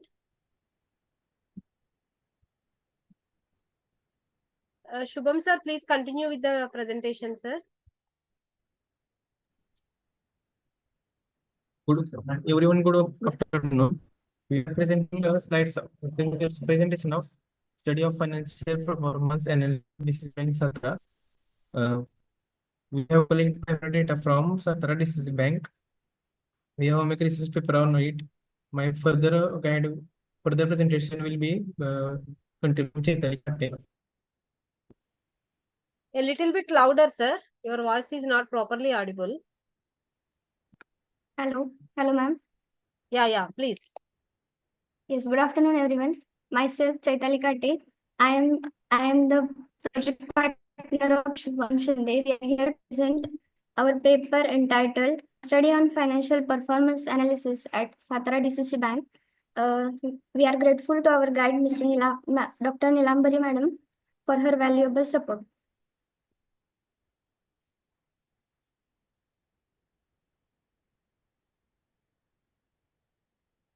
The abstract is the financial performance of cooperative banks play a crucial role in driving regional economic development, particularly in rural areas.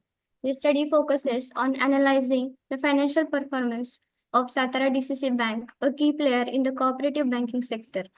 The research aims to assess the bank's financial health by evaluating key indicators such as profitability, liquidity, solvency, and efficiency over a period of 10 years that we have collected from the bank. That is from March 2014 to March 2023.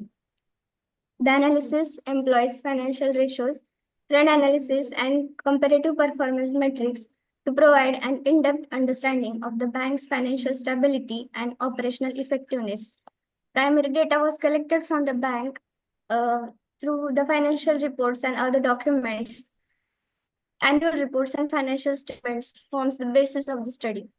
The findings aims to identify strength and weakness in the bank's financial structure, uncover trends impacting its performance, and provide actionable insights for stakeholders.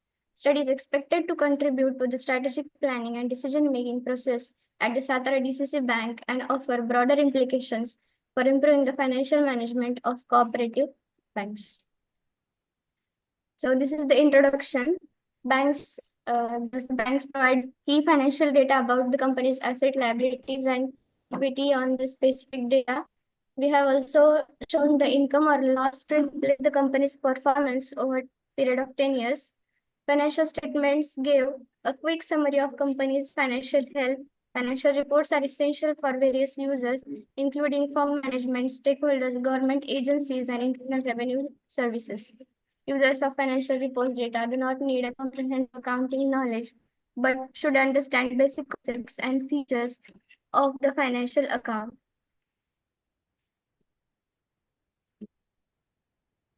The industrial profile of the bank. Bank has been working towards the socio-economic upliftment of farmers since 1950. Bank is rooted in the cooperative movement aimed at providing financial service to farmers and communities. This bank was established to offer affordable loans and banking facilities focusing on agriculture and local business. Over time, the bank became crucial for rural development, aiding farmers with crop credit equipment purchases and livelihood improvements. Satara DCC Bank caters for people in Satara, plays a vital role in local economy by supporting agriculture and fostering community saving investments.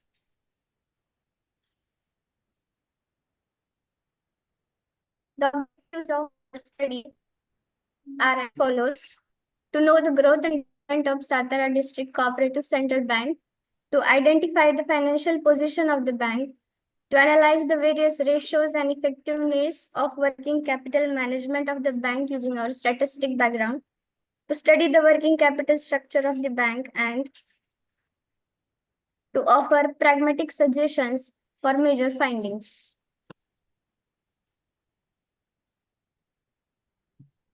As discussed earlier, methodology. First step was to collect the data. We have collected primary data from the bank, including various reports, financial reports, the ratios, and other documents.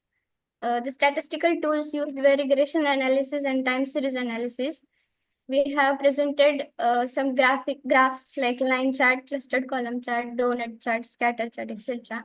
And the statistical softwares used were MS Excel, Python, and Power BI. The first graph, the line chart.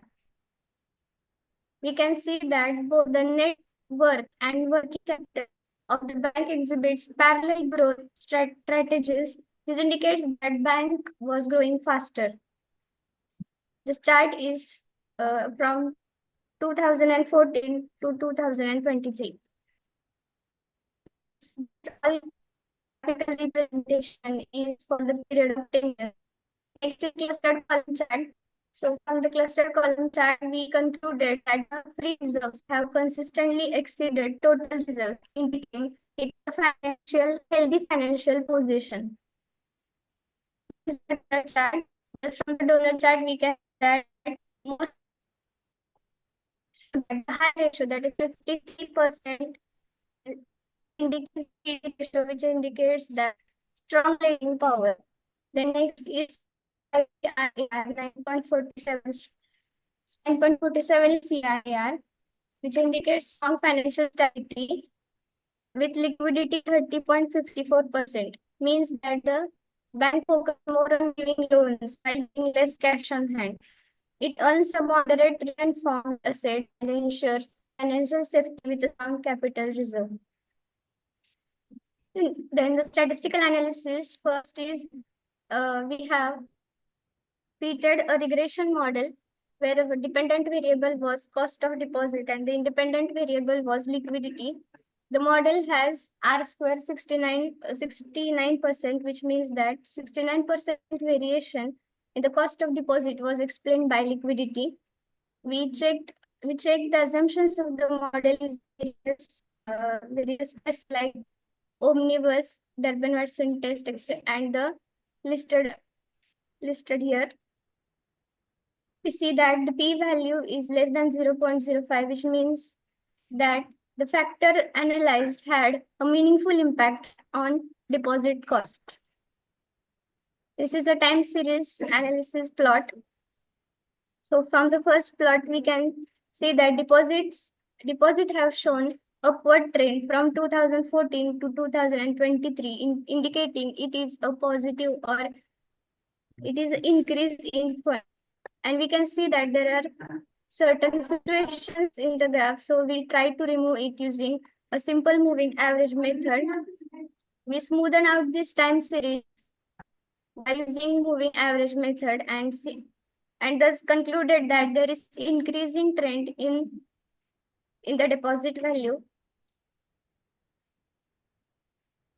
Here the scatter plot shows that the lower deposit cost may be associated with the increased loan issuance capacity. This is a time series plot where we have model and ARIMA model, which works on the assumption that the model is stationary. So we have forecasted the next capital fund values for 5 years.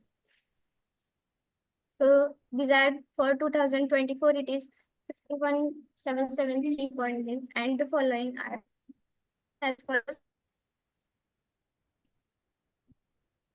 Some references used were CC Bank and their websites.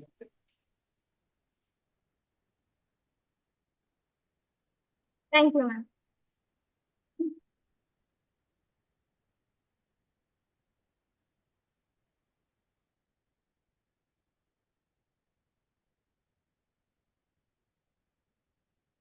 Thanks a lot. Sir, any questions from chairperson side?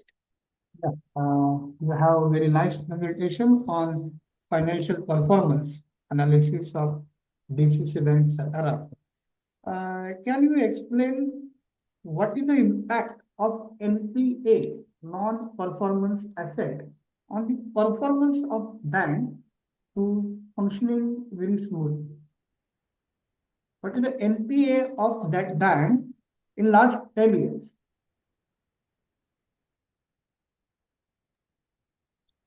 Hello, am I audible? Hello. Shubham, is sir asked you one question? Do you able to answer? Yes, sir. Yeah. Yes, sir. Please repeat that question. NPA, non-performing assets, is a very important point of the bank system. And what is the NPA of DCC Bank in last whatever your working time period? NPA, non-performing assets, amount in percentage. Do you have that data? No, sir. Okay, then how you will say that the performance is very big and high level? Okay, without NPA, this will be not what we call the good result. You have should mention the NPA of any year and what is the performance of that bank. It depend upon the NPA. Okay. Very good presentation you have done. Okay, no doubt. So keep in mind this point for the next presentation. Okay. Okay, sir. We will try it improve in next time. Okay. Thank you. Thank you very much. Thanks a lot, sir. Aruna ma'am, can I present Vinod Yes, Chipa? sir. Yeah. Yes, sir.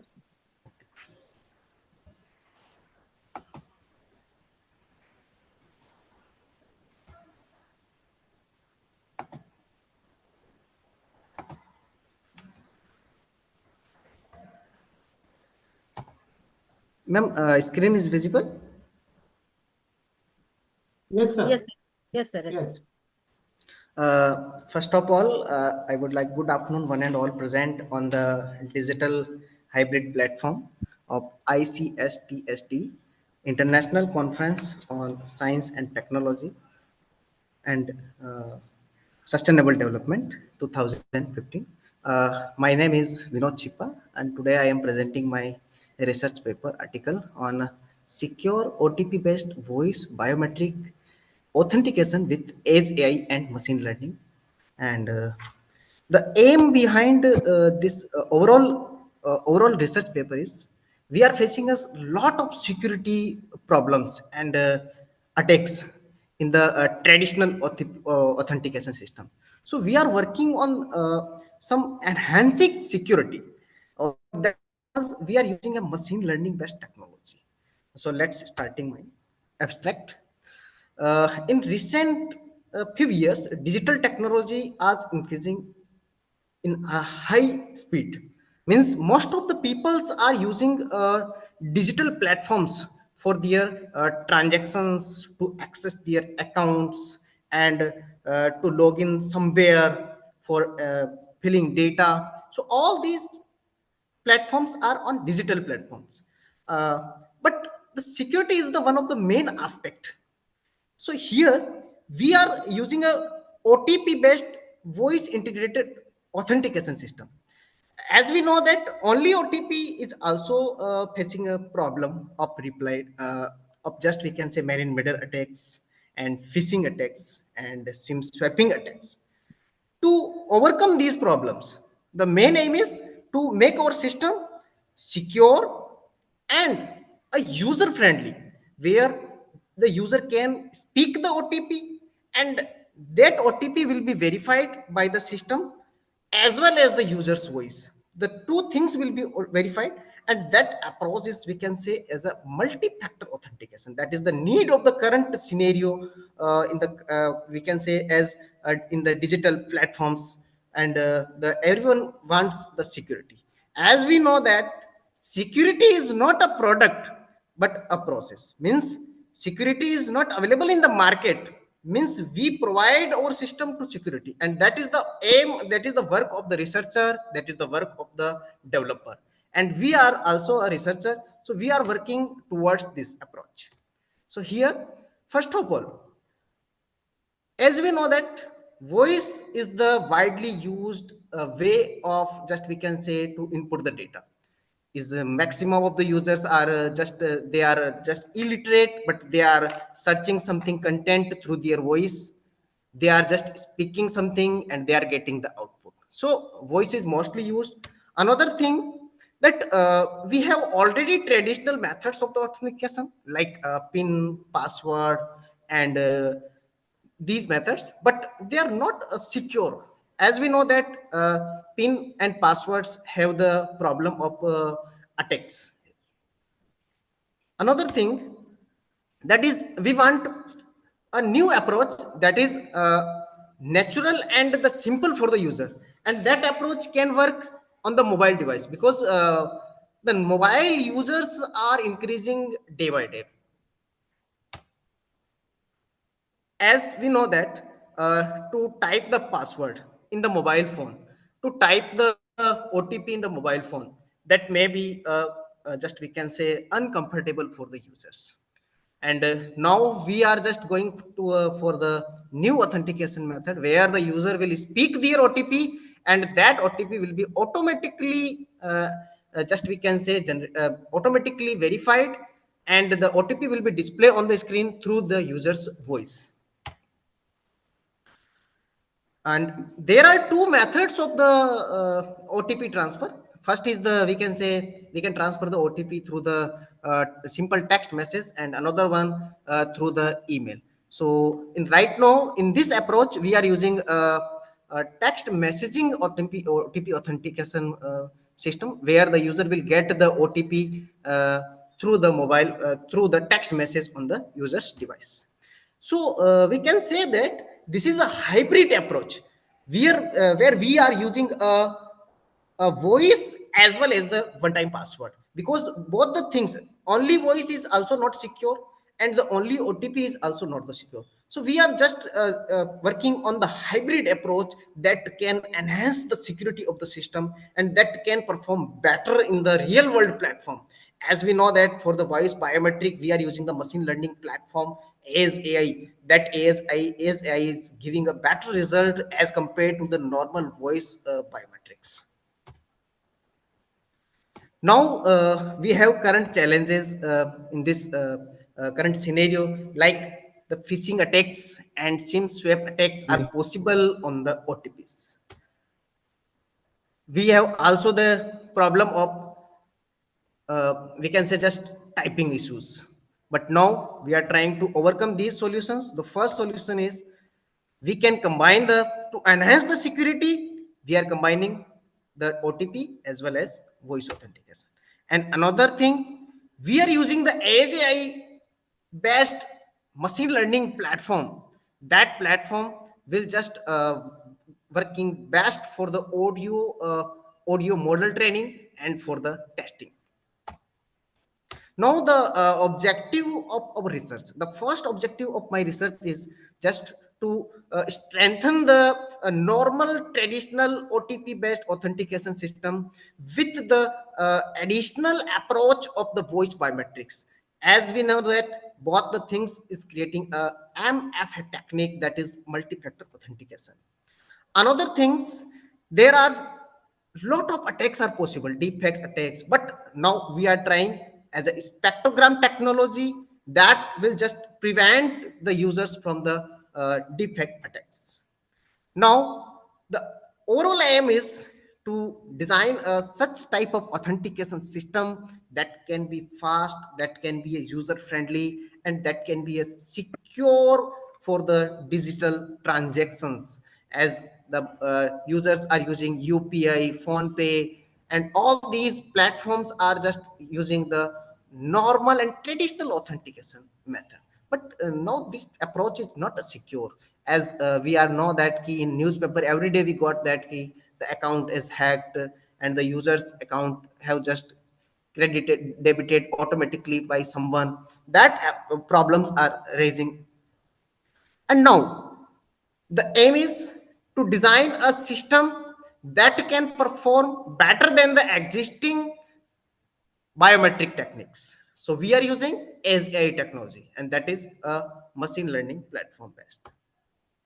Now the diagram show that everybody want the both the things. That should be comfortable and that their system should be secure.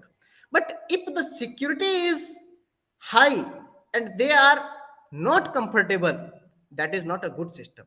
But if the system is providing both the things in a balanced way, they are comfortable and they are secure. That means this approach is giving a more better authentication systems for the user. So now the overall the aim of this research article is that they provide that the user must be comfortable and user friendly with the system, and another thing, the users should be secure with their credentials. Now we have also prepared the comparative study for the previous authentication methods like traditional OTP authentication methods, which is using SMS and email. But now this approach is just we can say have the various types of possible attacks, and the scalability and other things are just we can say high and not suitable for the security purpose. Another thing, voice biometric, they are also again have the some problem in the security issues, and the voice biometric is just using the server side interaction, and that increase the we can say the transaction time period. But now we are using a new approach, that is edge AI plus ML, and that machine learning model is working on the local system. They are just authenticating the user on the local device, so it is enhancing or increasing the security of the system. So that is the overall comparative study, and uh, just we got that key our new approach is just better than the existing traditional OTP as well as only voice biometric OTP authentication. Now we have why we have choose the voice biometric. The another first thing is no additional hardwares are required. As we know that in mobile phone we have built-in microphone, so no additional device is required. And this also a text independent approach of voice authentication. And another thing, that is minimize the delivery of time. Matlab, main we are just speaking, so it is just taking a less time as compared to the entering the data. Now it is also a strong and combined MFA technique, and everybody have their voice is a unique, and the just like the password is unique for everyone, the voice characteristics are the uniques for everyone. We are using pitch and or basic characteristics of the user's voice. Now in the voice authentication, users are more comfortable as compared to the typing. If I ask somebody to type something, they are just maybe feel laziness. But if I ask somebody to say something, and they have to say something, and it will automatically prepare the content, that means the user will say that I can prepare the content with the help of my voice, because it is more comfortable for the user. And now this approach is also cheaper, because no additional hardware and device is required for this authentication. So we can say that most of platforms we are found where the voice is used, like Amazon Alexa, Microsoft Cortana, Google Voice Assistant, and Apple Siri, and all these platforms are just a motivational approach for me to select a voice as a new authentication method for the users. And now I have found few data where the voice devices are just increasing in higher speed. The users are purchasing the voice devices day by day, and that data show that key voice is one of the important aspect for the authentication. Here we have found that 60% of the people who are there using or their voice as a conveyance for the conveyance, and 30% of the users are searching their data through the voice, as they are many of them are illiterate, and they are typing, they are not typing but they are speaking. And now 72% of the people who have their smart speakers for the, just we can say, voice assistants, and 100 millions of Alexa devices are sold till now. And the growth of the just we can say smart speakers voice assistant are the 300 from as we have got the data from the 2019 Amazon's source. Now we know that one-time password, that is OTP, is basically using the techniques for many of the just platforms like UPI, like Paytm, debit card, credit card. But the users are not feeling the more secure, as these platforms are just providing the OTP but not secure, as possible attacks, due to possible attacks. Now only static passwords that are not good and more secure, because they are having the replay attacks, because somebody have got their password, they can have the possibility of the replay attacks. And another thing, passwords are just can be a complex issue for the users. They must be a problem that they must remember it. Sometimes they may forget how they will get it. So the problem is this with the password is that their password is just not comfortable for the users. And now we have another thing, that is currently many of the platforms are using OTP based. Currently many of the banks are just compulsory transaction authentication, like HDFC, ICIC. Many of the banks are using OTP for their authentication. But now we are choosing the OTP as well as voice. So it is as per the guideline.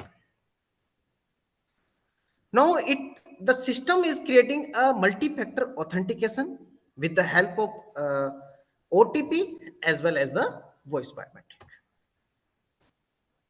Now our flow chart of the OTP, here the server will create 6 digits of OTP key generation, and that OTP will be just we can say ciphered and encrypted with an encryption key, and that encrypted data will be sent on the user's device.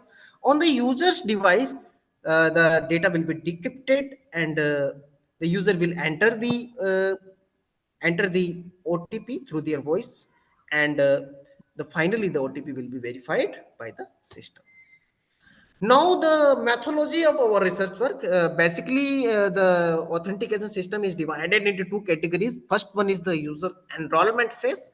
The user will just enroll with their voice, and they will just speak the digits from 0 to 9, and we will create a separate class for the each digit, and the system will extract the voice features of the users, because I know that we know that every user have their different voice features. The system will characterize and just classify their features, and the system will prepare the model according to their features.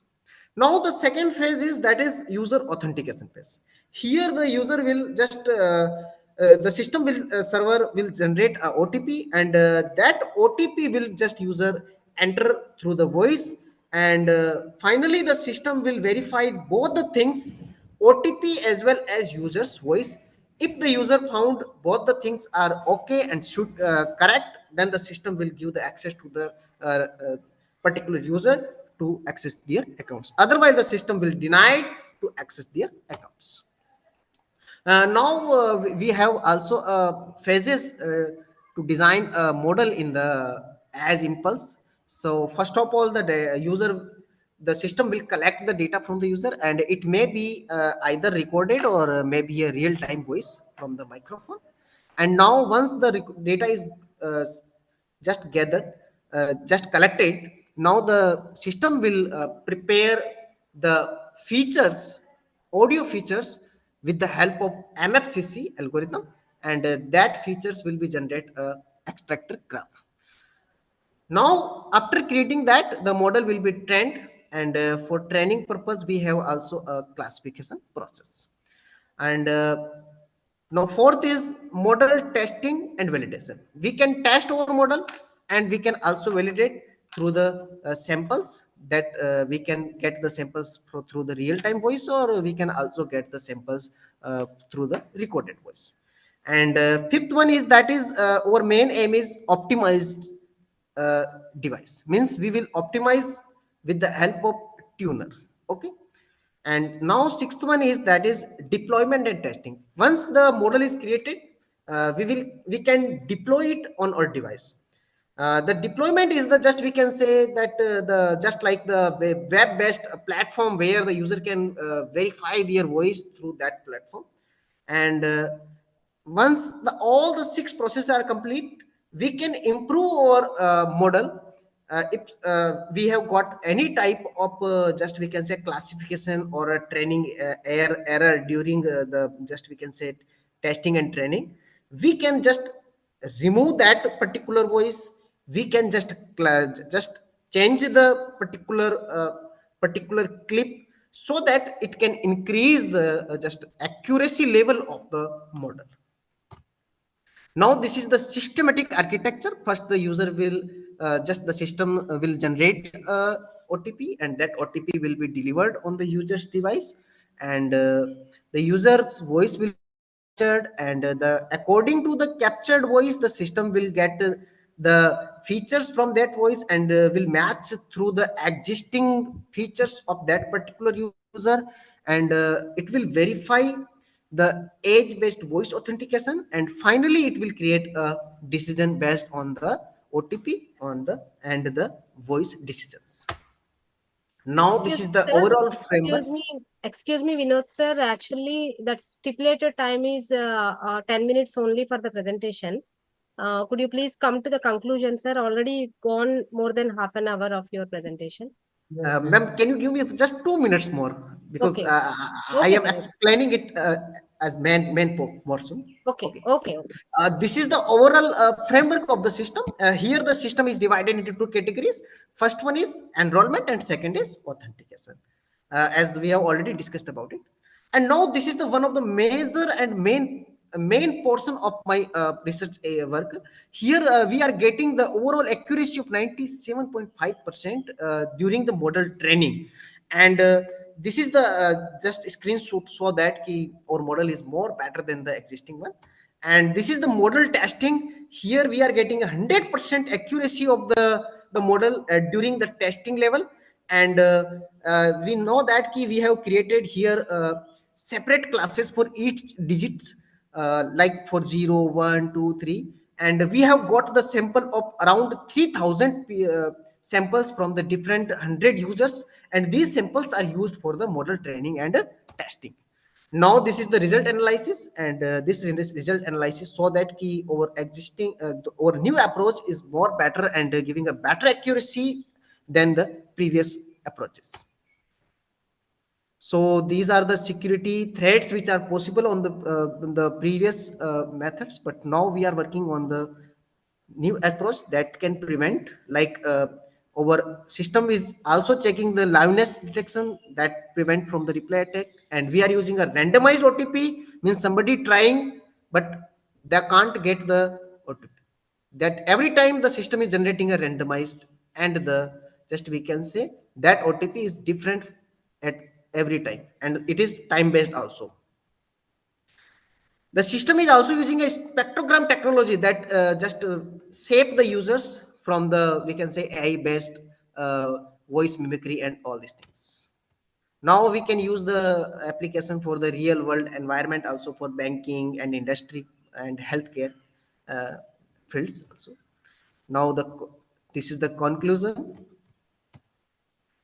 that the system is just based on the two things, voice biometric and OTP, and that is the overall aim is to design a system that can be a fast, secure, and more better than the existing technique.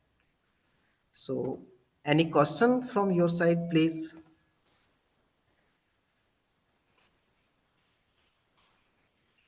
Hello. Yes, sir.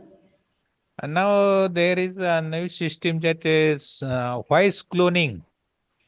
Yes, This sir. is Yes. also coming fast. Then how we can make authentic, that is whose voice is there? Somebody might be make voice cloning and they can use the password. In that case, Yes, how we sir. can overcome? In this approach, we are using two things, OTP as well as voice. First thing, voice is using a spectrogram technology that can easily detect the, just we can say, mimicry and all these things. Another thing, every time OTP is just a randomized OTP, means the OTP will be changed. So the device as well as user's voice, both the things are creating a strong authentication. Nowadays we are getting OTP for all banking system and other things.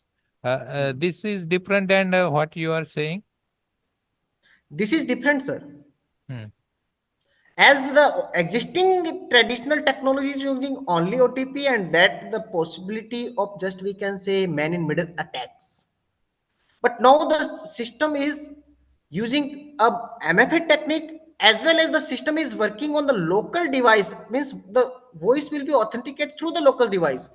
But the normal voice biometric is using a server side help, but now this model is using the only client side help. Hmm. That work on the client, sir. Okay. Okay, good. Thank you so much, sir. And Aruna madam, thank you, ma'am.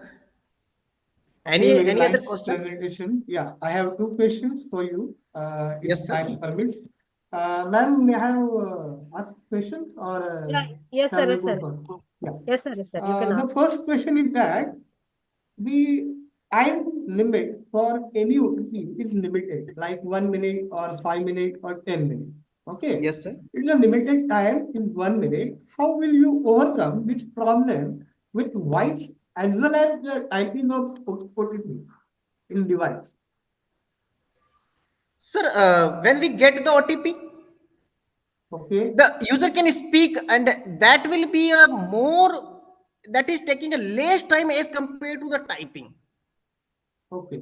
And my next question is, how many languages you are included in this machine learning? Because we have diverse of languages with the accent is very different from each other.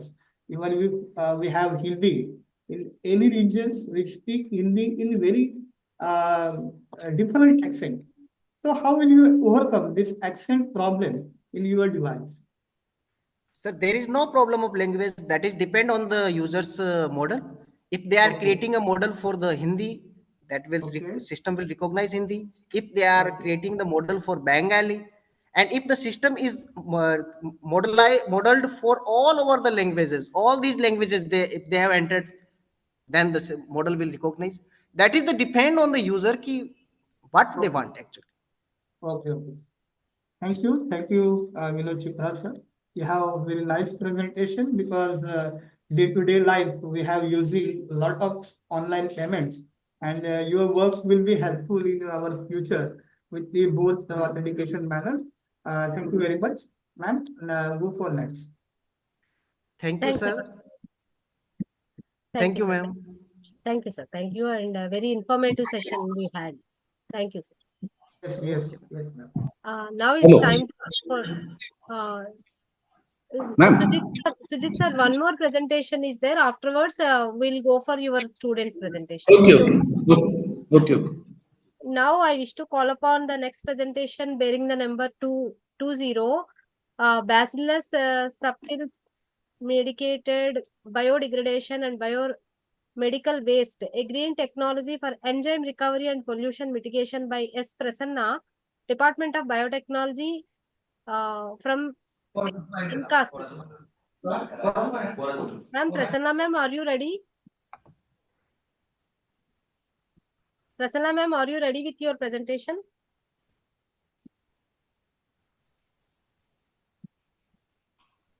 Okay, sir. Now we can go for your students' presentation, sir. Meanwhile, she may join. Okay, ma'am. Yeah. Could you please announce the presenters' names and titles, sir? Yes, no, please, you announce. Or ask them to introduce themselves and Yes. tell them the title of the paper. Yes, she will introduce herself. Yes. Ma'am, excuse me, ma'am. Yes, please. Ma'am, this is me, Prasanna from Sri Paramakalani College. Yeah. After this presentation, you can present, sir. Oh, okay, ma'am. Okay, ma'am. Thank you. Thank you.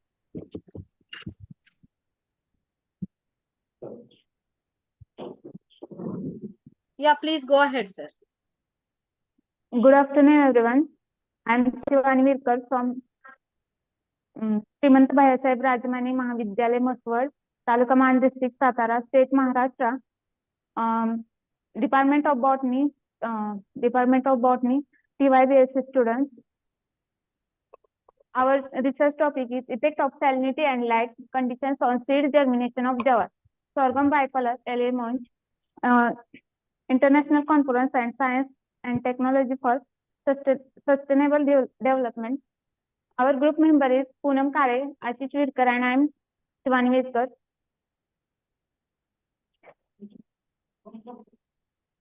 Abstract. Generally, increasing salinity harms seed germination. The jawar is the main staple food of many arid and semi-arid regions. The present investigation is about the salinity and light effect on seed germination. We investigated various salinity and light treatments that affect seed germination adversely in jawar. Introduction. Seed germination is critical phase in the life cycle of plants, influencing their establishment, growth, and ultimately the yield of crops. Salinity is one of the most severe environment stresses affecting agriculture productivity worldwide. Salt stress reduces seed germination by inhibiting water uptake and the toxic effects of iron in the embryo. Sorghum bicolor LA, commonly known as jawar, is a drought-resistant cereal crop predominantly grown in this challenging environment.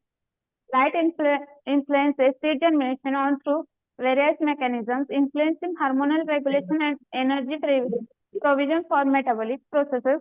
Baskin and Baskin 240. This study aims to elucidate the effect of salinity and light conditions on seed germination percentage of jawar.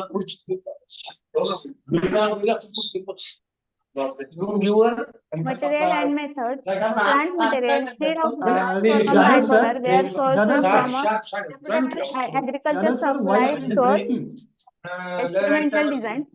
The seeds were subjected to their salinity treatments 0, 25, 50, and 100 millimolar NaCl and two light conditions, dark and light. Germination conditions, petri dishes were filled with filter paper, moistened with saline solution and placed in the controlled environment chamber. Data collection. Germination was monitored daily for 10 days, measuring percentage of seed that successfully germinate under each treatment. Results.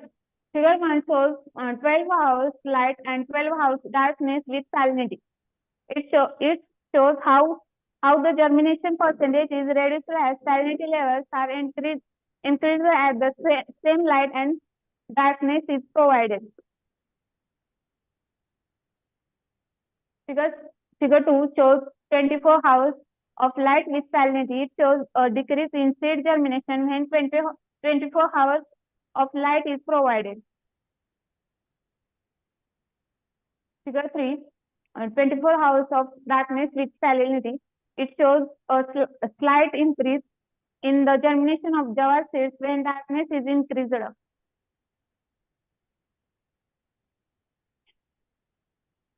Figure 4, seedling vigor after 10 days.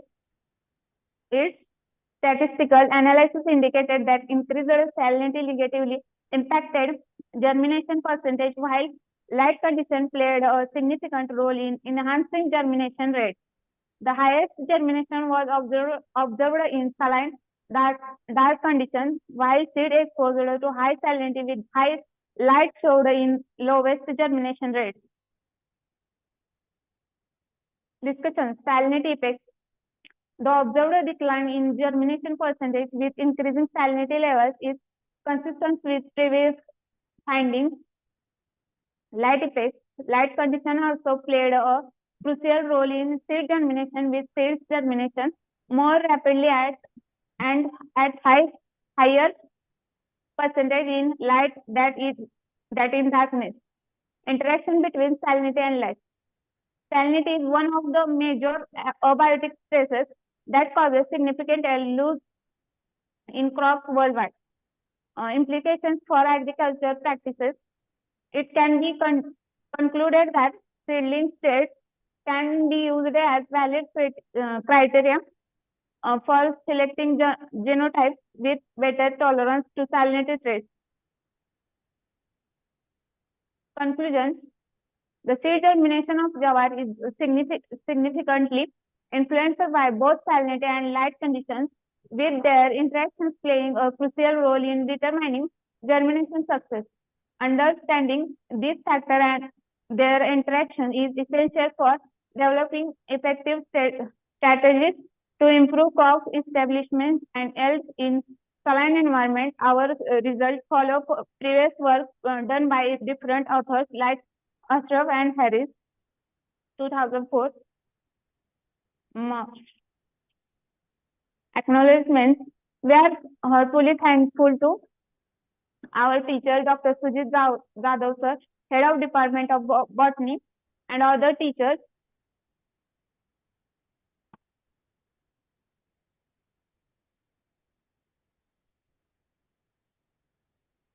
Reference. Thank you.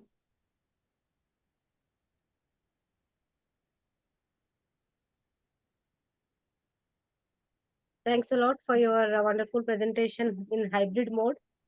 I request Dr. Uday sir, do you have any questions to ask her? No, ma'am. Already we have spent too much time in last. Okay, go for next presentation. Very nice presentation done by the student. Okay, go for next one. Yeah. Congratulations, ma'am. You have done a wonderful job. Thank you so much. And I request Dr. Sujit sir, are there any students from Yes. Second participant is also there on our college.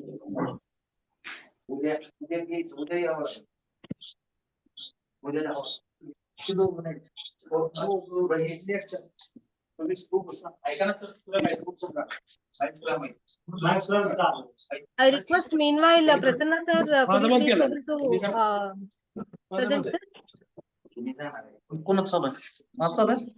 Prasanna sir.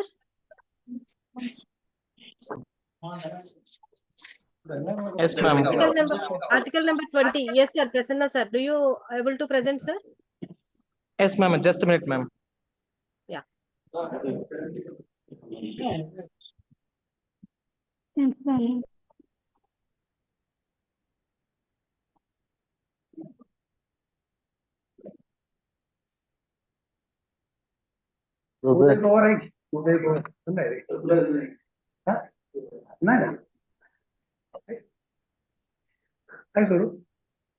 Yes, sir.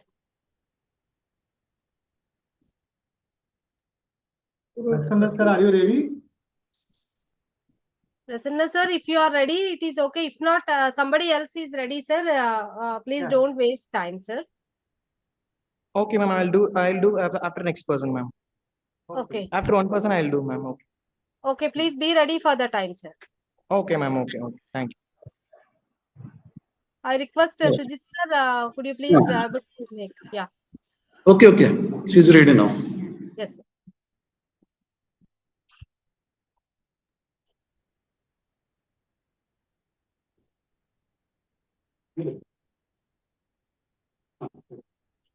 Good afternoon, all of you. My name is Akanksha Uttam Khupkar from Shrimant Bhaiyyasaheb Rajemane Mahavidyalaya, Maswad, District, Satara, Maharashtra. Where research paper is influence of salinity stress and light on the germination pattern of Penicillium glaucum, PL millet. They are students from this college, Akanksha Khupkar, Trupti Sawan, Shivani Jadhav, Department of Botany.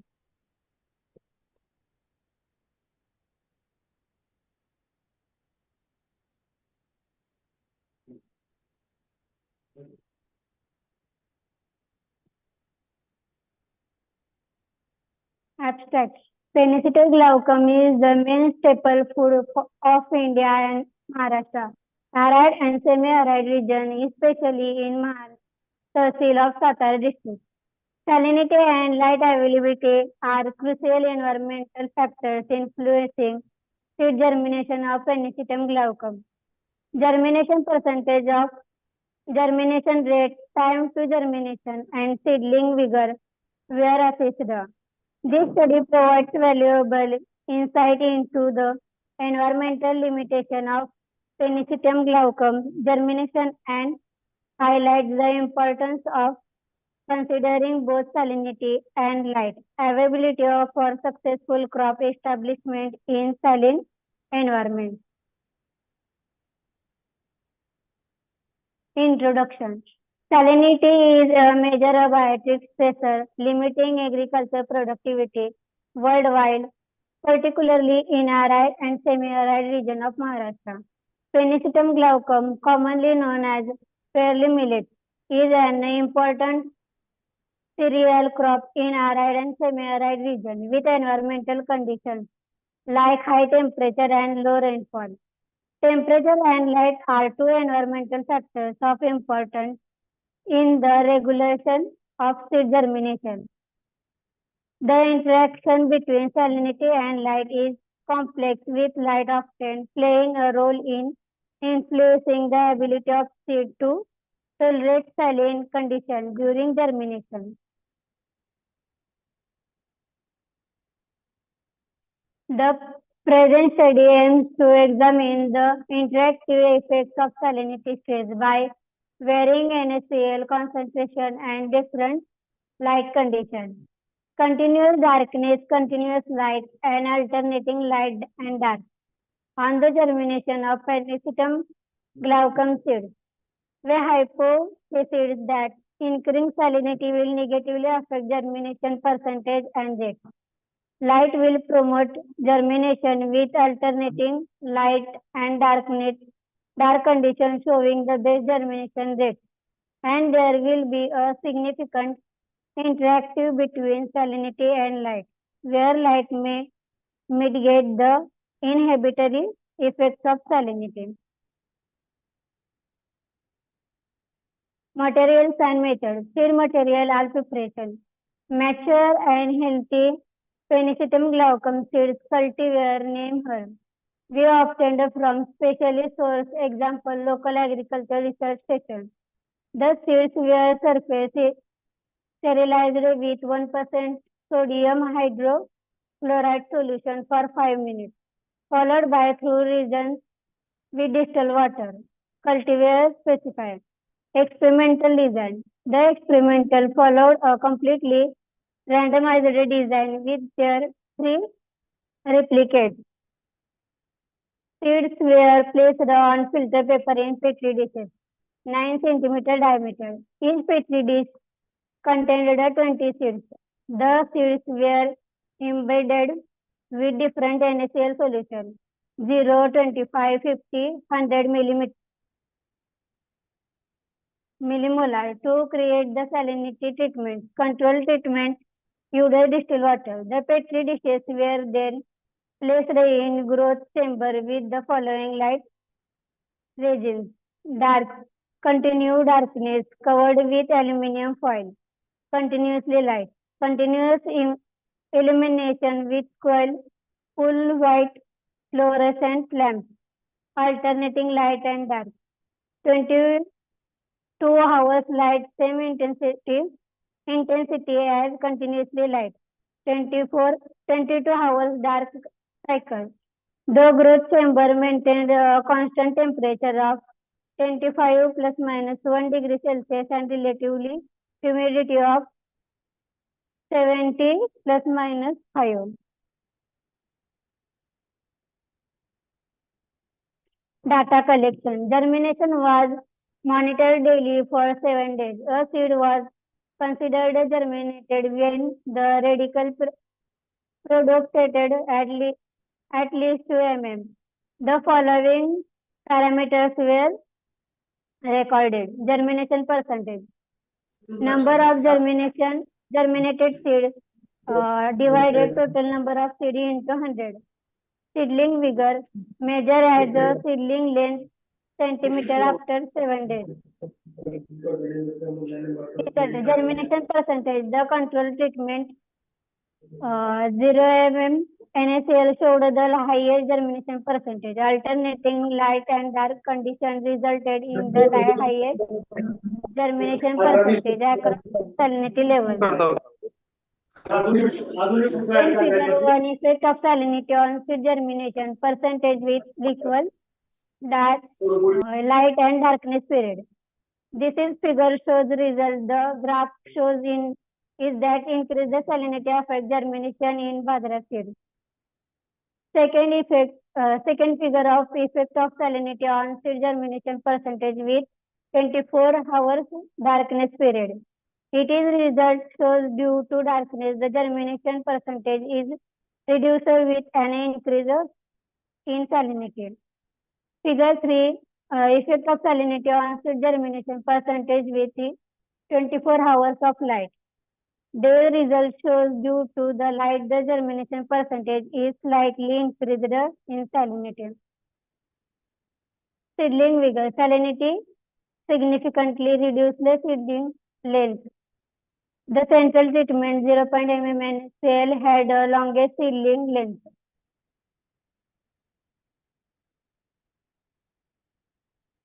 Seedling vigor after 10 days. Seedling vigor after 10 days. Its result shows seedling vigor is better at number salinity and vigor decrease as the salinity is increased.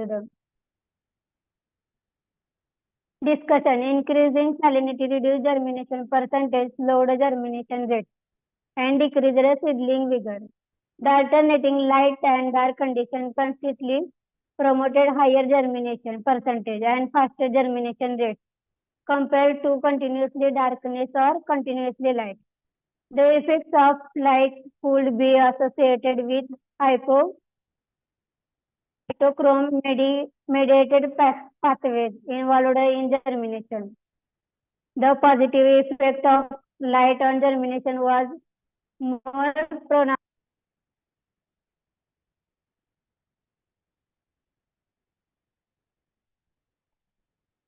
Salinity and light are crucial environmental factors affecting the seed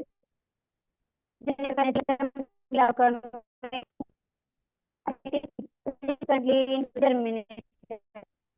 alternating the slide and the measurement. The findings can form stages for improving pure millet establishment in salt-affected areas, such as optimizing planting times to consider with favorable condition or exploring seed permitting techniques to enhance salt tolerance or result follow some previous work done by different workers. Acknowledgement. We are heartful and thankful to our teachers, Dr. Sujit Jadhav, sir, head of department botany, and other teachers, Nimbalkar sir, Lam sir, Mane madam, More sir. Reference. Thank you.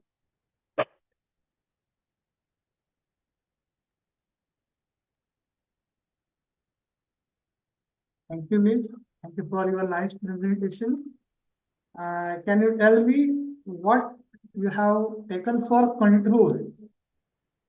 Which material you have taken for control?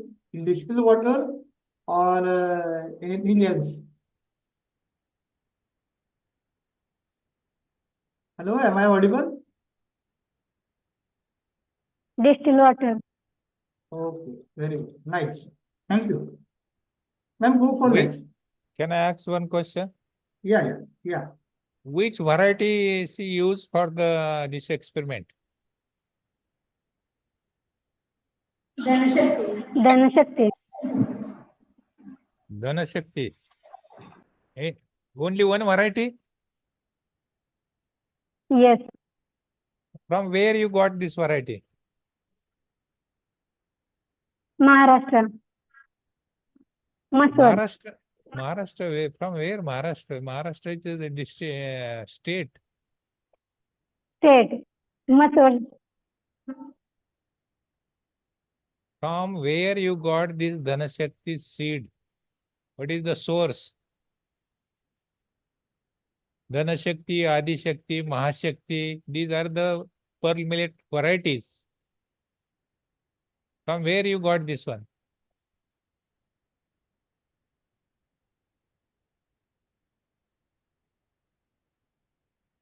Now, where Lahori Krishi Vidyapit. you got from the Lahori Krishi Vidyapit? From which department? Okay, anyhow, my suggestion will be that when you are using any agriculture material, please contact to the university and get the recent varieties. And mostly those are the guides or teachers, those are guiding to the student. They should contact or they should get the information from Krishi Darshani. Every year Krishi Darshani University is publishing and they are giving the new varieties in that one.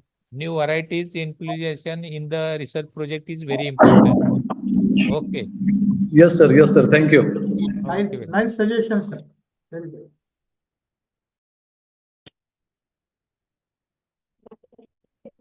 Thanks a lot, sir. Any more questions to ask her?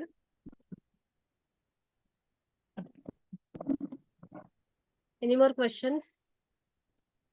Okay. Is Prasanna sir ready or shall we move for next one, sir? Ma'am, I'm ready, ma'am. I'm ready. Yeah, please do, sir. I'll share my screen with you. Yes, sir. Yes.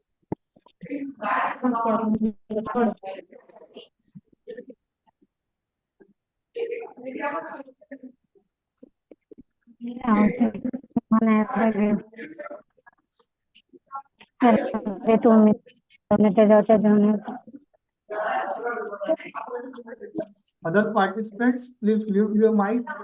Other participants who have done their presentations, please mute your mic.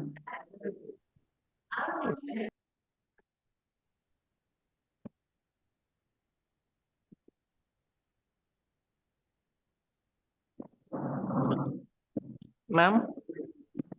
Yes, please, sir. Ma'am, I think there is some network issues. I'll do after one person, ma'am. Now I request Dr. Patil from Mumbai. Dr. Yes, ma'am, Patil. I'm ready. Yes, Yes, sir. yes, ma'am. Yes. Am I audible? Yes, sir. You are audible, sir.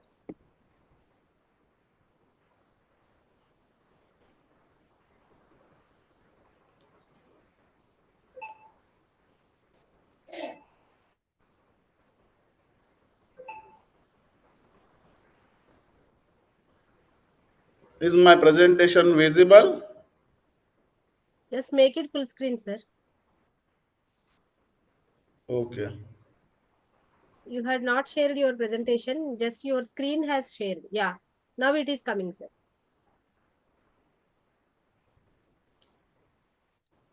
I have the same issue of network.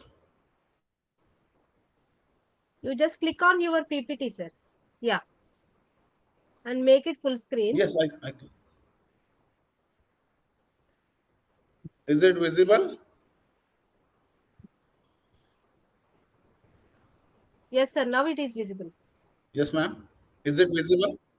Yes, sir. Yes, sir. Okay. Now it is visible. So today I am going to talk about. Can I start? Yeah, yeah. Please go ahead, sir. Yes, sir.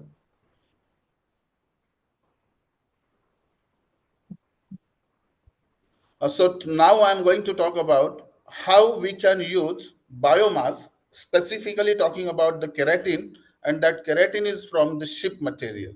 So how that keratin we can use for the preparation of composite material, and that material is going to restrict at a mesoscale level, where the gold nanoparticles we are going to fabricate at nanoscale, but the entire composite material we can say at a mesoscale level, and how that mesoscale level material we can achieve by optimizing parameters, and how that prepared biomass assisted composite material would be suitable for the pH sensing activity.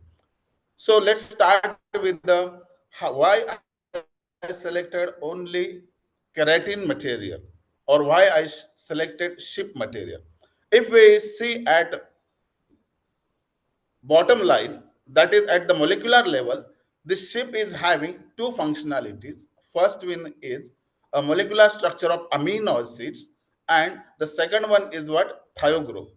When I am focusing on the amino acid sequence, the amino acid sequence, when we carbonize at a high temperature, then there is an evolution of carbon dioxide as well as ammonia gas. And because of that evolution of gases, we will get a porosity in the material.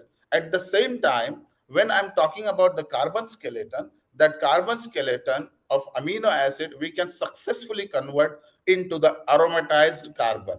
Now, the beauty of this work is, since we have amine group, here the doping of nitrogen is successful. We no need to add nitrogen from outside. Inbuilt nitrogen is available. We can carbonize that carbon and nitrogen, so we will get nitrogen doped aromatized carbon structure. At the another side, as I've said, ship keratin is having thio group also. This thio group is well proven as a capping agent for the in the case of synthesis of nanoparticles. As we know the principle of nanoparticles, once we are reduce the ionic metal, then when the metal is going from, as we know that the size of ions is very small, and we have to construct or assemble the metal ions to form at a nanoscale level. In this case, the thio group, after reduction of the gold ions, the assembly of gold atom, we can say zero state gold, is starting. And after the assembly, as my material comes in a nano size range, here my thio group of the keratin is helpful for the capping. So this is the purpose why I selected ship only. Now we will move toward the characterization part. So this is the synthesis protocol. Here we are selecting this type of composite material. We move for the deep freezing method, and here we are getting solid mass. This solid mass we selectively carbonize at 500 degrees Celsius. We carbonize at a different temperature range, but for a pH sensor, we selectively carbonize at 500 degrees Celsius.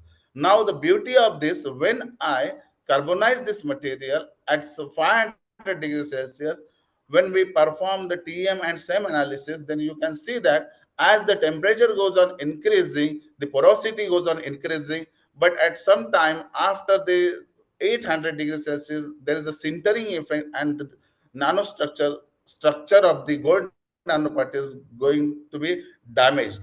That's why we move up to the range of 700 degrees.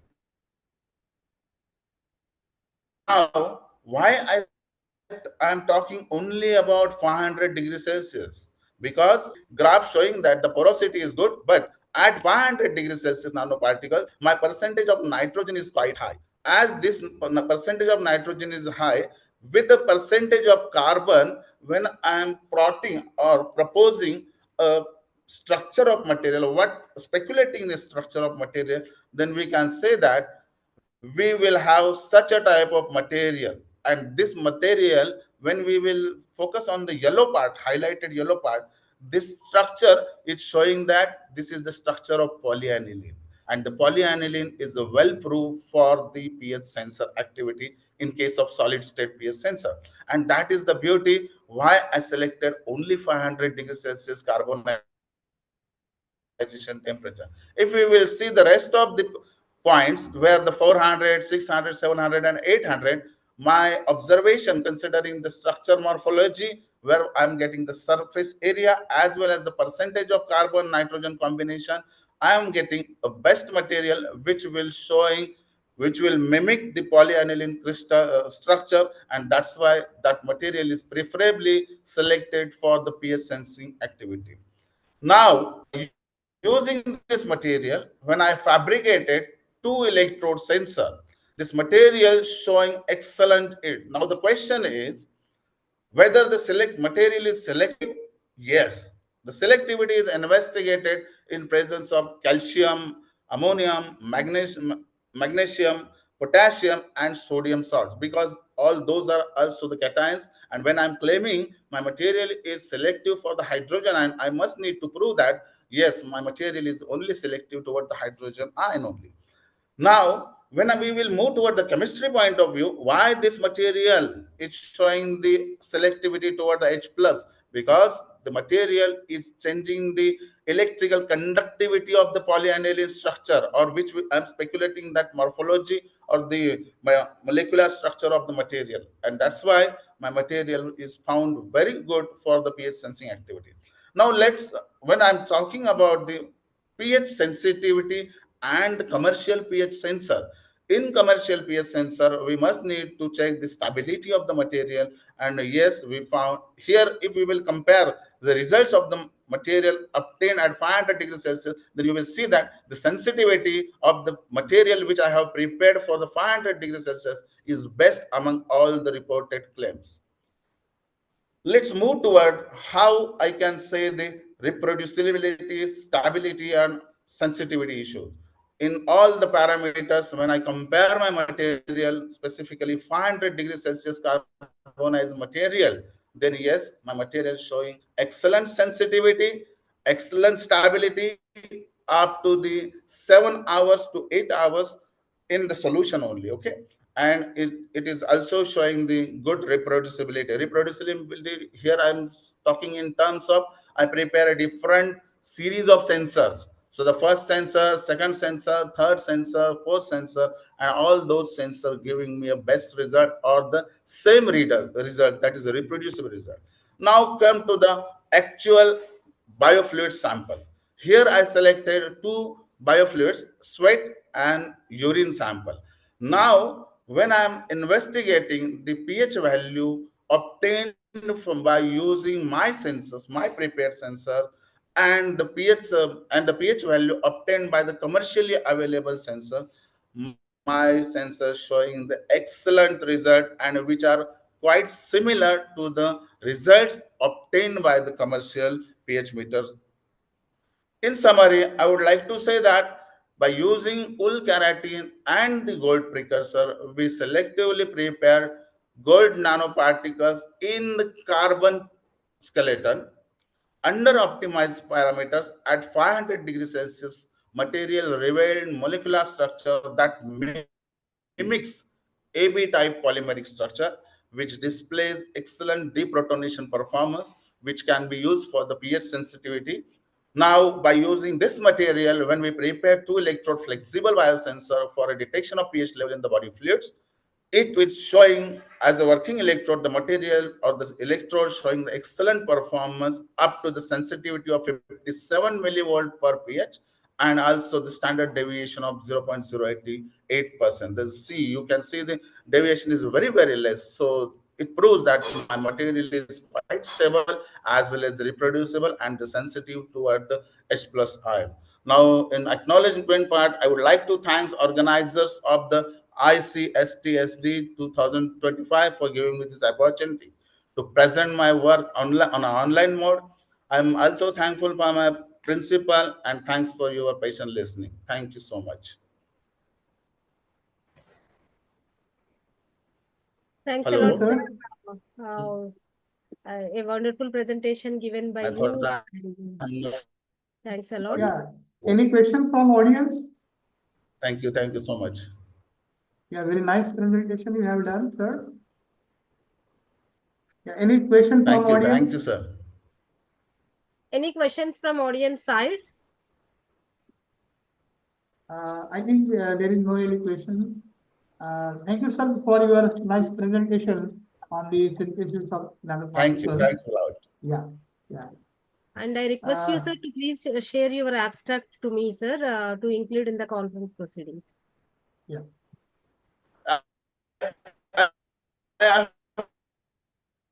Please send. But if you are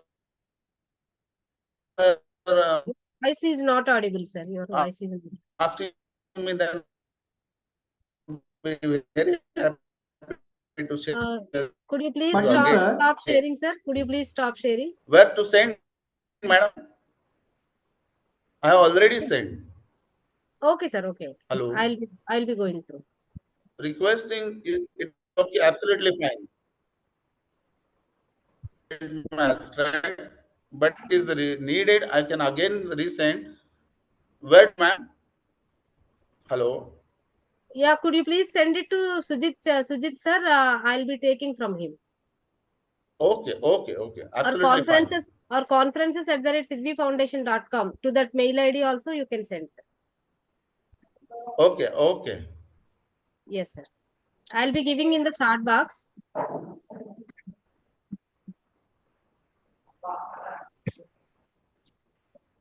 Ma'am. Hope my presentation was. Hello. Hope my presentation was. Yes, sir. Your presentation was noticeable. awesome. Yeah. Yes, sir. Yes, sir. Yes. Okay.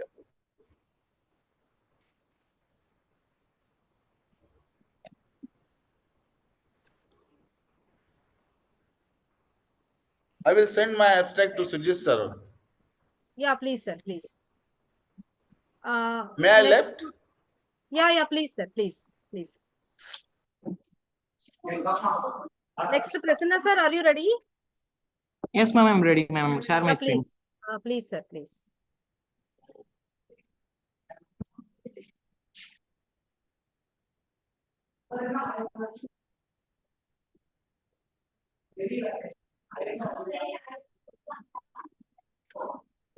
Ma'am, is my slides are visible? Yeah, sir. Visible, sir. Visible. Okay.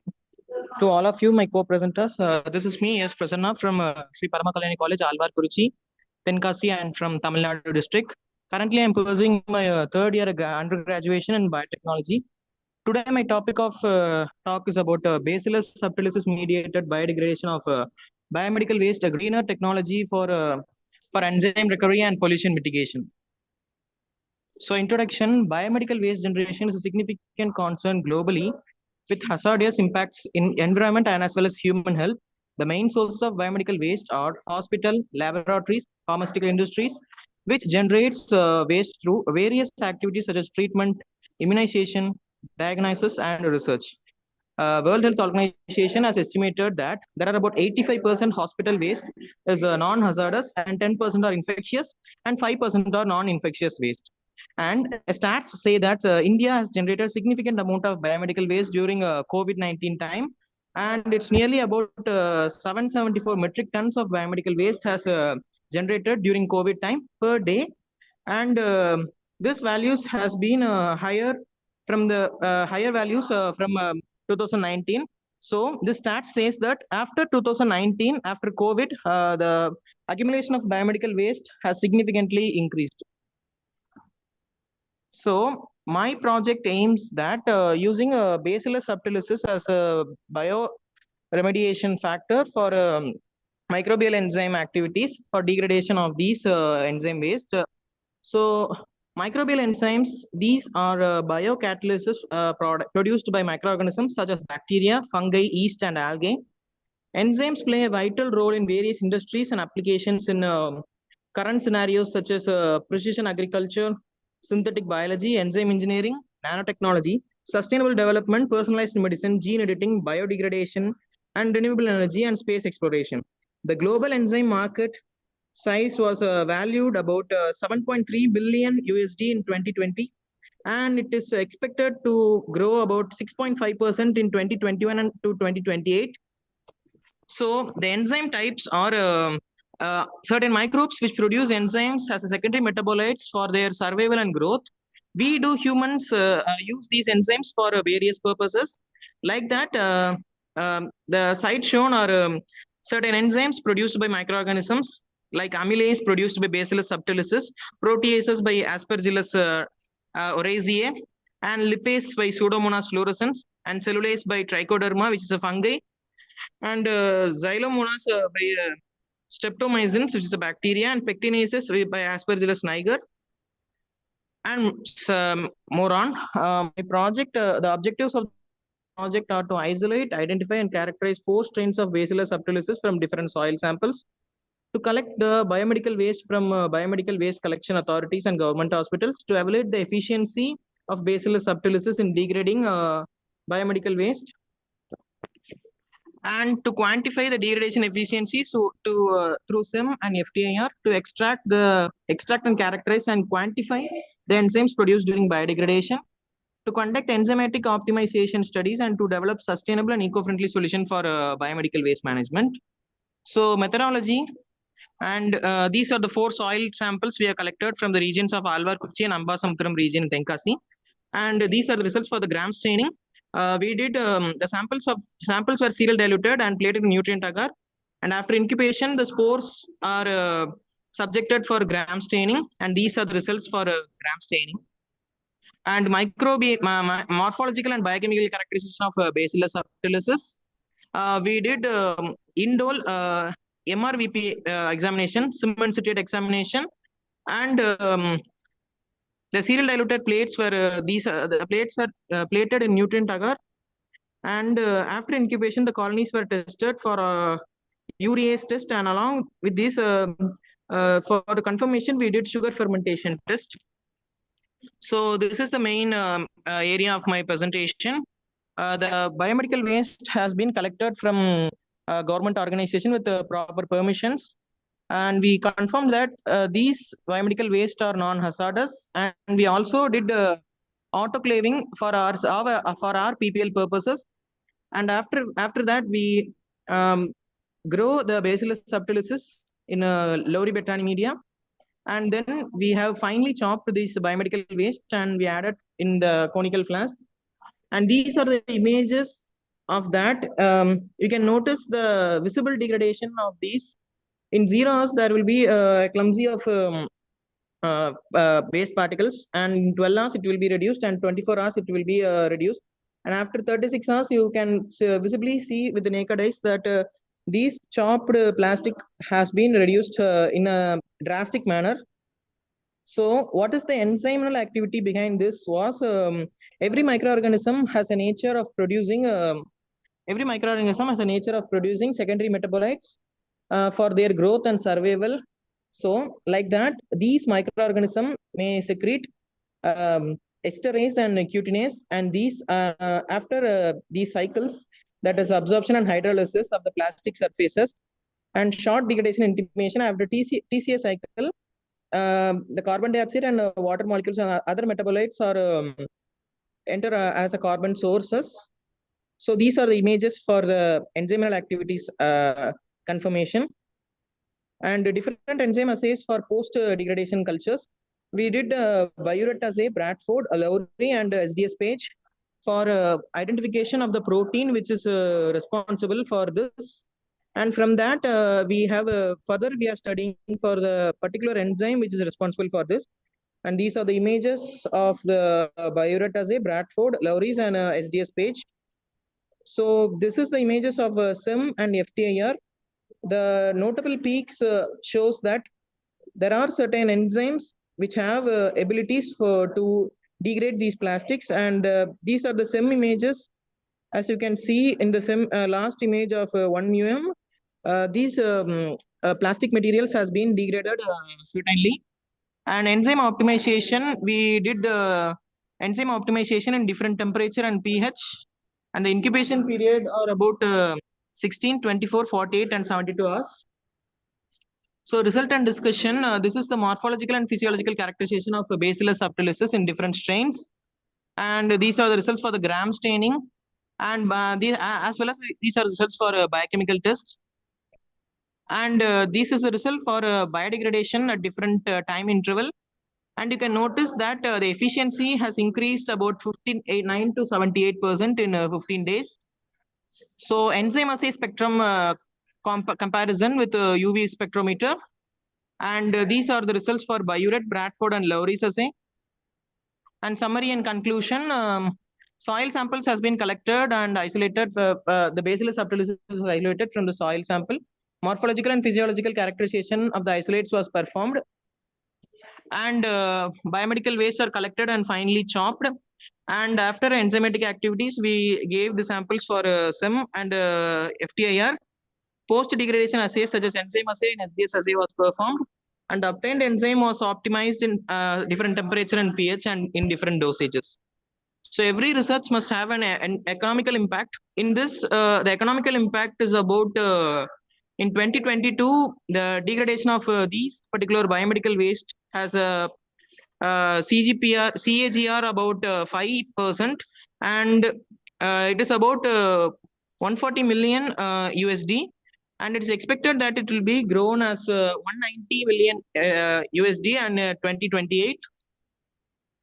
So future perspectives, climate change mitigation reduces greenhouse emission and through biodegradation, waste to wealth, pollution reduction, public health improvement, and enzyme engineering to develop these enzymes for effective biodegradation, biodiversity conservation, protective ecosystem through sustainable waste management. And these are my references. And thank you.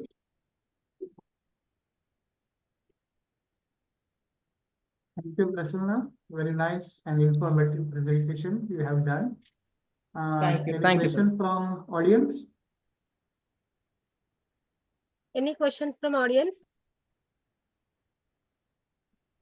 So, Prasanna, I have one question. Yes, sir. Yes, What sir. is the cost behind the biodegradation of this biomedical waste for 1 gram or 1 kg? Or have you estimated that? Sir, till now, we are under the process as this project has not been completed as it's my UG project. Okay, okay. And in future, we'll be doing that. Yeah, right. Okay. My best luck with you, and you have done very nice work because it is very necessary Thank you, sir. in future life. Okay. Thank you, sir. Thank you. Thank you very much. Any other? Thank you. Yeah. Any other questions? Sujit sir, any more presentations from your side? Yes, ma'am. Yes. Rutraj Jadhav is ready for the presentation. Yes, sir.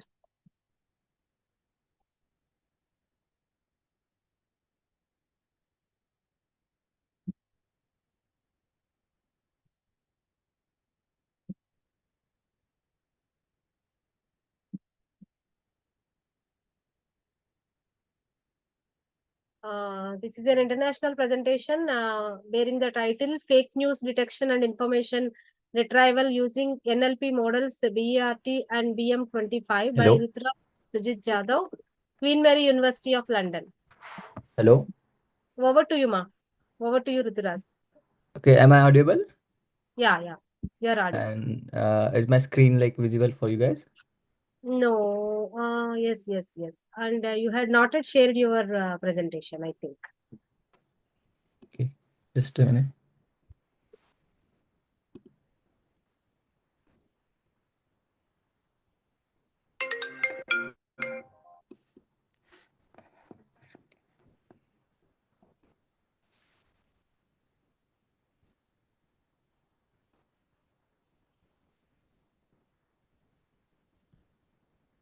Now it's visible? Yes, it is visible. Yeah. Just make it full Okay. screen. Yeah, sure. So, for topic for my presentation is like fake news detection and information retrieval using NLP models like BERT and BM25. So, abstract for today is like as we know that through digital platforms, we do have a lot of fake news and like a lot of noisy data in our day-to-day life. Like we don't cross verify our data like before forwarding it to anyone in our known, or like we don't like just cross verify the data is actually correct or not. So I'm just trying to make a model for that. Like if we do put our data into like our website, like this is like currently I'm working on this. So if we put our data into our website, then it would just tell us like the data is correct or not. Okay, so this paper presents a hybrid approach integrating BERT and BM25. So what is BERT? BERT is a Google library provided for NLP work, that is natural language processing work. And BERT stands for bidirectional encoder representations from transformers. And BM25 is like efficiency ranking library. So once we verify our data is correct or not, we can rank the data accordingly. So if we have a data correct, then each data point gets a ranking, and that ranking can be provided for like improvising the fake news, or like it can improve the factual data. So evaluated on simulated data set demonstrating improved detection and retrieval. Introduction: fake news is misleading information presented as factual news. So traditional models struggled with nuanced language understanding. So before the BERT was actually introduced in like mid of 2020, so we didn't have any model that used to get us the factual data, or like that can tell us what was fake data and what's not the fake.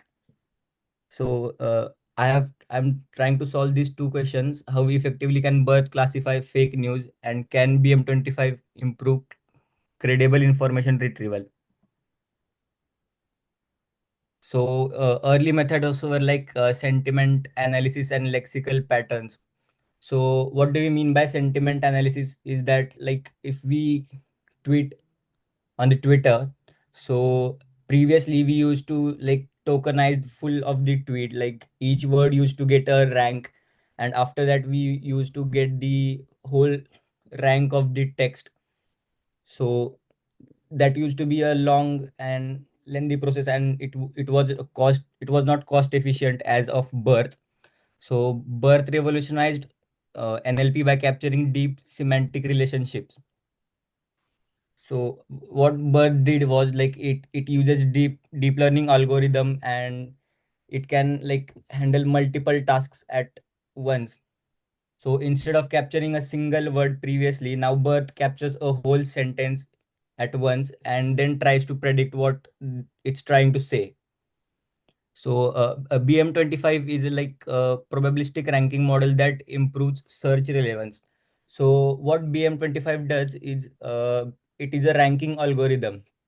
Okay, so like if we give a correct document, then it gets a rank of like 0.25, 0.05, or like that. And according to that, the data is stored in the database, and the ranks are provided for each of the sentence. So these can help us while if we are reusing the website or the algorithm, then it helps us in providing the data more quickly and efficiently. So here I took a data set of like 10,000 news articles in which 5,000 were fake and 5,000 were legitimate.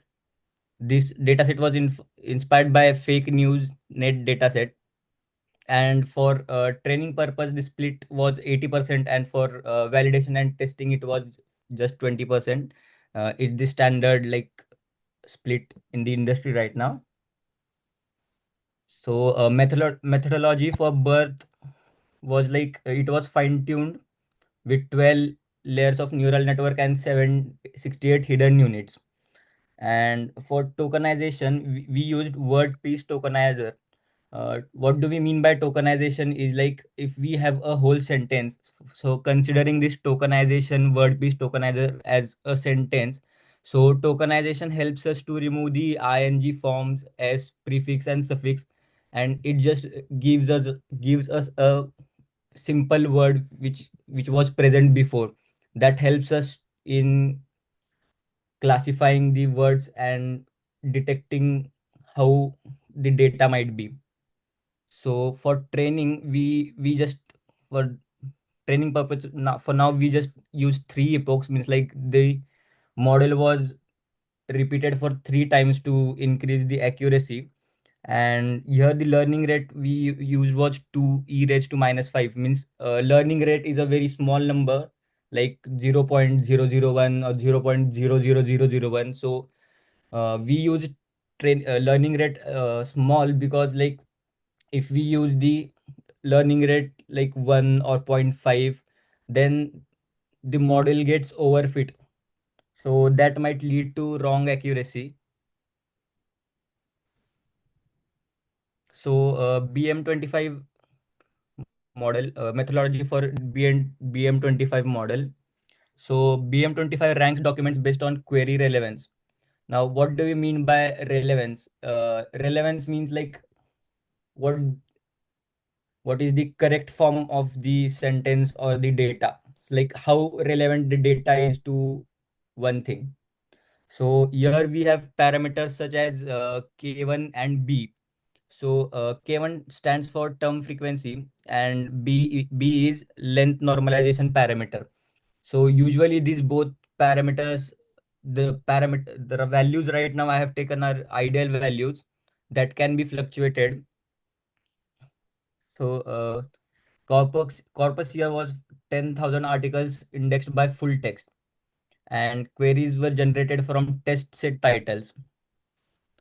So like by using K1 and B25, we retrieve relevant documents, and like we get the top 10 relevant documents which were present in our data set. So here is the hybrid framework for my model. So classification: birth labels documents as fake or legitimate, and a retrieval for retrievation, we have BM25 ranked documents prioritizing legitimate ones. That is retrieval scores adjusted with credibility weight 0.5 for legitimate. So as I mentioned previously, this 0.5 is the score for the retrieval information. So evaluation metrics for this is like for fake news detection, accuracy, precision, recall, and F1 score. So the less the precision and recall, the more our accuracy is.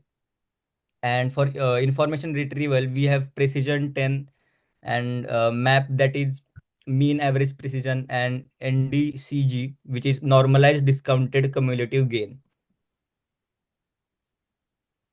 So discussions for these are like birth improves fake news classification by capturing linguistic cues. BM25 ensures trustworthy information ranks higher. Compared to prior model, this hybrid approach enhances precision and recall.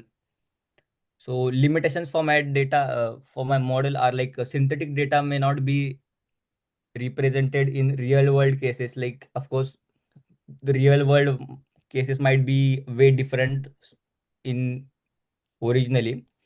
And birth fine tuning is computationally expensive. So like implementing birth is also like expensive. It needs a lot of GPUs and it can be expensive for implementing. So, conclusion, novel hybrid framework for fake news detection and information retrieval. Birth plus BM25 enhances misinformation mitigation. And for future work, we can use real world data set, optimize computational efficiency using distill birth. Distill birth is like advanced version of birth, but it uses only 60 to 70% of the cost and energy which birth actually uses, and has an efficiency of 90 to 95% similar to birth. So we can integrate this model in real time with social media data. And here are my some references from which I am currently working for the model.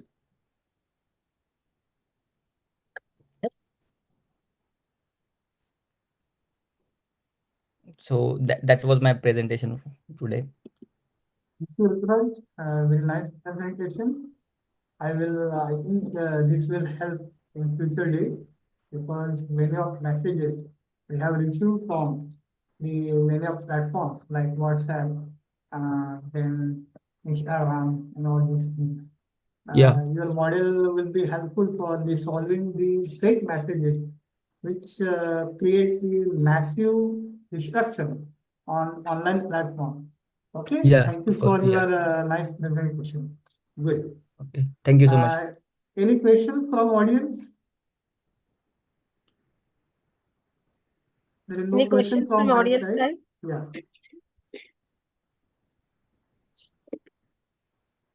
Anyone? Okay, ma'am. Go for next. If anyone have it. Yeah. Thank you so Thank much. you so much. Thank you so much, Ruturaj, for sparing your valuable time, being in spite of the difference in timings from India and London itself. Thank you so much for taking such a pain, and congratulations, and keep it up, and go ahead. Thank you so much. Thank you so much. Yeah. I request Sujit sir, any more else, sir? Actually, from our side, there will be the conclusion of this today, first day. If anyone from your side, it is welcome, sir. No, no one is there now. And now I request the audience side, if anybody missed and afterwards joined, it is welcome for your presentation. Is there anybody ready for your presentation, irrespective of the program? Yes, ma'am.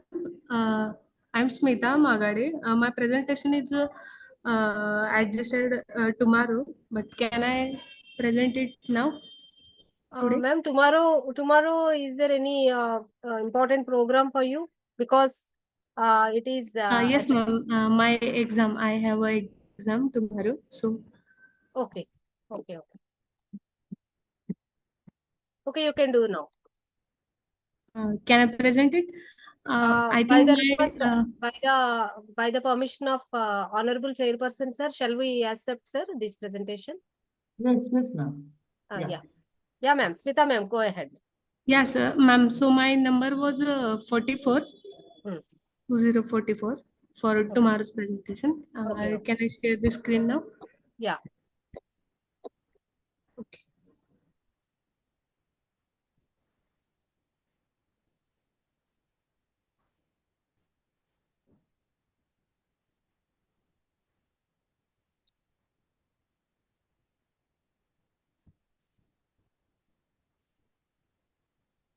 I'm visible, ma'am. My screen is visible.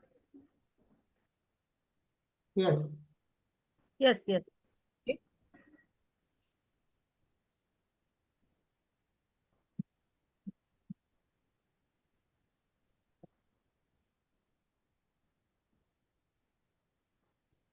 So good afternoon, everyone. I'm Smita Sudhakar Magade, research student of KBP University, Satara. I am doing my research under the guidance of Dr. Archana Salunkhe ma'am and Professor Vishwas Deshpande sir. Topic of my research is importance and diversity of land planarians from Satara, Tahsil, Maharashtra. As you know, we only studied in our junior colleges the planarians, the flatworms, the land planarians, etc., etc. But we didn't study about the about the land planarians. So the land planarians are basically flatworms, belongs to the phylum Platyhelminths and family Geoplanidae. The land planarians are mostly stenohydrics in nature and feed on a wide range of invertebrates like earthworm, isopods, insects, larvae, and termite. They are very poorly studied groups with only 8 to 2 nominal species worldwide, and they are omnivorous in nature and hunts their prey like earthworms. They can eat 55 times more earthworms by their own mass. So activities of land planarians are abundant in monsoon season, followed by post monsoon due to food availability and suitable environment habitat for their life, and hibernate during the winter and the summer season. Also, the Stokes confirmed the presence of TTX, which is tetrodotoxin, which is a neurotoxin having a low molecular weight, and it can induce paralysis because of the restricted distribution of the planarians and nocturnal habitat and morphological similarity with the earthworms. This is poorly studied group among the all taxa. The review of literature here, I will discuss only the means the recent point.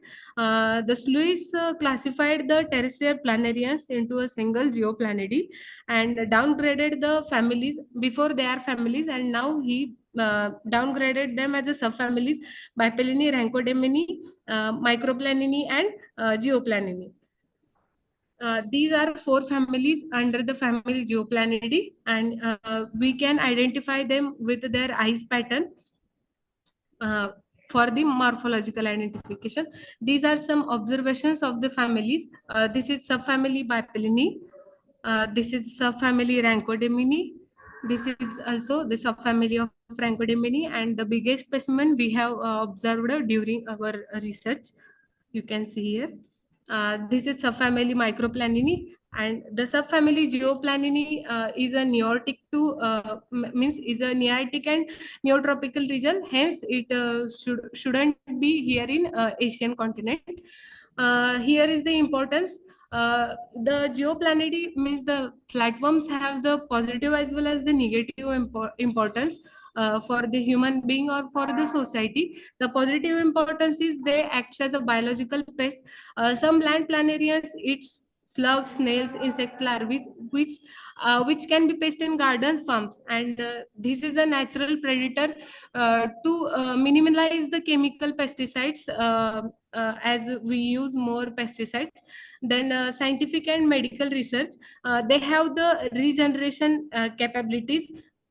You can, if you cut the planaria in 3 regions, they will become a 3 new species or specimens with this cut, and it is the regeneration property they have. And we are currently we means the worldwide is currently working for the regeneration capacity, and also it is indicator of the environmental change. They are sensitive to pollutant, habitat change, making them potent bioindicators for assessing soil, also health, also water. And in neuroscience, they becomes or they plays more important role because it has a functional nervous system, and making them useful for the memory, learning, and effects of neurotoxin. Also, we seen it has a neurotoxin which is TTX, which used for the paralysis, and some specimens neurotoxins may have pharmaceutical potent, and the testing which will studying onwards. Also, it will used for cancer research because it has a regeneration capacity, and we can cancer cell growth and regeneration mechanism in control. The negative importance is it has a soil predator. It has a soil predator associated animals, and it can feed on earthworms vigorously, but there is no reference of its invasiveness, and it also has a no known predator. And because of the prolific predation of the earthworms, they consume more earthworms, which Zaborski says it can eat 55 times more earthworms on their own mass. So soil health declination we can see here, reduced decomposition rate in the soil. Then agriculture impact also impactful for the farmers and the crop yields, also the soil compositions, and also for the vermiculture units.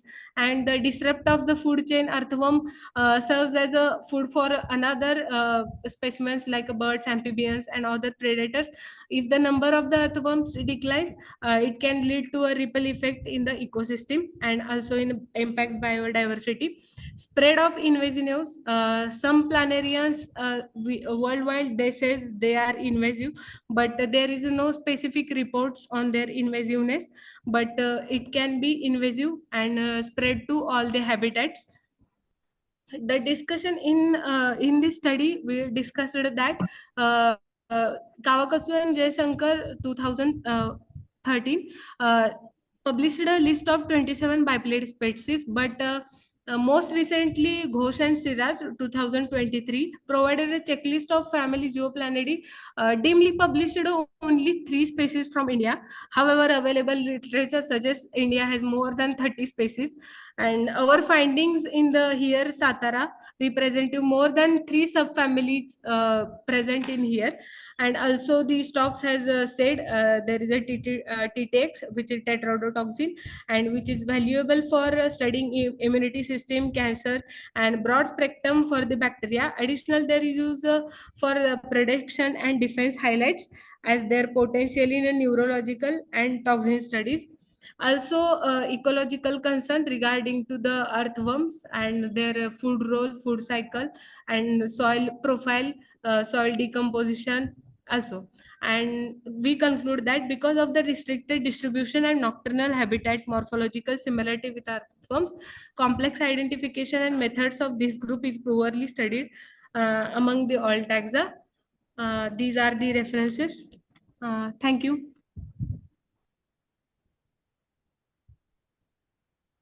Thanks a lot, Smita. Yeah. I Any request other Chair- question from audience? Hello. Hello. Yeah.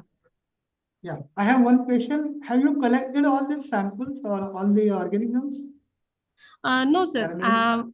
I'm not now collecting the samples. Actually, I had applied for the biodiversity board, but Okay. I'm not collecting the samples now. Okay, you After have only I got photographs. the permission, then I will collect the specimens and do all the identification process further. Okay. Very good. Very good. Thank you. Thank you. Any other? Thank you, sir. Any other presentations more?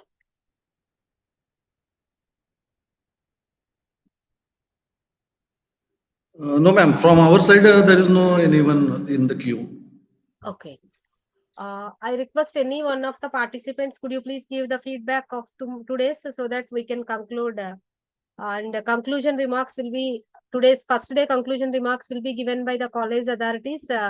Sujit sir, are you ready for the conclusion remarks, sir?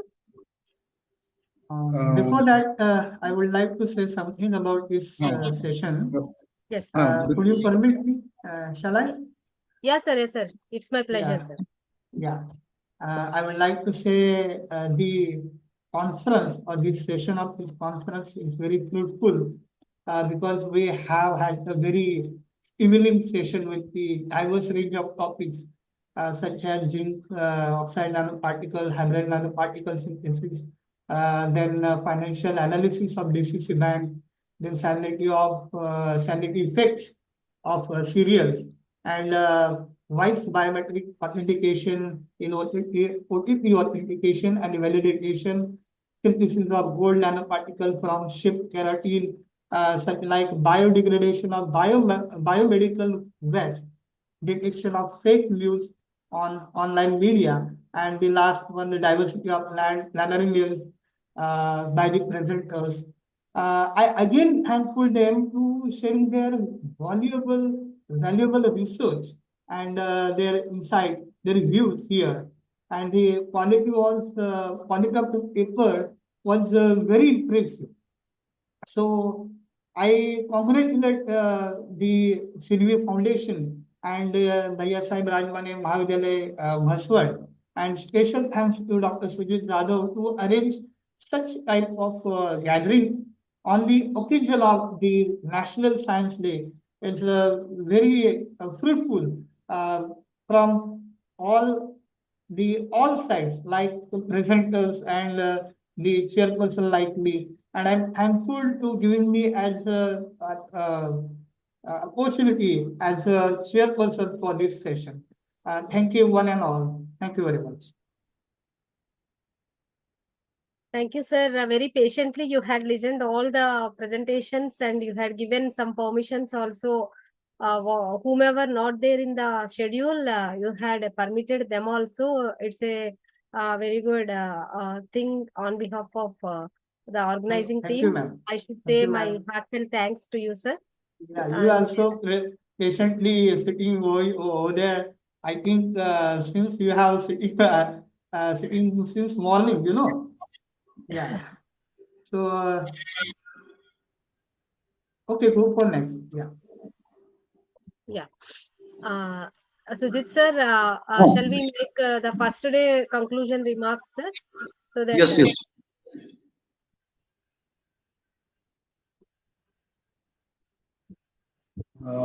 Today's sessions. First of all, we have inauguration session in offline mode, in hybrid mode. Then two international speakers. They have given, one from India and one from abroad. They have given their thought. They have shared their thoughts with us. Latter two technical sessions we have in our today's entire work. All the paper presentations, they are very fruitful. As Dr. Uday Pawar already has mentioned, that versatile type of papers we have received, and they all are very much fruitful to increase, to add some knowledge to every participant. Now, the peoples from our college, from Maswad College, we are gathered over here in our auditorium, and togetherly we are present over here, as we have said that it is a hybrid mode. And near about 50 to 60 peoples are there in the auditorium right now. I am from the strong room, and I'm actually in the another room. So I'm very much thankful to SIDVI Foundation, as well as the chairpersons, Uday Pawar sir, as well as Burungle sir, who have chaired the session, technical sessions, as well as Chauhan sir from Agricultural College, Fulton, then Nimbalkar sir from Horticulture College as well, and all the dignitaries from SIDVI Foundation, as well as all the patrons from our samstha level, from our institution level. I am very much thankful to all of you, and I request our principal, Dr. Dikshit sir, if he had some words, if he share some words with us as a concluding remark. Over to you, Dikshit sir.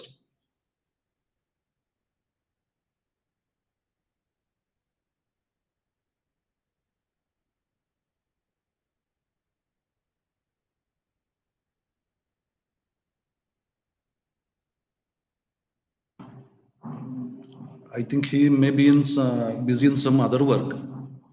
So, with the kind permission of our principal, Dr. Dikshit sir, as well as with the kind permission of chairpersons and other dignitaries, we can conclude this session, and we can stop over here. Thank you very much. thank you, sir. And by tomorrow or 9:30, again, we are meeting for the second day of our continuation of our conference, sir. And tomorrow also we are having one international speech and one national speech. And some of the presentations and chairpersons also there.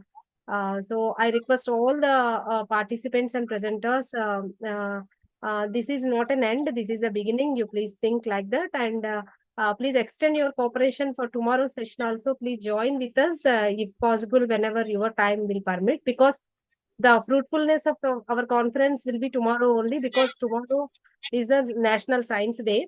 On that behalf only, we had gathered over here, and basing on the papers received, we had constituted for 2 days. So I request all the people to please extend your cooperation for tomorrow's session also.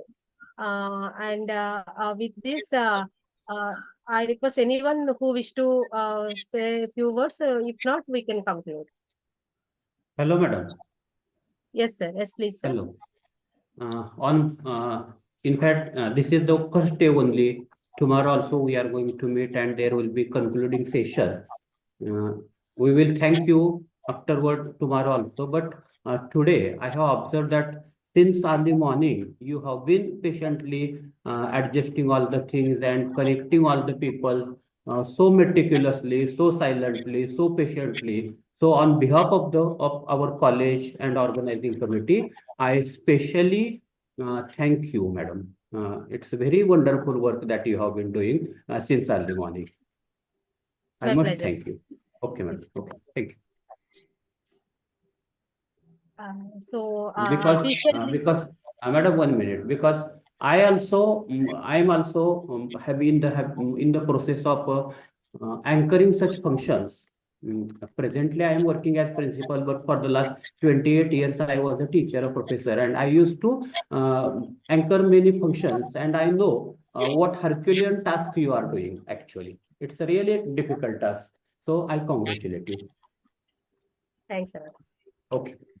It can be possible by the cooperation of such a great people like you and whomever joined here, our Uday Pawar sir also, and some of other dignitaries joined over here. And you believe it or not, sir, in all our conferences from USA, those people are joining, even though they are having more than 70 years of age.